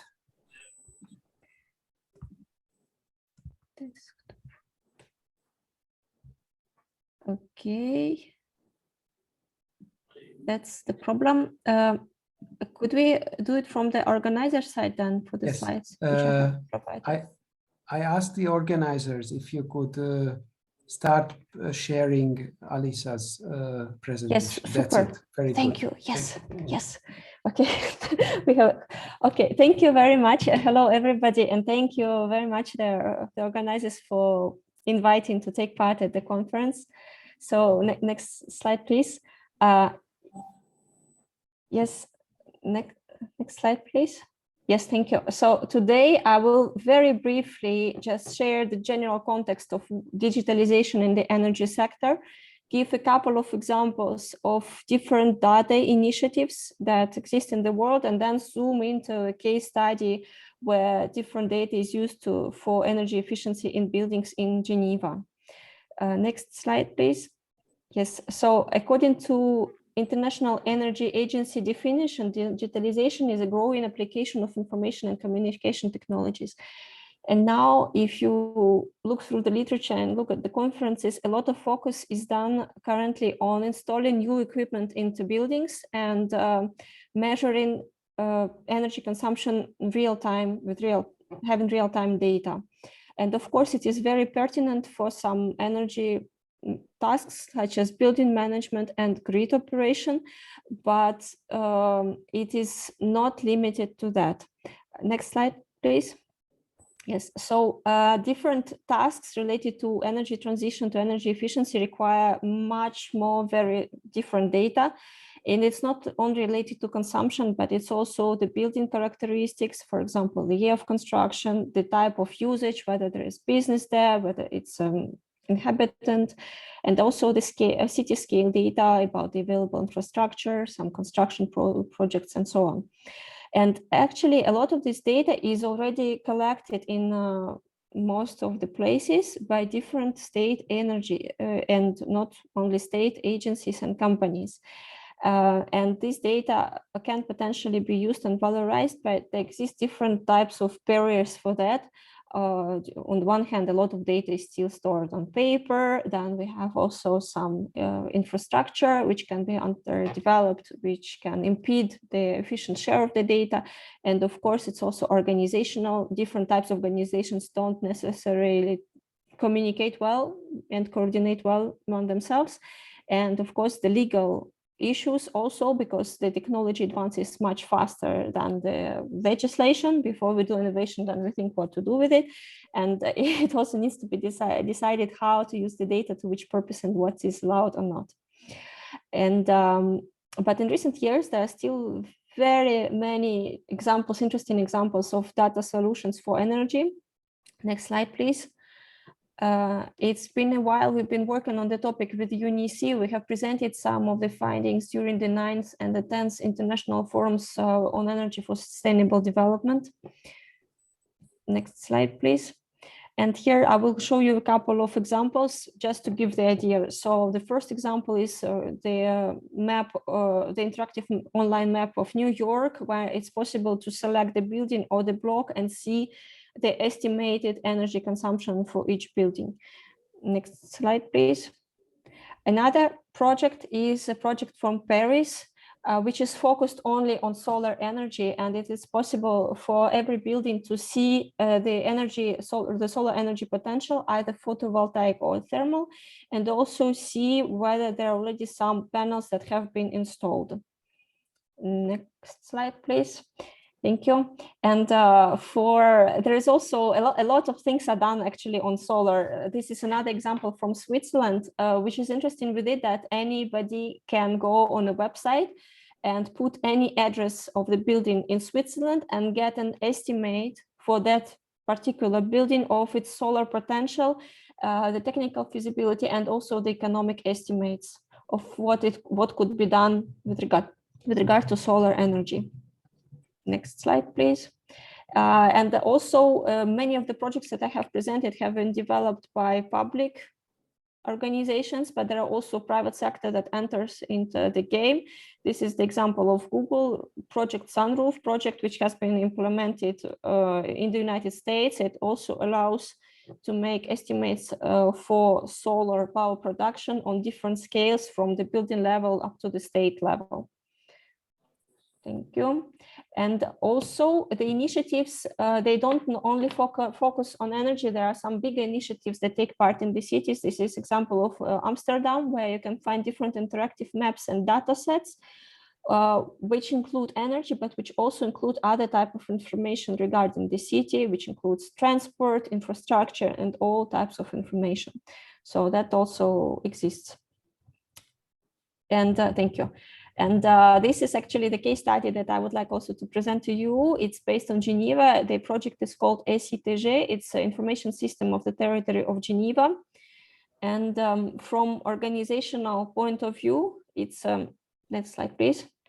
It's a combination of different actors. They have somehow are related to the Geneva. So it's the canton, it's different municipalities, it's the energy provider that provides electricity, heating, and water to the canton. There's airport, public transport association, so different types of organizations. And if every organization provides some data and of course uses other data also for its purposes.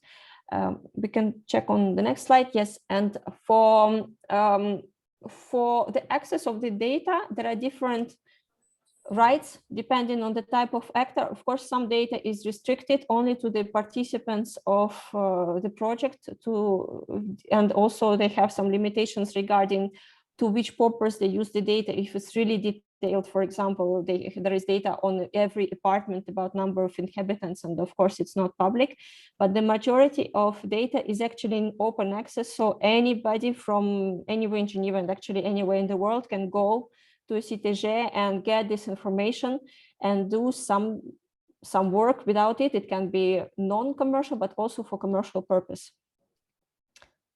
And there are many maps, so a lot of information can be already seen on the map, but it's also possible to download this information to make some analysis with own software and also to access this information via the database. So it's always be the latest version available. And regarding the data sets, it's really huge. For energy, there is details on which heating systems are installed, because in Switzerland, actually, there is very few district heating, so every building has its own boiler. It can be natural gas or heating oil or something else. And there is also energy efficiency indexes, data on solar potentials, there are thermal energy potentials, and also in insulation, for example, there is a layer on infrared emissions from the roofs, which has been taken from the airplane. So it's possible to see which buildings are less efficient than others. And thank you. We can, I think there is an animation, so we can push several slides to go to the next slide. Thank you. And also, apart from energy data, there is a lot of other related data which can be related to the buildings. For example, construction year, the surface, the population, the companies that are within these buildings, and also with some urban development plans. For example, if some area of the city will be, there will be new construction, which can be also useful for some energy projects. Thank you. And one of the major data sets, which is really used in Geneva, especially for energy efficiency purpose, is actually the heat consumption index. So this is the consumption for space heating and hot water divided by heated surface area and corrected for climate. And it is obligatory for buildings. So every building needs to provide this data every year. So it's possible also to monitor the performance of buildings every year. The costs are carried by building owners who can do it themselves or hire someone to do this calculation. Thank you. And actually, this is the example of how one energy efficiency index can be used by different stakeholders for different purposes. So, for example, for the state, it analyzes the performance of the whole building stock to establish some standards, energy performance standards, and for the buildings that overpass certain level, certain threshold of the index, they are obliged to perform an audit and even to do some renovation measures. But it's not only used by the state, so we can go to the next slide.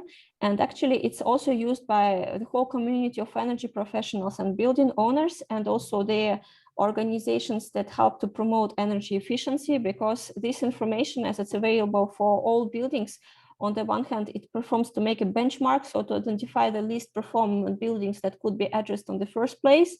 But also this information could be used to estimate the energy saving potential, or to do some work regarding the simulation of what could be done with the building. So to summarize, as you have seen, there is a lot of different initiatives, and they have very different characteristics. We can open the text. I think there is text on the slide. So there is different organizations that implement data initiatives. They have different geographic scales. It can be city level, it can be country level, and also the quality of data is very different. It can be something which is measured, something which is estimated. So all possible solutions. And next slide, please. Yes. And but what is actually common for all the data solutions that we see is actually, we can actually open the text. I think a couple, no, go further. It's the last slide. Yes, one more, and one more. Yes, thank you. So, so what is common actually for all the data solutions that we see, that they combine different organizational and technical elements that are for the objective to collect data, to improve the quality of the data, and to facilitate access to this data. And the objective of all the initiatives is, on the one hand, to support decision making. So actors that has different actors, energy professionals, municipalities, building owners, they all need to take decisions, and they are helped to take informed decisions. And also they helped to collaborate with each other. And maybe the key element in what I would like to transmit, that it is a process. So it is possible to implement data solution in any territory nowadays, because the data is already there. Of course, it's not of the same quality, it's not of the same, there are not the same technical capacities, but it's a process which is which can be started at any pace, and which is actually not ending, because it's constantly evolving. So, and there is a lot of transfer of practices that could be done from one territory to another, and how to manage data and how to use this data for collaboration and for taking decisions. So this was my presentation. I hope I did it in less than 10 minutes. Thank you. It was 12, but it was great, and the original deal was 12. So thank you, Alisa. Super. Okay. It was super educational, and I'm asking the audience that Alisa has to leave very soon for another assignment. So we want to give her the opportunity. So if you have any questions now, please ask it now. I'm asking the online audience to put the question in the chat, or if there's any question from the room in Yerevan, please, this is the time to ask any questions or comments you have for Alisa. And don't hesitate also just to contact me after. I also put my email. So if you have any questions, please, I'm available. No question in the chat box. Is there any question from the room?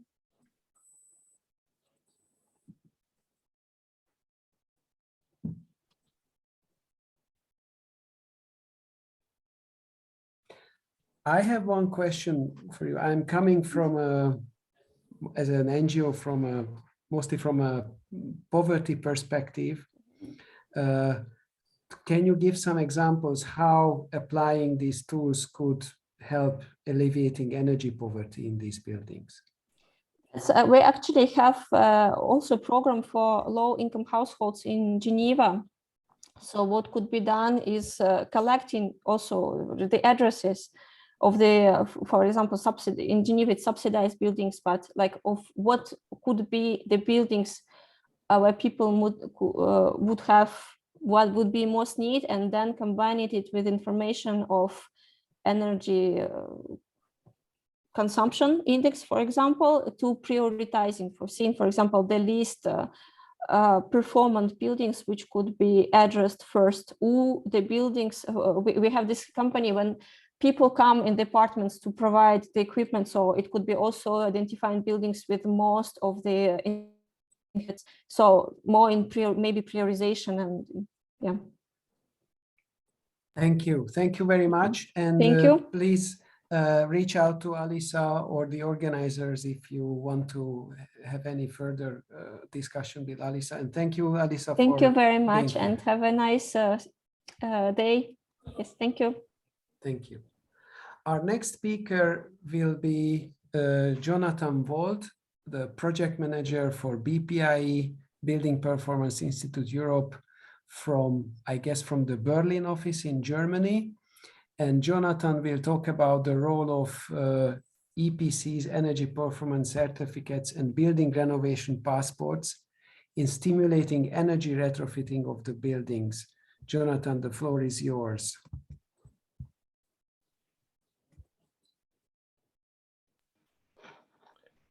All right, thank you so much. I hope you can see my screen. Yes. All right, perfect. Okay, thank you. First of all, thank you for having me. My name is Jonathan, as you said. I'm very honored to be here digitally in Yerevan. I hope to be able to visit very soon.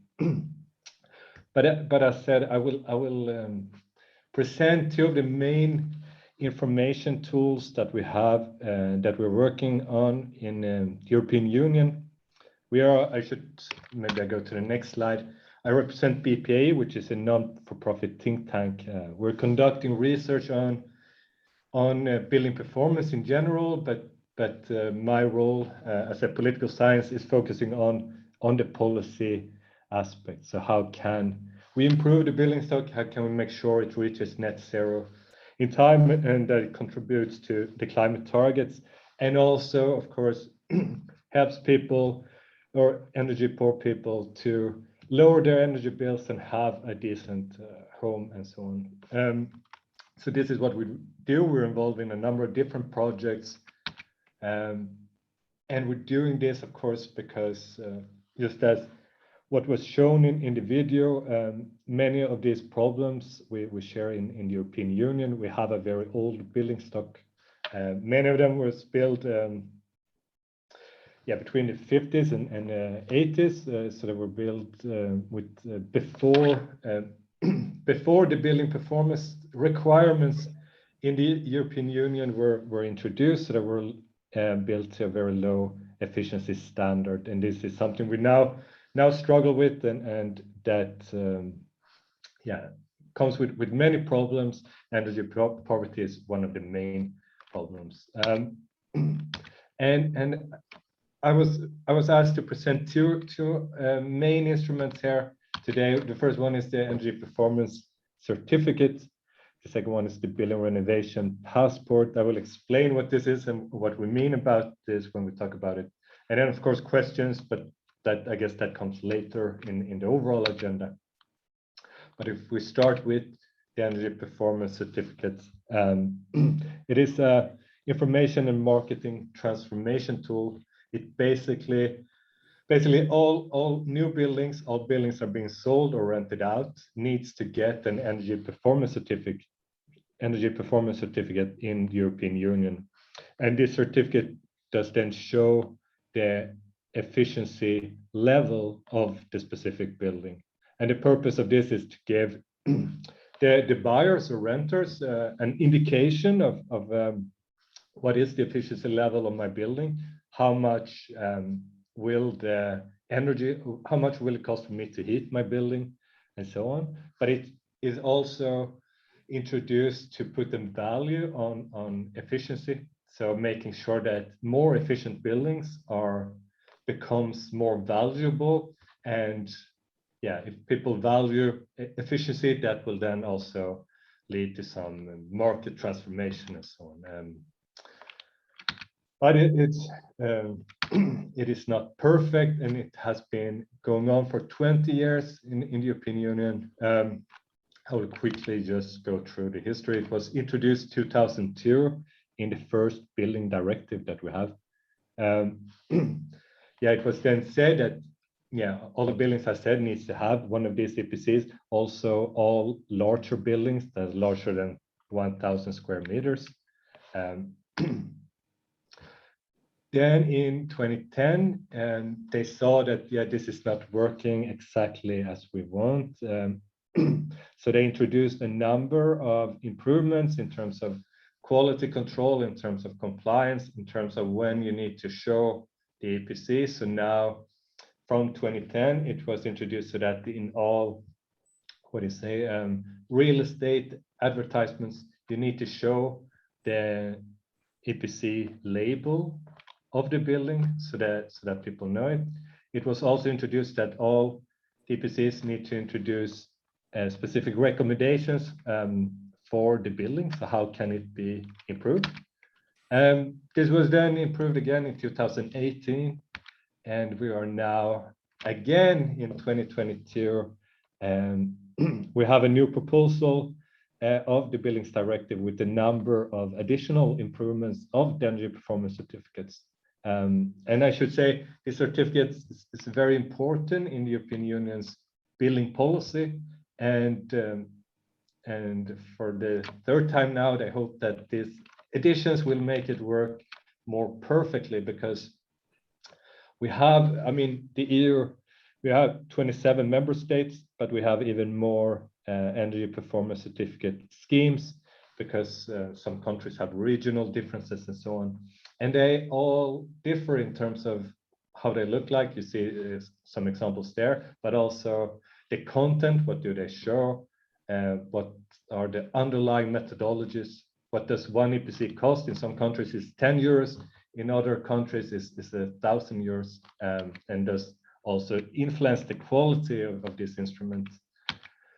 And one example is that some of them are based on the asset ratings. What is the insulation level of different components? What is the heating system of the specific building? While a couple focus on only the operational ratings, so how much does the building actually consume in terms of energy? And there's a number of countries that use a mix of both, because they both have their specific weaknesses. I don't think I have time to go through them. I will just say a couple of words on how it has impact the property value. So does people really care about the EPC rating? And this is now 5-6 years old. So it has improved a bit, but you see here that it's basically 1/4 of real estate agents that said that when people are buying a building or apartment, DPC is actually influencing the interest and the cost of. But we see in some countries where DPC has been introduced in a more sensible way, where they have real reliability of the instrument and so on, we see that people are actually attaching a value to DPC rating. Portugal is one place where we see that the high classes, so the high efficiency ratings, people are willing to pay much more for those buildings. And the same in France. You see here for the different regions that the highest DPC ratings are valued higher. But I should say all of these studies is difficult to single out the indicator of DPC rating from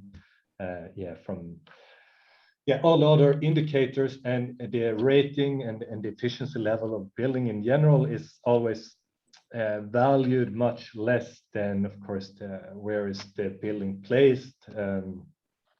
How does, what does the kitchen look like, and things like that are not energy related. Okay, a couple lessons before I quickly go through the next one. We have learned of this 20 years that quality and reliability of the instrument is key, but also that it needs to include relevant aspects for the building owner or for the end users. If it's if it's a house owner association, they need to be able to look at this and be able to deduct information. Many of these EPCs are way too technical and doesn't include recommendations that are valuable. And then linking it to the previous presentations, this EPC data needs to be digital because it can really be used to assess which buildings need to be renovated. How should they be renovated? How can we do this on a district level, for example? Maybe couple it with improvement of the district heating system or things like that. And this data has not been used in this way so far, but this is one valuable output. I will now quickly go through the next one because I think the time is running out. So this is a new instrument that is being popping up more and more, and it's introduced in this new proposal of the Buildings Directive. And this one more relates to how the building can be renovated. So for example, when you renovate the building yourself or you based it, my dad always asks his neighbors what they do, and he does the same. And if you're going to renovate your building to a high performance level, you tend to do it in the wrong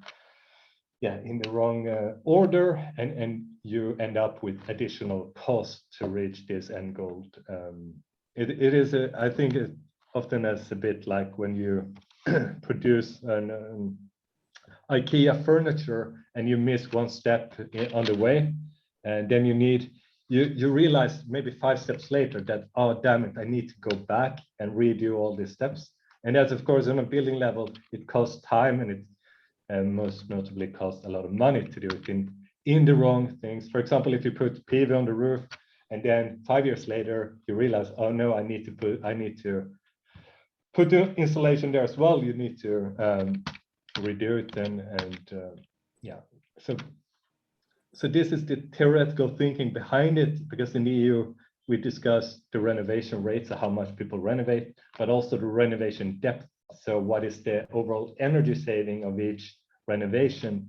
And we need to go to a place where we have a high renovation rate, but also high renovation depth. But the reality is that most people cannot renovate deeply in one step because it's too expensive. It costs a lot of money, and that is true for single family buildings, also true for large apartment buildings. And then, you know, if you need to do it in different steps, you need to do it in the right order, and yeah, taking all these aspects into account. And this is why the building renovation passport is coming up in the EU, because it sets out the step-by-step renovation roadmap for the building, while the certificate is there to really just indicate the current status of the building. And this is what it does. I mean, it sets out the long-term targets. How do we, in EU, we talk about zero emission building, but it can also take into account the aspects of the people living there. So how do people use the building?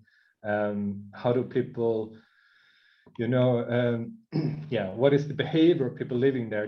Are also aspects that can be taken into account, and just make this renovation more popular for the end user by tailoring it to their needs, and not just to the building performance aspects.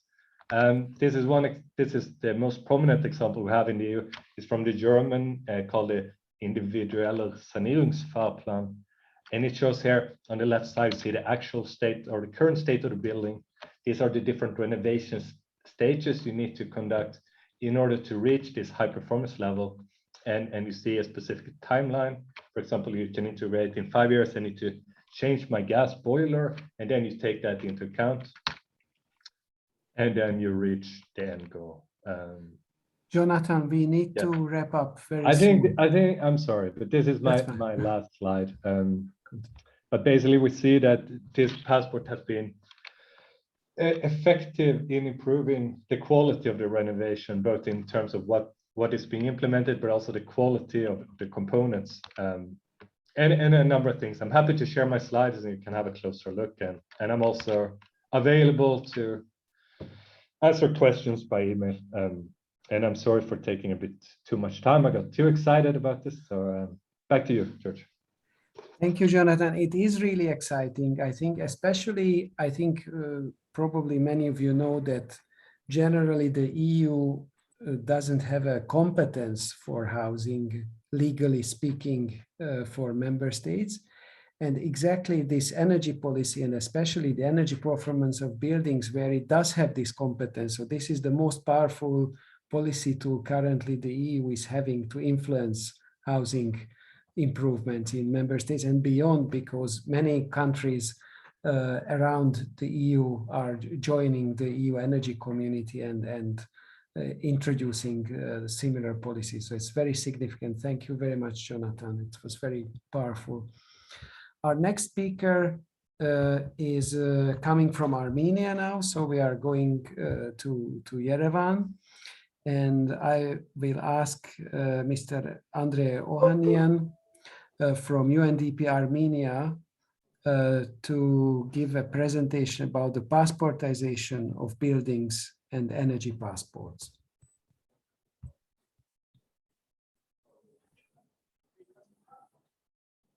Andre, are you with us? Yes, I am. Hi. Okay, good, great. Welcome.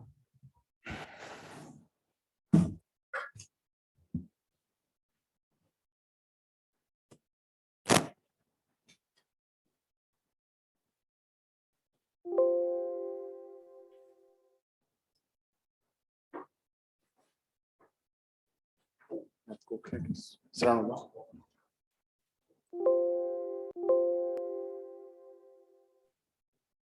Okay.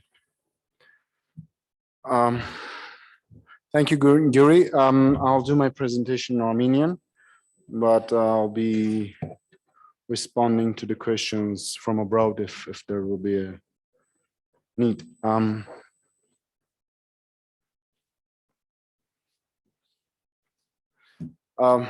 Ողջույն բոլորին, ես Անդրեն եմ Օհանյան, Մագիզարգասման ծրագրից։ Մենք խոսենք այսօր շենքերի անձնագրավորման մասին, ինչպես նաև էներգետիկ անձնագրերի վերաբերյալ ինչ ունենք Հայաստանում։ Ուրեմն 2019-20 թվականների ընթացքում մենք ՄԱԿ-ի զարգացման ծրագիրը քաղաքաշինության պետական կոմիտեի հետ համատեղ աշխատել ենք եւ ուսումնասիրել ենք շենքի անձնագրավորման հետ կապված այն ինչ որ մենք ունենք օրենսդրական դաշտում, ինչպես նաև դրանց արկա վիճակների վերաբերյալ միջազգային փորձն ուսումնասիրվել եւ մասնավորապես կարողացել ենք կազմել եւ մշակել բազմամնակարան շենքերի, ինչպես նաև հասարակական շենքերի անձնագրերի օրինակելի ձևեր, դրանց լրացման կարգն ենք սահմանել, ինչպես նաև անձնագրերի կազման ուղեցույցի ձև է մշակվել։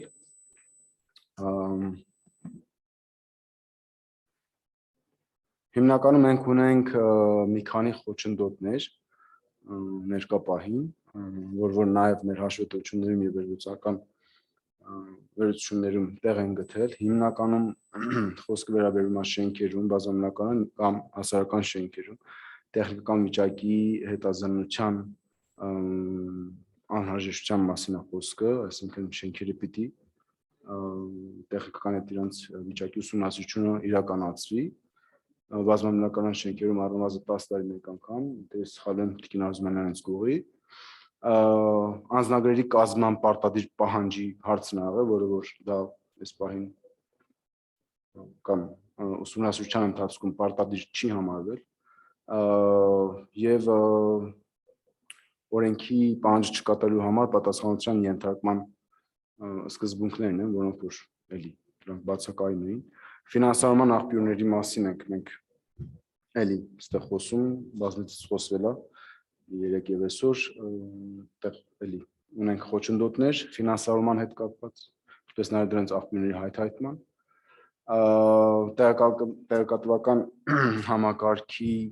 համակարգ շահագործող ստորաբաժանումների հարցը կար, դա այլ է բաց, ինչպես նաև քաղաքաշինական կադաստրի վարման համար կոնկրետ պատասխանատուներ նշանակված չեն եղել կամ նշանակված չեն, էլի քաղաքաշինական կադաստրի հետ կապված միասնական տեղեկատվական համակարգի ներդրման անհրաժեշտության բացն եղել, որը որ մենք ունեցել ենք։ Հիմնականում մենք ուսումնասիրել ենք մի քանի երկրների փորձեր, որպեսզի առաջարկություններով հանդես գանք, խոսքը վերաբերում է եւ անձնագրերի ձևաչափի մասին եւ անձնագրավորման գործընթացի վարման մասին։ Տեսնում եք մի քանի երկրներում կարգը այդպիսին է, օրինակ Ռուսաստանի Դաշնությունում կա միասնական բնապահպանական ճակատի կամ ասենք ֆասադի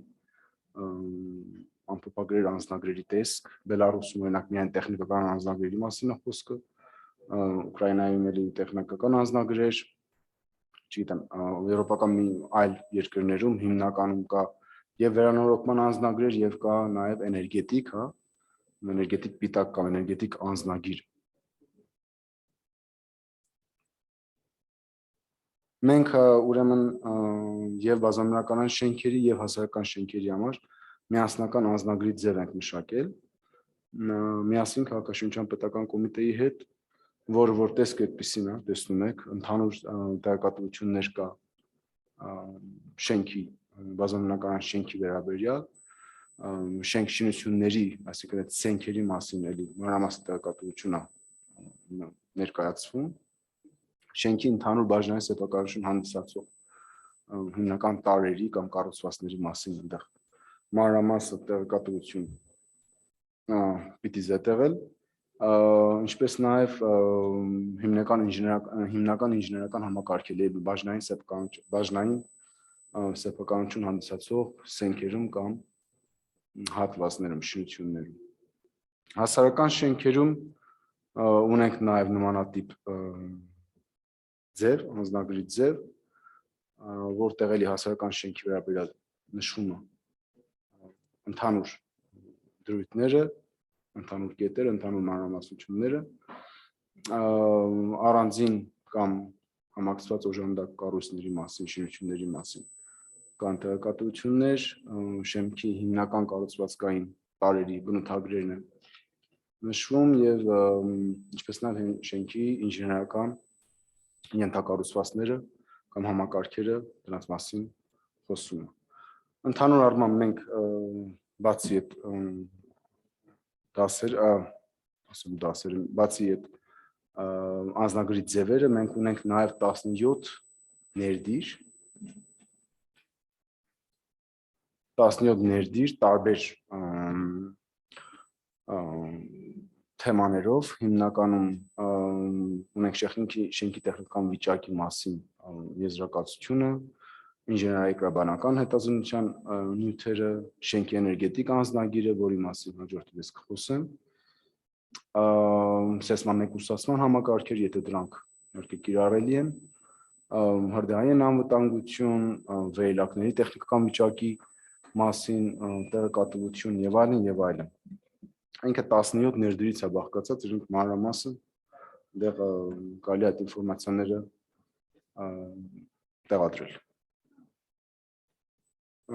Հողամասի մասին է հողամասի տեղադրման հանույթներն են, չգիտեմ, շենքի գլխավոր հատակագծի արկայությունը եւ տեղադրումը տեղ, ճակատային լուծումները եւ այլն եւ այլն։ 17 վեբականի համապարփակ ներդիրների մասին է խոսքը։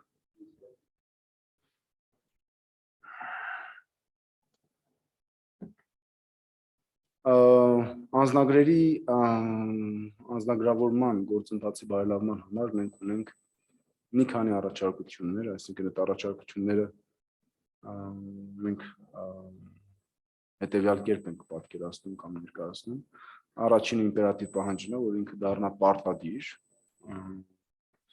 արժանահավատ տեղեկատվություն ընդհանրապես հավաքագրվի եւ նաեւ այդ հավաքագրման մեթոդոլոգիան, կամ մեթոդաբանությունը բարձ լինի, ֆինանսավորման աղբյուրների հստակեցման հարց կա եւ պետական մարմինների կողմից եւ նաեւ ՀԿ-ների, սեփականատերի մոտիվացիոն մեխանիզմների ներդրման հարց կա, պիտի վերահսկման եւ մոնիտորինգի մշտադիտարկման համակարգերի ներդրումը ապահովված լինի, ինչպես նաեւ քաղաքաշինական ոլորտի կազմում պիտի առանձնացված ստորաբաժանում լինի, այսինքն հատուկ ինչ-որ մարմին, դիազոն մարմին այդ հարցերով զբաղվի։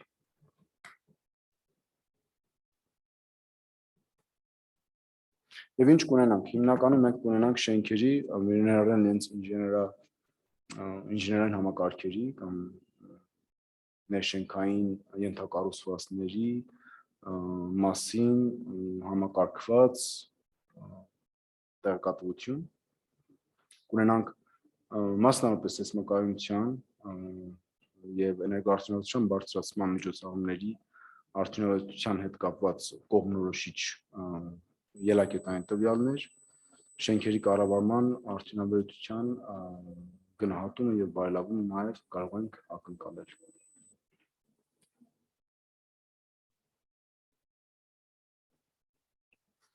Բազմամրակարան շենքերի պահպանման եւ շահագործման կանոնների մշակումը նաեւ մենք իրականացրել ենք 2015-2020 թվականների նույն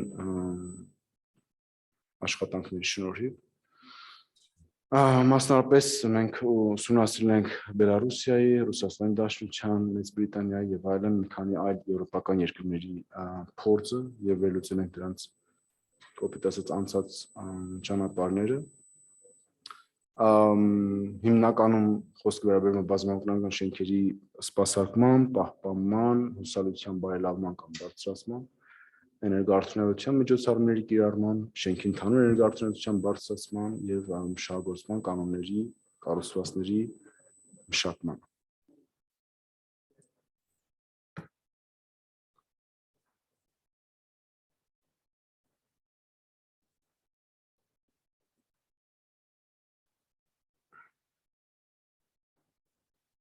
Եվ հիմնականում մենք հանդիպել ենք մի քանի ոչնդոտների կամ բացերի, հիմնականում 3 տեսակ են, իրավական են կամ ինստիտուցիոնալ կամ ֆինանսական։ Իրավական մասում մենք ցավոքսոտի չունենք վերահսկողության արդյունավետ մեխանիզմների փորձարկում կամ կիրառումը։ Շահագործման միասնական նորմերը այս պահին մշակված չեն, ինչպես նաև սեփականության իրավունքը մասնավորապես հողատարածքի հետ կապված, դա դեռ մնում է բաց։ Կազմակերպչի ինստիտուցիոնալ մասով ասեմ, որ շենքերի ներշենքային ենթակառուցվածքների սպասարկման և շահագործման ոլորտներում կան տարբեր, այսպիսի ասած, խաղի կանոններ, որոնք որ մի շարք իրավական խնդիրներ կա այդ առումով, որտեղ մի շարք կազմակերպություններ են դրանք իրականացնում։ Բնագավառը չի կարգավորվում կենտրոնացված կարգով, այսինքն մեկ լիազորմանի կողմից դա չի իրականացում եւ սեփականատերերի, բնակարանների սեփականատերերի մասնակցային իրավունքը լիարժեքորեն կարող ենք ասենք, որ չի ապահովում։ Եվ ունենք նաև Andre, sorry. Yeah. I'm really sorry. Could you wrap up very soon? I will.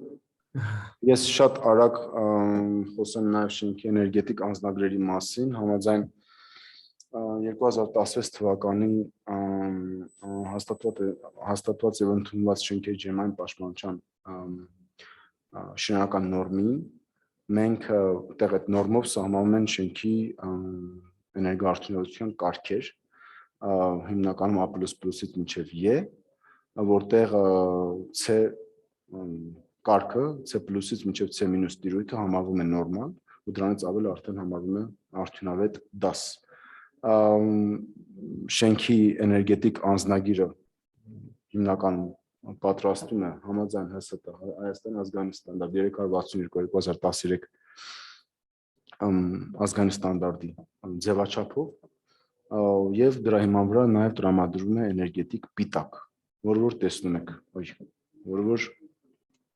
եք պատկերում այսպիսի A++-ից մինչև E, բնականաբար E եւ D դասեր անարդյունավետ կամ ոչ արդյունավետ դասերն են համարվում եւ արդեն B-ից սկսած մենք առնչվում ենք արդյունավետ, բարձր արդյունավետությամբ հանդիսացող շենքերի հետ։ Հիմնականում այդքանը։ Gyuri, I'm done.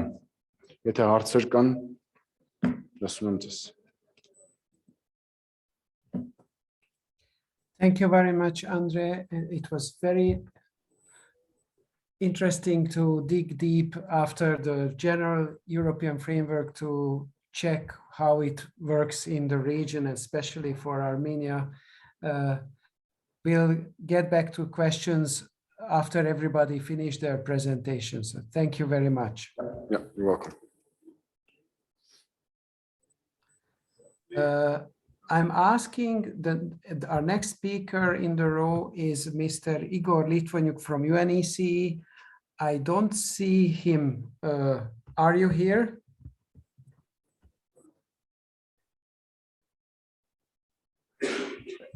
He's supposed to join online, and I don't see him. Gyuri, he notified me quick that question he in the has some audience. emergency and he will be late, but We have a question in the audience. If we have a couple of minutes, maybe we can.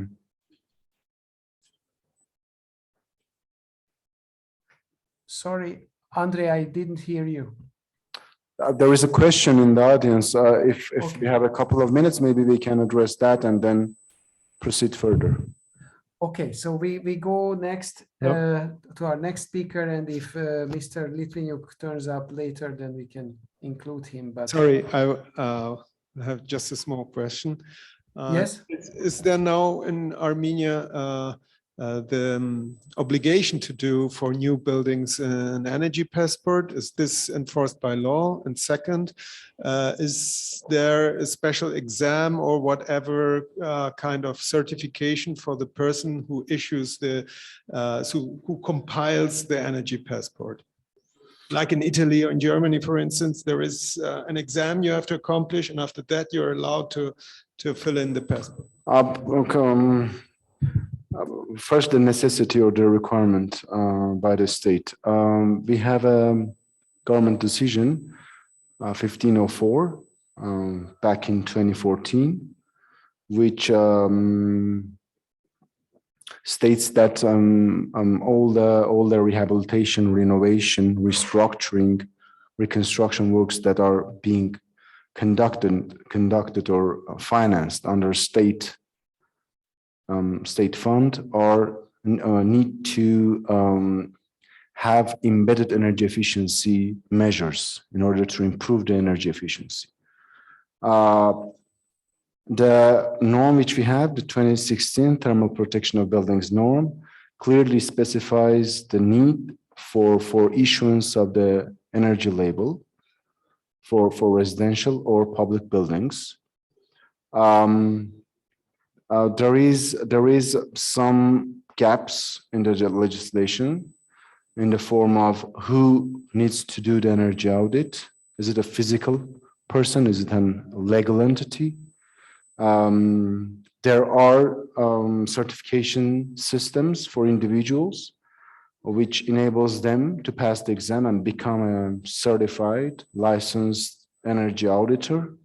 But that doesn't mean that that the person can issue an energy label. It's a bit mixed, unfortunately. Thank you very much. I can add on that. Sure. In continuation. So legally, this is divided.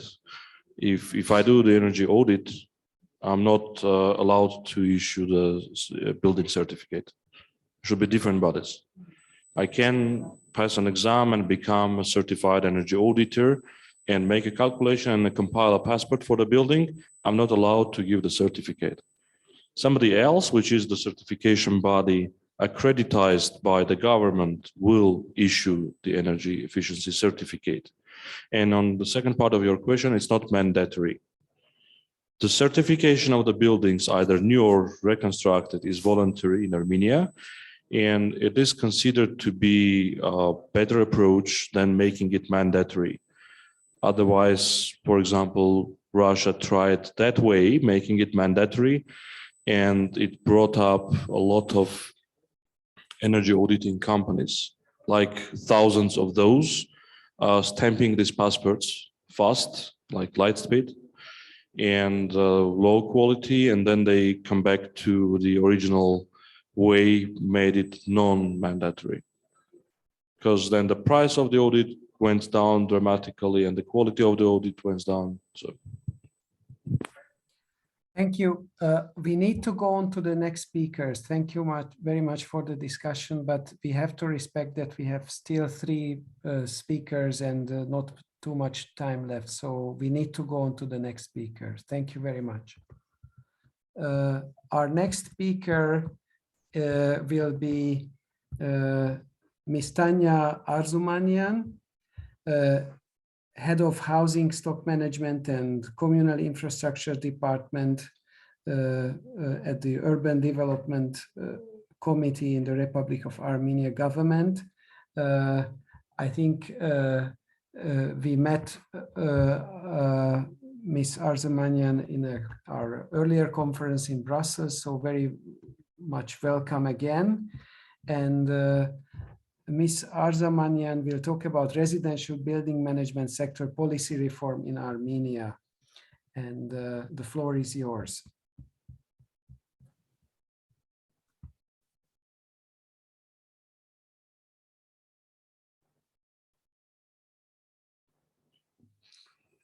Բարև ձեզ հարգելի գործընկերներ, պարոն Սիմեխի ուրախ եմ ձեզ տեսնել իհարկե, շնորհակալություն կազմակերպիչներին, ես կարևորում եմ ցանկացած նախաձեռնություն, որը ուղղված է ոլորտում առկա առաջին հերթին խնդիրների քննարկմանը։ Պիտի փորձեմ, թեև իմ խոսքը մի քիչ այլ կառուցվածքով էր սկզբում ձևավորված, բայց փորձեմ նաև մեկտեղել նախորդող սեսիաներում բնականային ֆոնդի կառավարման հարցերի շուրջ հնչեցված մտքերի շուրջ եւ իմ նախորդ բանախոսի նաև կողմից առաջադրված հարցերի շուրջ փորձեմ ձևավորել իմ խոսքը։ Ուրեմն, որպեսզի հետոն ավելի կարողանամ բացատրել, մի փոքր շատ կարճ անդրադարձ, որ Հայաստանի Հանրապետությունում բազմաբնական շենքերը հիմնական քաղաքային բնակավայրերում գերազանցում են 19,000 այս պահին, ձևավորվել են, ուրեմն ֆոնդը ձևավորվել է ավելի վաղ, այդ խորհրդային տարիներին եւ 90-ականների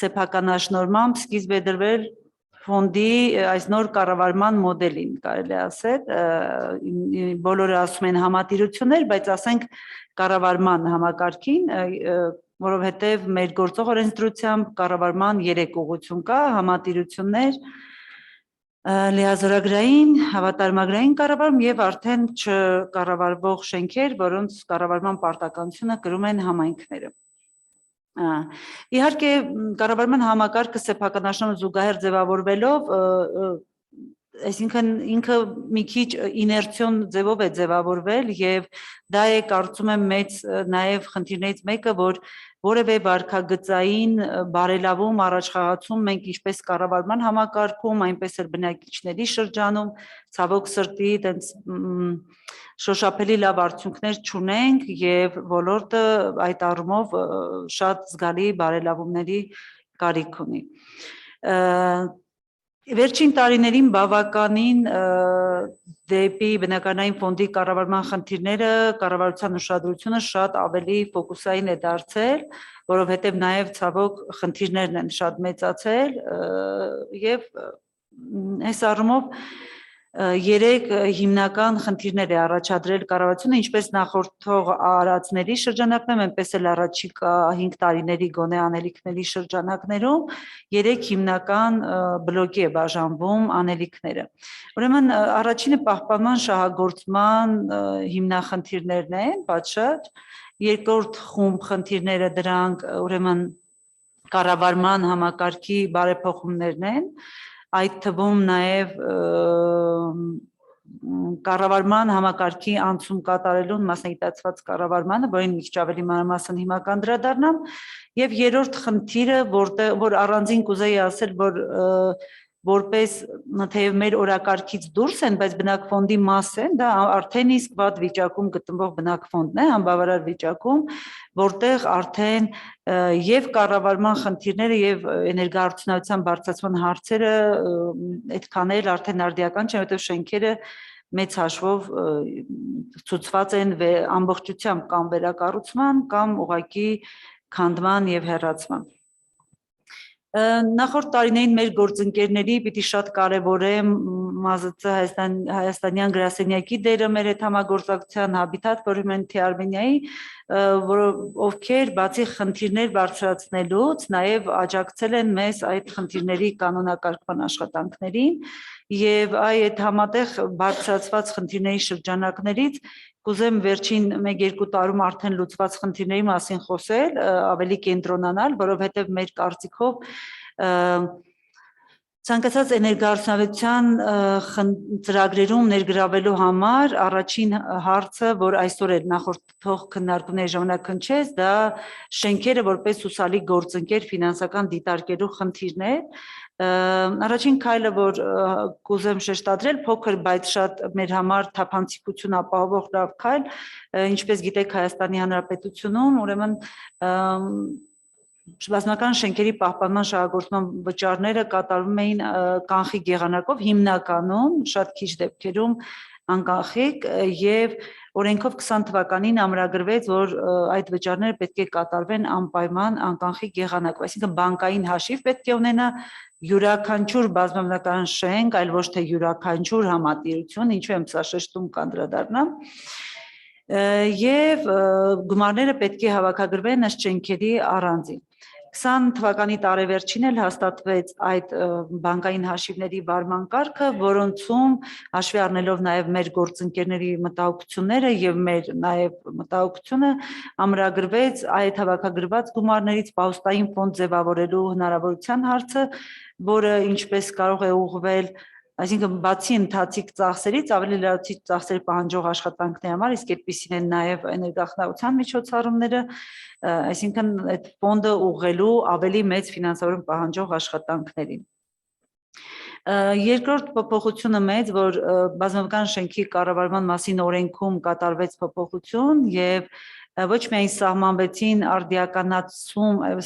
արդիականացում տերմինը ինքնին, որի մեջ նաև էներգիայի խնայողությանը նպաստող միջոցառումներ նկարագրվեցին, այլ փորձարվեց եւ արվեց ոչ միայն փորձ, այլ օրենսդրական այդ փոփոխությունը եւս արվեց եւ ձայների հարաբերակցությունները արդիականացման որևէ ծրագրի մասնակցության համար որոշումների կայացման համար ձայների հարաբերակցությունները վերանայվեցին եւ 50+1% սահմանվեց նախկին ավելի բարձր տոկոսների դիմաց, ինչու, որովհետեւ Հայաստանում էներգախնայության բարելավման այդ կարիք ավելի շատ ունեն գոյություն ունեցող շենքերը, իսկ նախկինում կառուցված, իսկ որոնցում բնակեցվածությունը ոչ միշտ է, որ 100% է, ավելի շուտ հիմնականում 100% չէ եւ դա լրացիչ խնդիրներ է առաջացնում եւ կառավարությունը այդ մոտեցումը ցուցաբերեց, որ եթե այդ աշխատանքները բարելավելու են շենքի վիճակը հանգեցնելու են տևականորեն էներգիայի խնայման աշխատանքներ եւ այլն, այստեղ այսինքն որևէ սեփականատեր որևէ ձևով չի տուժում, այլ միայն շահում է, հետեւաբար այս որոշումները կարող են կայացվել ձայների ավելի պարզ հարաբերակցությամբ։ Հաջորդ հիմնական հարցը, ես նույնիսկ ուզում եմ խոսքը կապել մի քիչ առաջ ցուցադրված ֆիլմի հետ, որտեղ բնակիչը ասում էր շատ լավ է, որ էներգախնայության միջոցառումները այս արդիականացումը արվել է, որովհետև պատժեզները էլ մրոտ չեն եւ սև չեն։ Ցավոք այս ընկալումը թափթփվածության եւ բովանդակության առումով պահպանման շահագործման խնդիրների կա եւ բնակիչների մոտ եւ կառավարիչների մոտ եւ այս խնդիր եւ բազմական շենքի պահպանում շահագործում արդիականացում յուրաքանչյուր կառավարման մարմին միասնական կանոնների բացակայության պարագայում մեկնաբանում է յուրովի դա էր պատճառը որ էլի ՄԱԿ-ի զարգացման ծրագրի հայաստանյան գրասենյակի հետ համատեղ նախորդ 2 տարիներին մշակվել սահմանված ընթացակարգ են անցել եւ այս տարվա սկզբին արդեն հաստատվել են բազմաբնական շենքերի պահպանման, շահագործման, արդիականացման, այդ թվում էներգախնայության եւ էներգարդյունության բարձրացման կանոնները։ Այս կանոնները մենք կարծում ենք, որ շատ լավ, այսպես կոչված ձեռքի գիրք են կառավարման մարմինների համար եւ շատ լավ միջոց կլինեն հետագայում հենց կառավարիչների վերապատրաստելու համար։ Այս կոնտեքստում վերապատրաստման կուզեմ անպայման շեշտադրել, որ կառավարության առաջիկա ծրագրում այդպիսի նպատակ է ամրագրված անցում կատարել բազմաբնական շենքերի կառավարման մասնագիտացված համակարգին։ Պիտի ասեմ, որ այս եզրահանգմանը նաև ինչու ենք եկել, եթե վերջին տարիներին Հայաստանում նոր կառուցվող շենքերում հիմնականում կառուցապատողները, ովքեր ունեն մասնագիտական նաև լավ ունակություններ, ստանձնում են բազմական շենքերի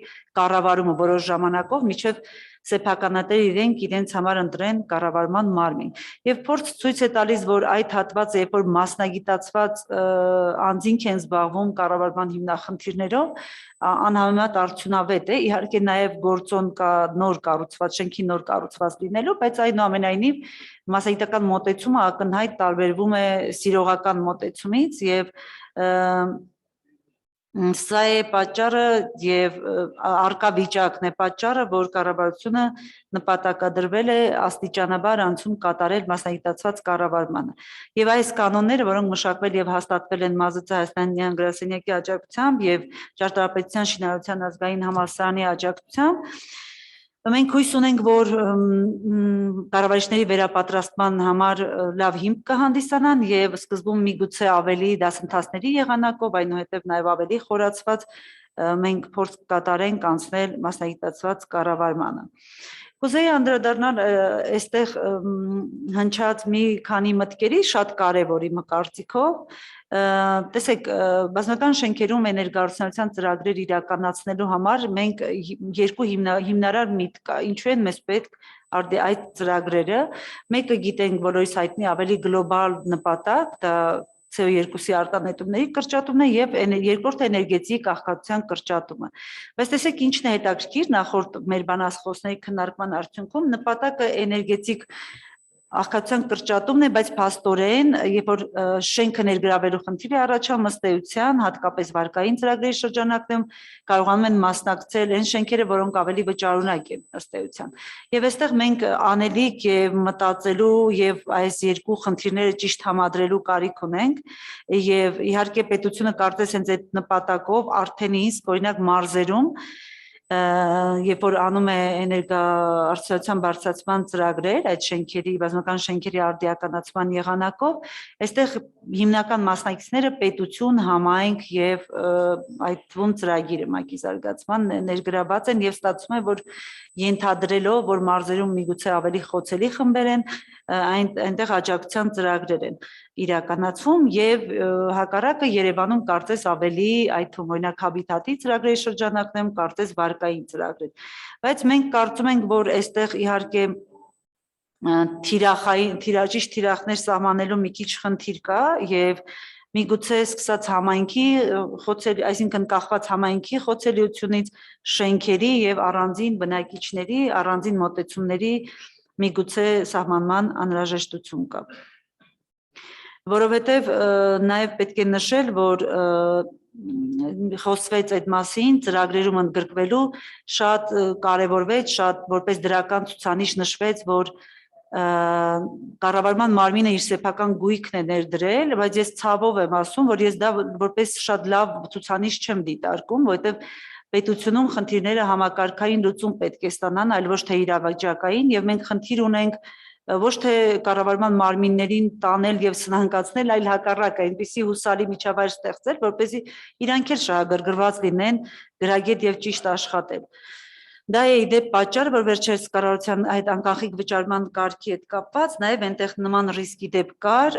կարգի մեջ որոշ որ հաճախ կառավարման մարմին համցածող անձանցից իրենց անձնական պարտքի կամ պարտավորության դիմաց բանկերի կողմից փորձեր արվել, պահումներ անել եւ հենց հիմա շրջանառության մեջ է նախագիծը, որ այդ խնդիրը կանխարգել ենք։ Այսինքն այո, մարդկային առումով շատ հրաշալի է այդ մոտեցումը, բայց իրավական երկրում մեր կարծիքով կարգավորները պետք է ավելի համակարգային լինեն, որպեսզի այդ խնդիրները եւս լուծվեն համակարգային եղանակով։ Եվ մի բանալի բառ կա, որ ուզում եմ անպայման շեշտել, բոլորը իրենց խոսքերում ասում էին համատիրությունների կողմից հավաքագրման տոկոսը այսքան է, մենք պետք է հիշենք եւ հիշեցնենք անընդհատ, որ դա սեփականատերից կողմից կատարվող վճարների տոկոսն է, այլ ոչ թե հավաքագրման, որտեղ մի քիչ մոդելը այսօր այդ բանը ունի, այդ կառուցվածք ունի։ Եվ փորձեմ երկու բառով արագ ուղղակի որ ժամանակը չգերազանցեմ, խոսեմ անձնագրավորման թեմաների մասին, իմ գործընկեր Անդրեհանյանը արդեն ներկայացրեց համատեղ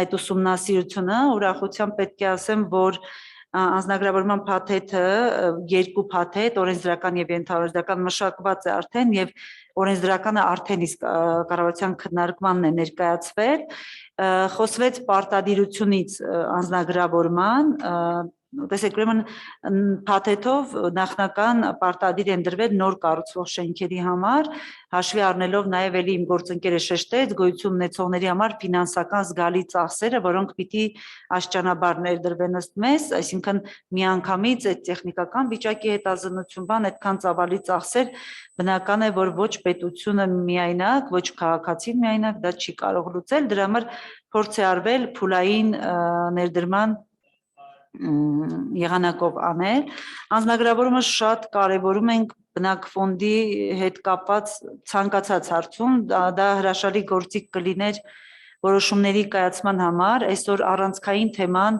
շենքերի ընտրությունների, Տիկին Միրզախանյանը շեշտում էր, որ շենքերը ընտրել են համայնքները կամ ծրագիրն է ընտրում համայնք շենքերը, մենք պիտի անձնագրավորման համակարգի ներդրման մենք շատ լավ գործիք կունենանք որոշումների կայացման, որոնք հայեցողականից կգնան ավելի հավասարակշռված, այսինքն հիմնավոր հիմքի վրա կդրվեն, որովհետև կարծում եմ առանց այդ նման բաների հիմնավոր տվյալների շենքերի ընտրությունը դեռևս մեր մոտ ցավոք ուրեմն հայեցողական մակարդակի կամ ընտրվում են այն շենքերը, ովքեր ավելի ինքնուրույն կարող են ներգրավել։ Եվ շատ կուզեի շեշտադրել առանձնահատուկ, որ թեև այդ որոշումներին ձայների հարաբերակցությունները վերանայվել են, բայց բազմական շենքի կառավարման մասին օրենքով նաև ամրագրվել է, որ աջակցության ծրագրերը, իհարկե խոսքը պետական համայնքային աջակցության մասին է, բայց կուզեի, որ սա մենք ընդունենք գիտություն եւ ընդհանուր առմամբ պետությունում գործող որևէ ծրագրերի համար լիներ քաղաքացիների պարտադիր մասնակցության պայմանով, թեկուզ նվազագույն, թեկուզ սիմվոլիկ, բայց անպայման մասնակցության, հակառակ պարագայում մենք մեր խոսքերի մեջ մասնակցությունը դիտարկում ենք որպես ուղղակի որոշում մեջ։ Ես ավարտում եմ հիմա։ I'm sorry, Miss Arzumanyan. We հիմա need ավարտում եմ։ to close soon because we are running out of time. Մեկ րոպե։ If you could. Thank you. Sorry. Շնորհակալություն։ Եվ երբ որ մենք խոսում ենք բնակիչների մասնակցությունից, կարծես մենք դա դիտարկում ենք միայն որպես որոշումների կայացման հարցում նրանց ընդգրկվածություն, մենք դա պատկերացնում ենք նաև մասնակցություն ոչ միայն որոշումների կայացման, այլ ամենափոքր մասնակցություն, որպեսզի բնակիչը շահագրգռված լինի, այնուհետև նաև պահպանել պատշաճ իր գույքը։ Ցավոք ավելին չեմ կարող արդեն ասնել, ժամանակը սպառվեց, մեկ էլ օգտվելով բանախոսի իմ իրավունքից մի հատ հարց ունեմ մյուս բանախոսներին, ուզում եմ իմանալ աշխարհում միանգամից հարցել տամ, որ ժամանակ չշահեմ, էլի աշխարհում խոսեցինք էներգետիկ անձնագրերից, Անդրեն ներկայացրեց, որ մեր մոտ էներգետիկ անձնագիրը կլինի ընդհանուր մեկ փաթեթի ներդիներից մեկը։ Ինձ ուղղակի հետաքրքիր է անձնագրերի վերանայման ժամկետներ, միջազգային փորձում, ինչպես է, ինչ պարբերականությամբ դրանք պետք է վերանայվեն, թե այլևս չպետք է վերանայվեն, որտեղ նույնիսկ մարդը, որ մարդ է 10 տարի մեկ անձնագիրը թարմացվում է, ուզում եմ հասկանալ կա տենց ժամկետ, որի ընթացքում պետք է վերանայվի։ Շնորհակալություն, հաջողություն։ Եթե հարցեր լինեն, վերջում կպատասխանեմ սիրով։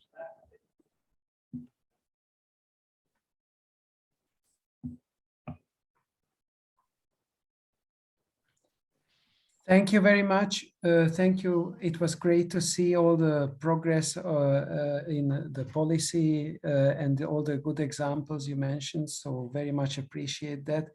And I'm asking Andre or Jonathan if you want to answer the question. I can quickly answer from an EU perspective. The energy performance certificates are currently, they need to be updated every 10 years. But it's suggested now that this should be true for buildings with a higher performance, while the lowest performing buildings need to update their certificate every 5 years. Thank you. Andre, any comments? Regarding the energy labels or energy performance certificates in Armenia, we don't have that requirement of renewal per 10 years or I don't know, 5 years, but logically it should be because there is some level of degradation in all the building shell components. I think the short answer will be yes, and we need to dig into it in our construction norms and also the legislation.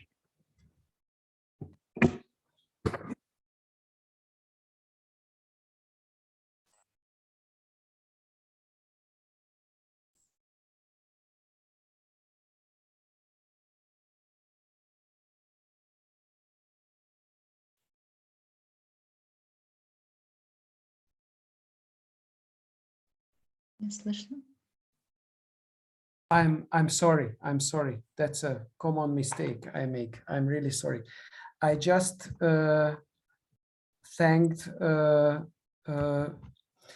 Ms. Arzumanyan for the great presentation and hope to continue the discussion on the policy.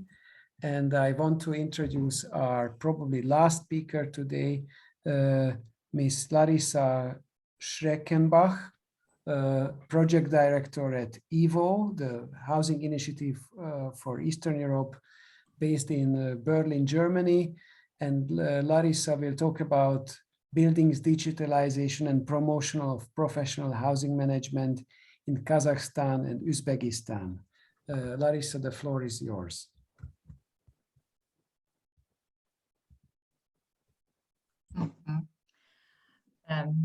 Добрый день, уважаемые участники. Спасибо большое организаторам за приглашение к такой большой конференции и предоставлении возможности говорить о развитии профессионального управления жильем. На примере проекта Европейского союза Промхаус, который наша организация проводит в Казахстане и Узбекистане. Вчера мой коллега Йохан Штрезе уже рассказал о нашей организации «Инициатива жилищное хозяйство в Восточной Европе» из Берлина, поэтому только пару слов. Организация была создана в 2001 году по инициативе Федерального министерства строительства. Мы работаем на всем постсоветском пространстве, не только в Восточной Европе, но также в Центральной Азии и на Кавказе. И в проектных регионах ИВО проживает около 200 миллионов человек. Наши доноры – это прежде всего Европейский Союз, также федеральные министерства Германии, Министерство по сотрудничеству, Министерство экологии, Министерство экономики.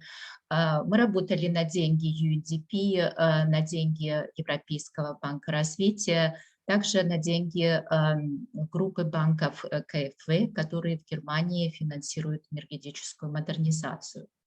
И в центре нашего внимания стоит прежде всего энергетическая модернизация многоквартирных жилых домов.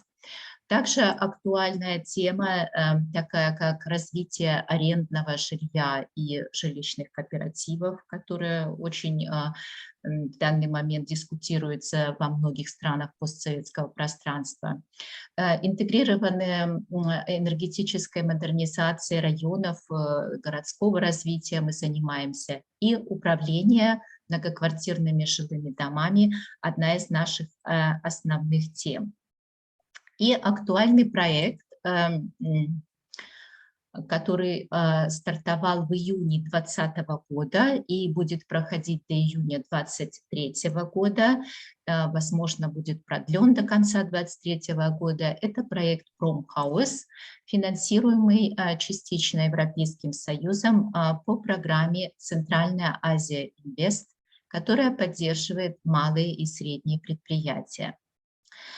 И наши партнеры являются так называемые BIOS, Business Intermediary Organizations, или русский термин ППО, бизнес-посреднические организации, ассоциации, управляющие жильем. И задачи проекта у нас две основные задачи. Первая – это развитие профессионального образования в колледжах по двум специальностям: управляющий жилой недвижимостью и специальность хаусмастер.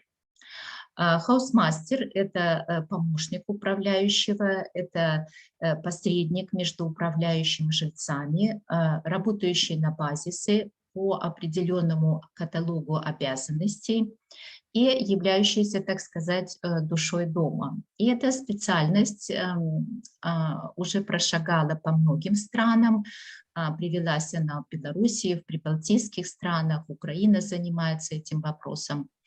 И вот эти две профессии мы этаблируем в профессиональных колледжах.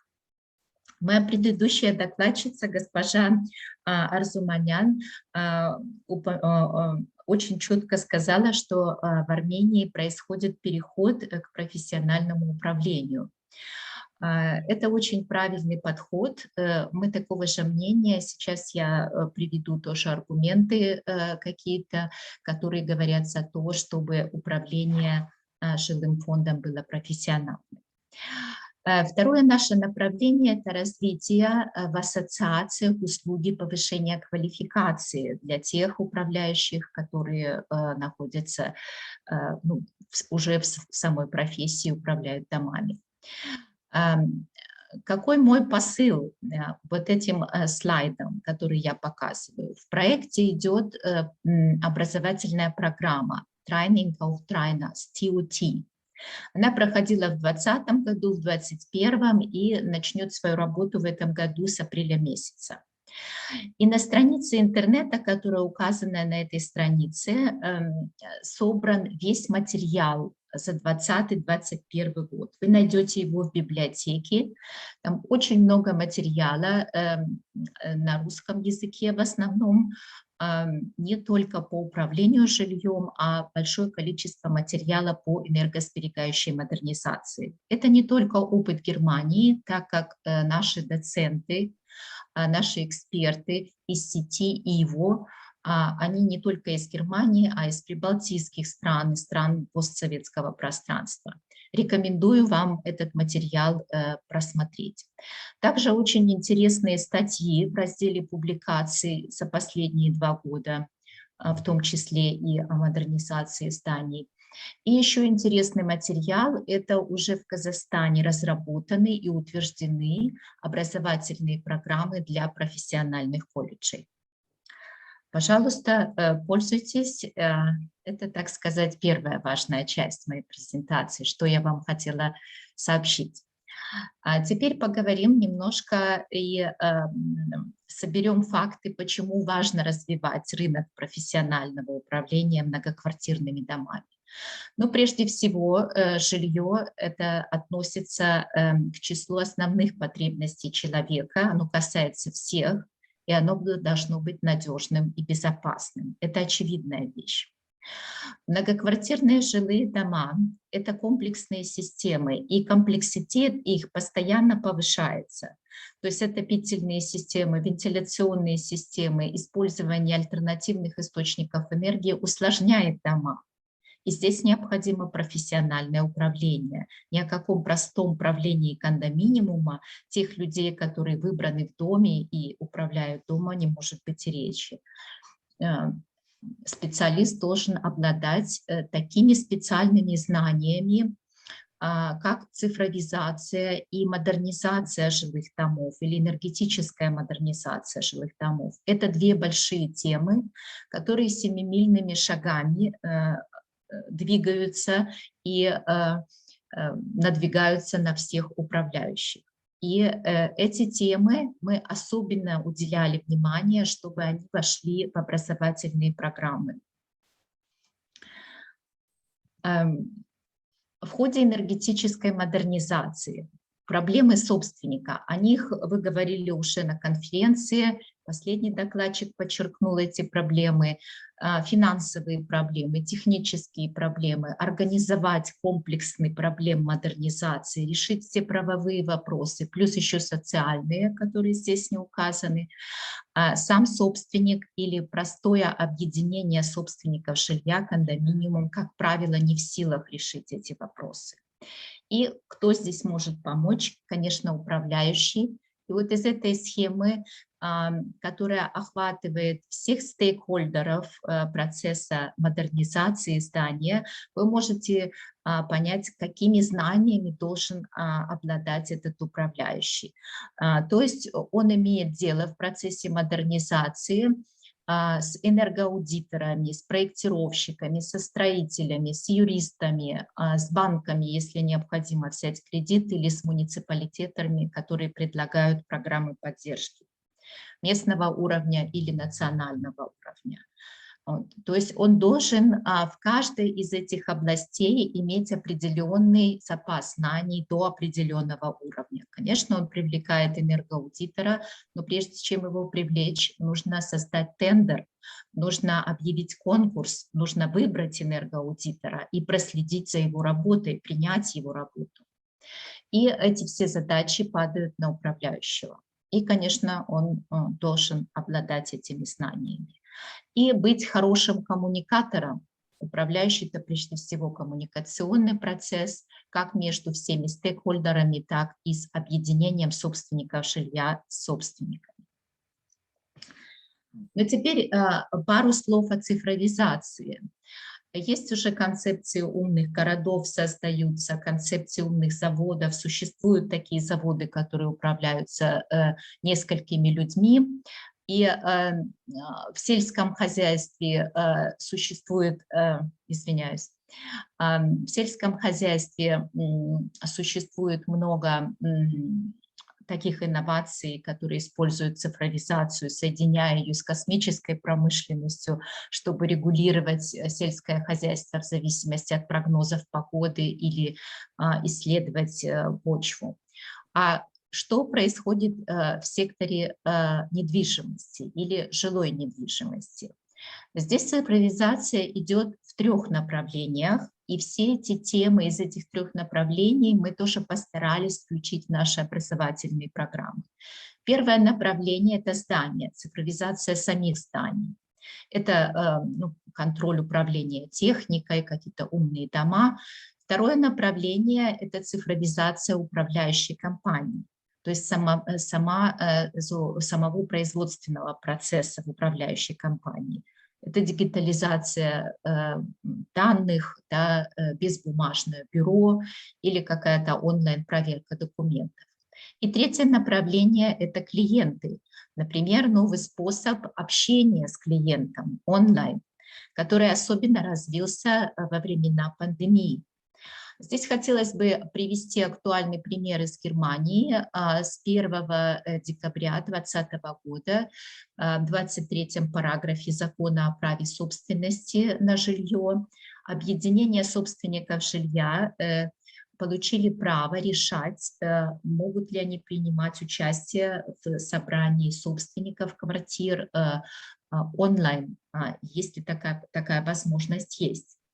Это несет в себе как недостатки, так и свои преимущества. Но недостатками является, например, отсутствие компьютерной техники, в основном у пожилых людей, неумение, нежелание работать с этой техникой или желание общения, непосредственного общения, чтобы оно не терялось из-за онлайн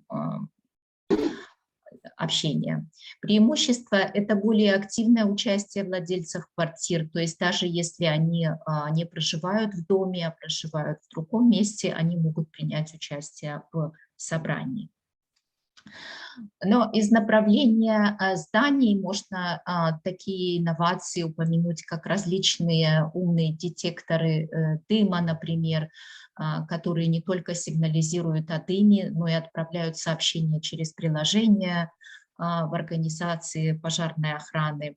И если они подключены к датчикам движения дверей или окон, то они также могут сообщать о взломах. Это какие-то умные термостаты, которые упрощают регулировку тепла в доме, и можно программировать на несколько дней вперед, как должен изменяться обогрев дома. Или это цифровые дверные замки, которые могут быть заблокированы или разблокированы через смартфоны. Или это, например, электромобильность. Если владелец квартиры решает приобрести электромобиль и хотел бы его заряжать и иметь стоянку около дома, то объединение собственников жилья может принять такое решение, организовать такую стоянку. Это вот все такие темы, относящиеся к направлению зданий. Здесь хотела бы, я заканчиваю, но хотела бы упомянуть еще один опрос. 174 предприятия принимали в нем участие. Опрос по цифровизации, как часто они используют цифровизацию в своем рабочем режиме.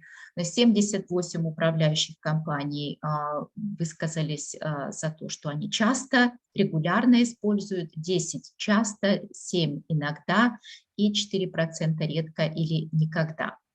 Ну и также здесь рассмотрите еще графики, презентации вам предоставят, еще исследуют, дальше идет это исследование.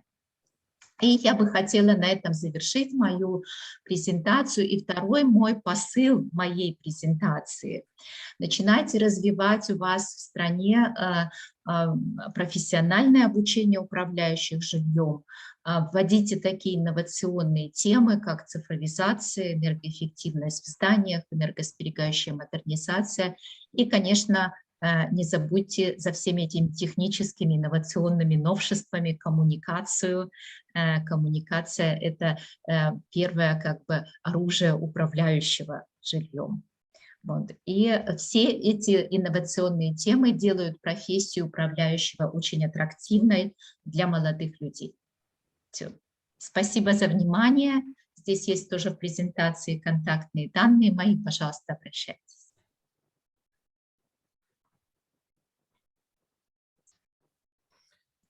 Thank you very much, Larissa. I very much appreciate it. It was a great kind of summary of all what we discussed about improving maintenance and management of buildings, digitalization, putting everything in the broader region and driving experience from the region. Thank you very much for that.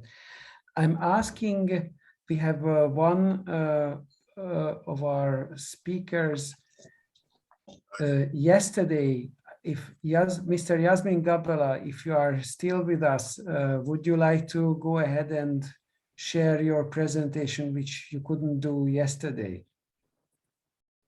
I'm here, Giri. Okay, yes. If you can wrap it up in 8 minutes, 8 to 10 minutes, then we are still fine with time. Okay. I'm sharing my presentation right now. I hope you can. Yes, we can see. You can Thank see you. it, yes. Go ahead. Yasmin Okay. Gabela is representing Enova from Bosnia and Herzegovina, a very good and old habitat partner. Go ahead. Yes. Please. Thank you, Giri. Well, we have been involved in implementation of Real Life project in Bosnia since 2017, and during this period, we developed a certain approach that I would like to actually share with you, which you may find interesting. I will try to be really brief here and just go through the main points. So I would say that the problem in Bosnia specifically is that it's very decentralized country, and basically we could not really find a solution on the national level, and this is specific to Bosnia, but maybe it can be applicable to other countries which find it difficult to build a scheme on the national level to actually apply the implementation through kind of top-down approach, but it really involves working on the local level. So this is what we attempted to do in Bosnia, and basically we developed this this approach, which starts with this building stock assessment, which you can see here shown here. So building stock assessment is really to assess all the buildings in a certain locality. So it can be a municipality or a region. So basically, what we do is we actually do the assessment of each multi-apartment building in terms of energy needs for this building and required measures that can be implemented, and energy effects on savings. And so basically, it's kind of walk through energy audit for an entire building. And we think this is very important because it gives an input for developing a local implementation or action plan. And also it allows house owners associations and people who are thinking about actually implementing energy efficiency measures to really assess what kind of savings would they make, what are the priorities, and basically to be able to to actually go into the process of putting together a financial construction, because they need to know how much they need to spend before they actually start collecting money and working together with maybe financing institutions and so on. So based on this building stock assessment, we then work on the energy efficiency action plans, and use these action plans to actually talk to different financing institutions and municipalities and high level institutions to actually develop a financing scheme, which is then a preparation for implementation.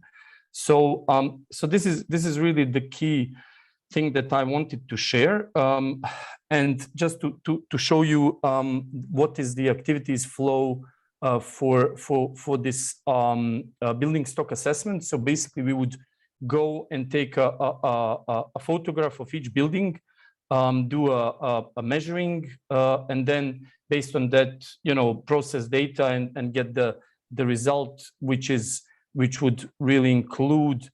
This is just one example in this region where we did it. So basically, we would get heating energy needs, the savings in terms of CO2 emissions and so on, and also we would have an assessment of the total investment. So this is really the key output of the process. And here, just for you to see this. This is a 3D model that we actually developed. So it shows each building that is assessed. So you can really click on each building and see what are the energy needs, what are the savings, and so on. So it really allows people to kind of self-assess the energy needs and investment, which is then a key once you start implementing the scheme. For example, this is what we worked on with municipalities and regional governments, is to pull together funding for co-financing of these measures, which anyway, before you apply, before you submit documents to apply for co-financing, you need to know how much is the implementation for your building. So this is very useful for everybody to start having an idea, what will be the effects and how much they have to invest and so on. So you can see here just a few more. And so this is just to show how we collected this funding. So I'll just stop there, Giri. I mean, this is mainly what I wanted to show, and it's it's the end session, so I really tried to cut it short. Thank you very much.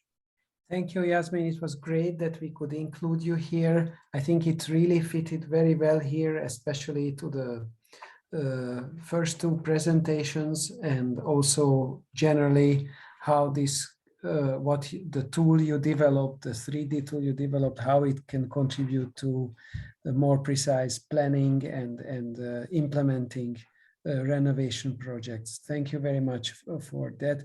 I listened to you several times, and I always fascinated by this, what you achieved there in Bosnia. Thank you for that. We have a couple of minutes for questions before we wrap up the session.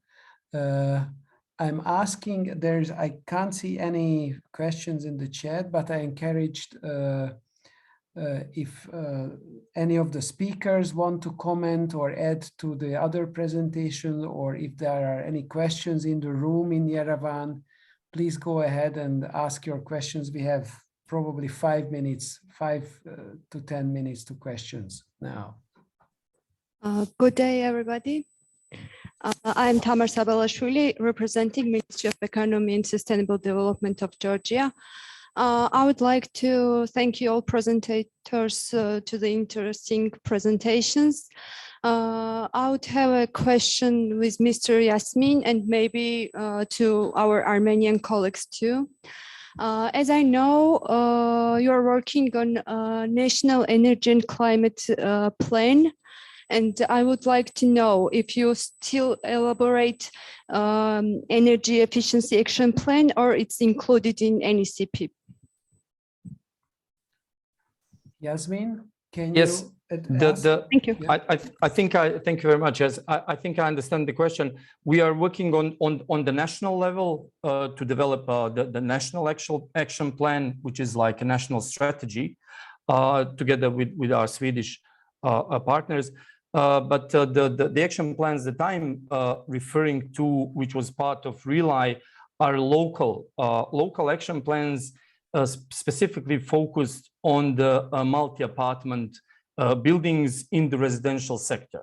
So this is very focused on the local level. So it really, we also have various strategies on various levels and so on. But this is very specifically to address this particular issue, which is related to the residential sector and to the multi-apartment buildings.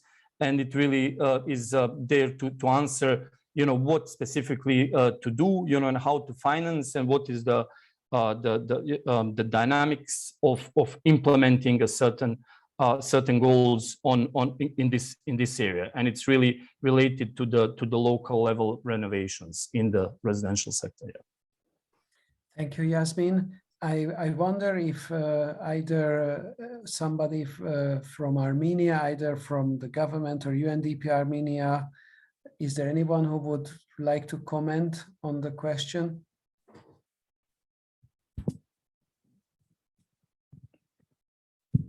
Շնորհակալություն, թեև Հայաստանում այդ խնդրի հիմնական պատասխանատուն տարածքային կառավարման եւ ենթակառուցվածքների նախարարությունն է, բայց որպես պետական կառավարման համակարգի մարմնի աշխատող կարող եմ ասել, կարծեմ հենց այսօր կառավարության կողմից ընդունվեց մեր միջև 30 թվականի ծրագիրը ներգաղթնայության միջոցառումների, որտեղ եւ ընդհանուր իր ռազմավարական մասն է եւ գործողություններ, միջոցառումներ եւ այնտեղ բաշխված են միջոցառումները ըստ պատասխանատուների, տարբեր գերատեսչությունների եւ այլ մարմինների միջեւ։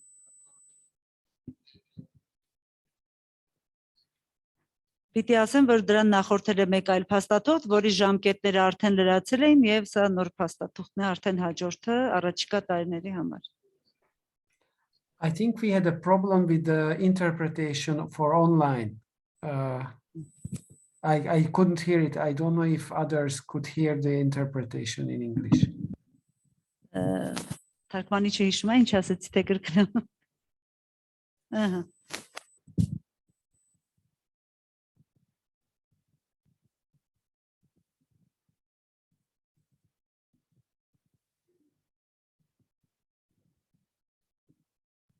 No, I haven't heard anything, only Miss... yes. Yes,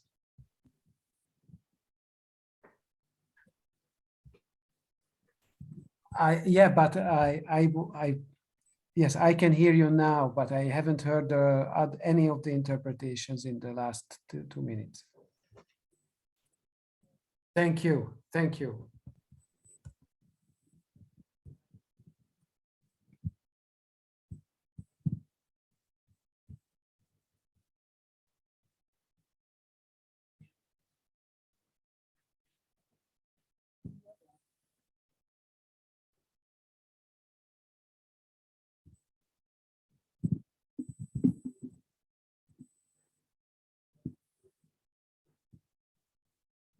Thank you very much.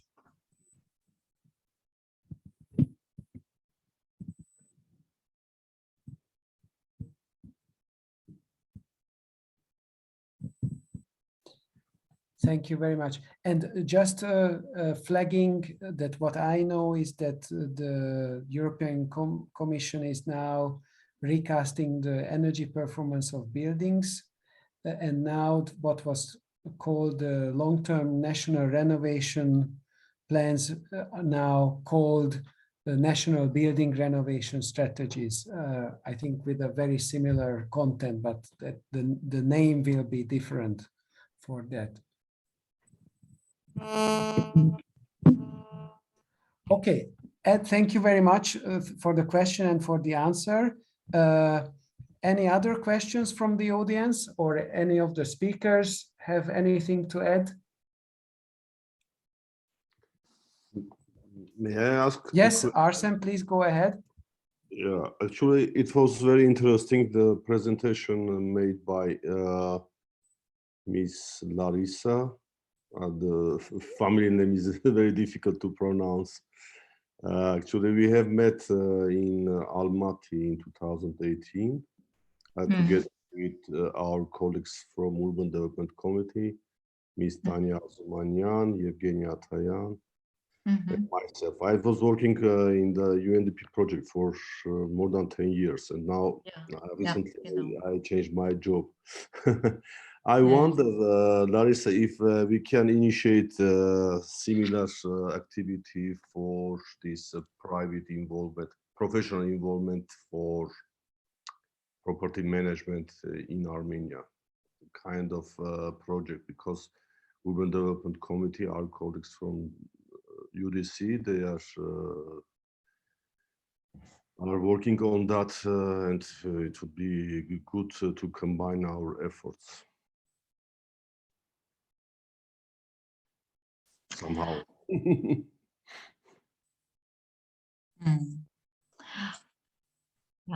Ну, можно мне добавить пару слов?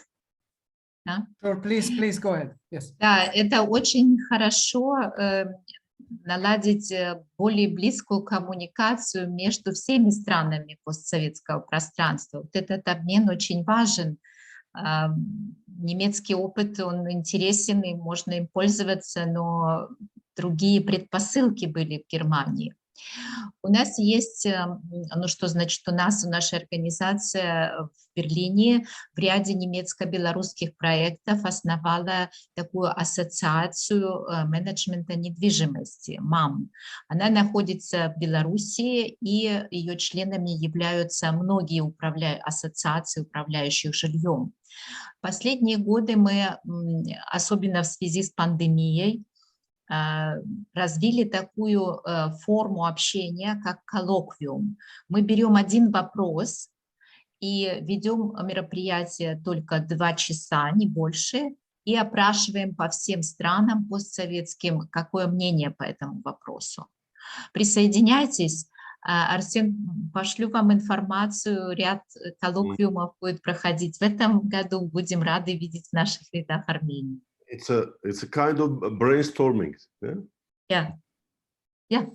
And Yuri, sorry, and one reflection regarding what Larissa said before, regarding digitalization. And so my colleague Andre Ohanyan, who presented the building passport forms, actually, and he also slightly mentioned that about the TOR. Actually, the terms of reference is developed within that that activity for creating a buildings database, and the creation of this building database is very crucial, because it will be based on the passports, on the information coming from passports, which should be, let's say, collected periodically. And why we consider this to be in place, and this is also in line with what you said, Larissa, that digitalization is very important for all aspects. We consider this the proper maintenance of multi-apartment buildings. We can consider this as a public interest. If, for example, I, as the owner of multi-apartment,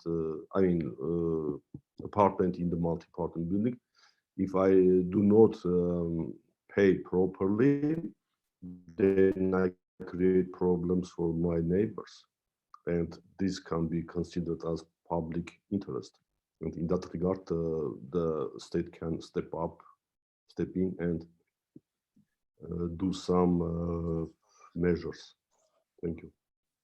Thank you, Arsen. I think you raised a very important issue, which is part of management, the collection of monthly fees and how to make sure payment. I think we need to wrap up this conversation now. It has been a long day. If there are no other questions, thank you for everyone, both for the audience in Yerevan and all of you who joined online. It was a very rich, full conversation. I think we addressed many aspects of building management and maintenance. And I don't know if, Jonathan, you want to add anything? No.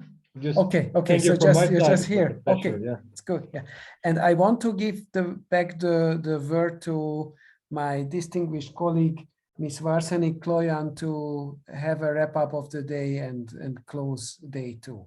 Varsanik, the floor is yours. Thank you very much, Gary, and thank you all the speakers.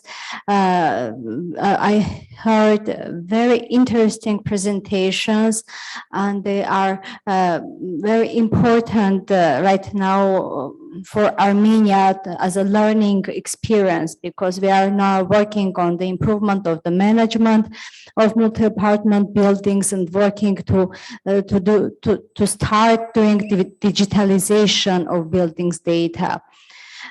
So thank you very much. So if anyone has any question, or I think our speakers provided their email addresses, so we can reach out to them, and you can even ask me. I can connect you with the experts in order to further discuss the issues which are of importance to you. So I want to thank you all who are here in person, all audience which have joined online. And I want to invite all of you for tomorrow's workshop, which is dedicated to best practices and guidelines of energy efficiency in buildings in UNECE member countries. And today we are closing. So thank you very much, and we look forward to seeing you tomorrow. It starts at 10 o'clock in the morning.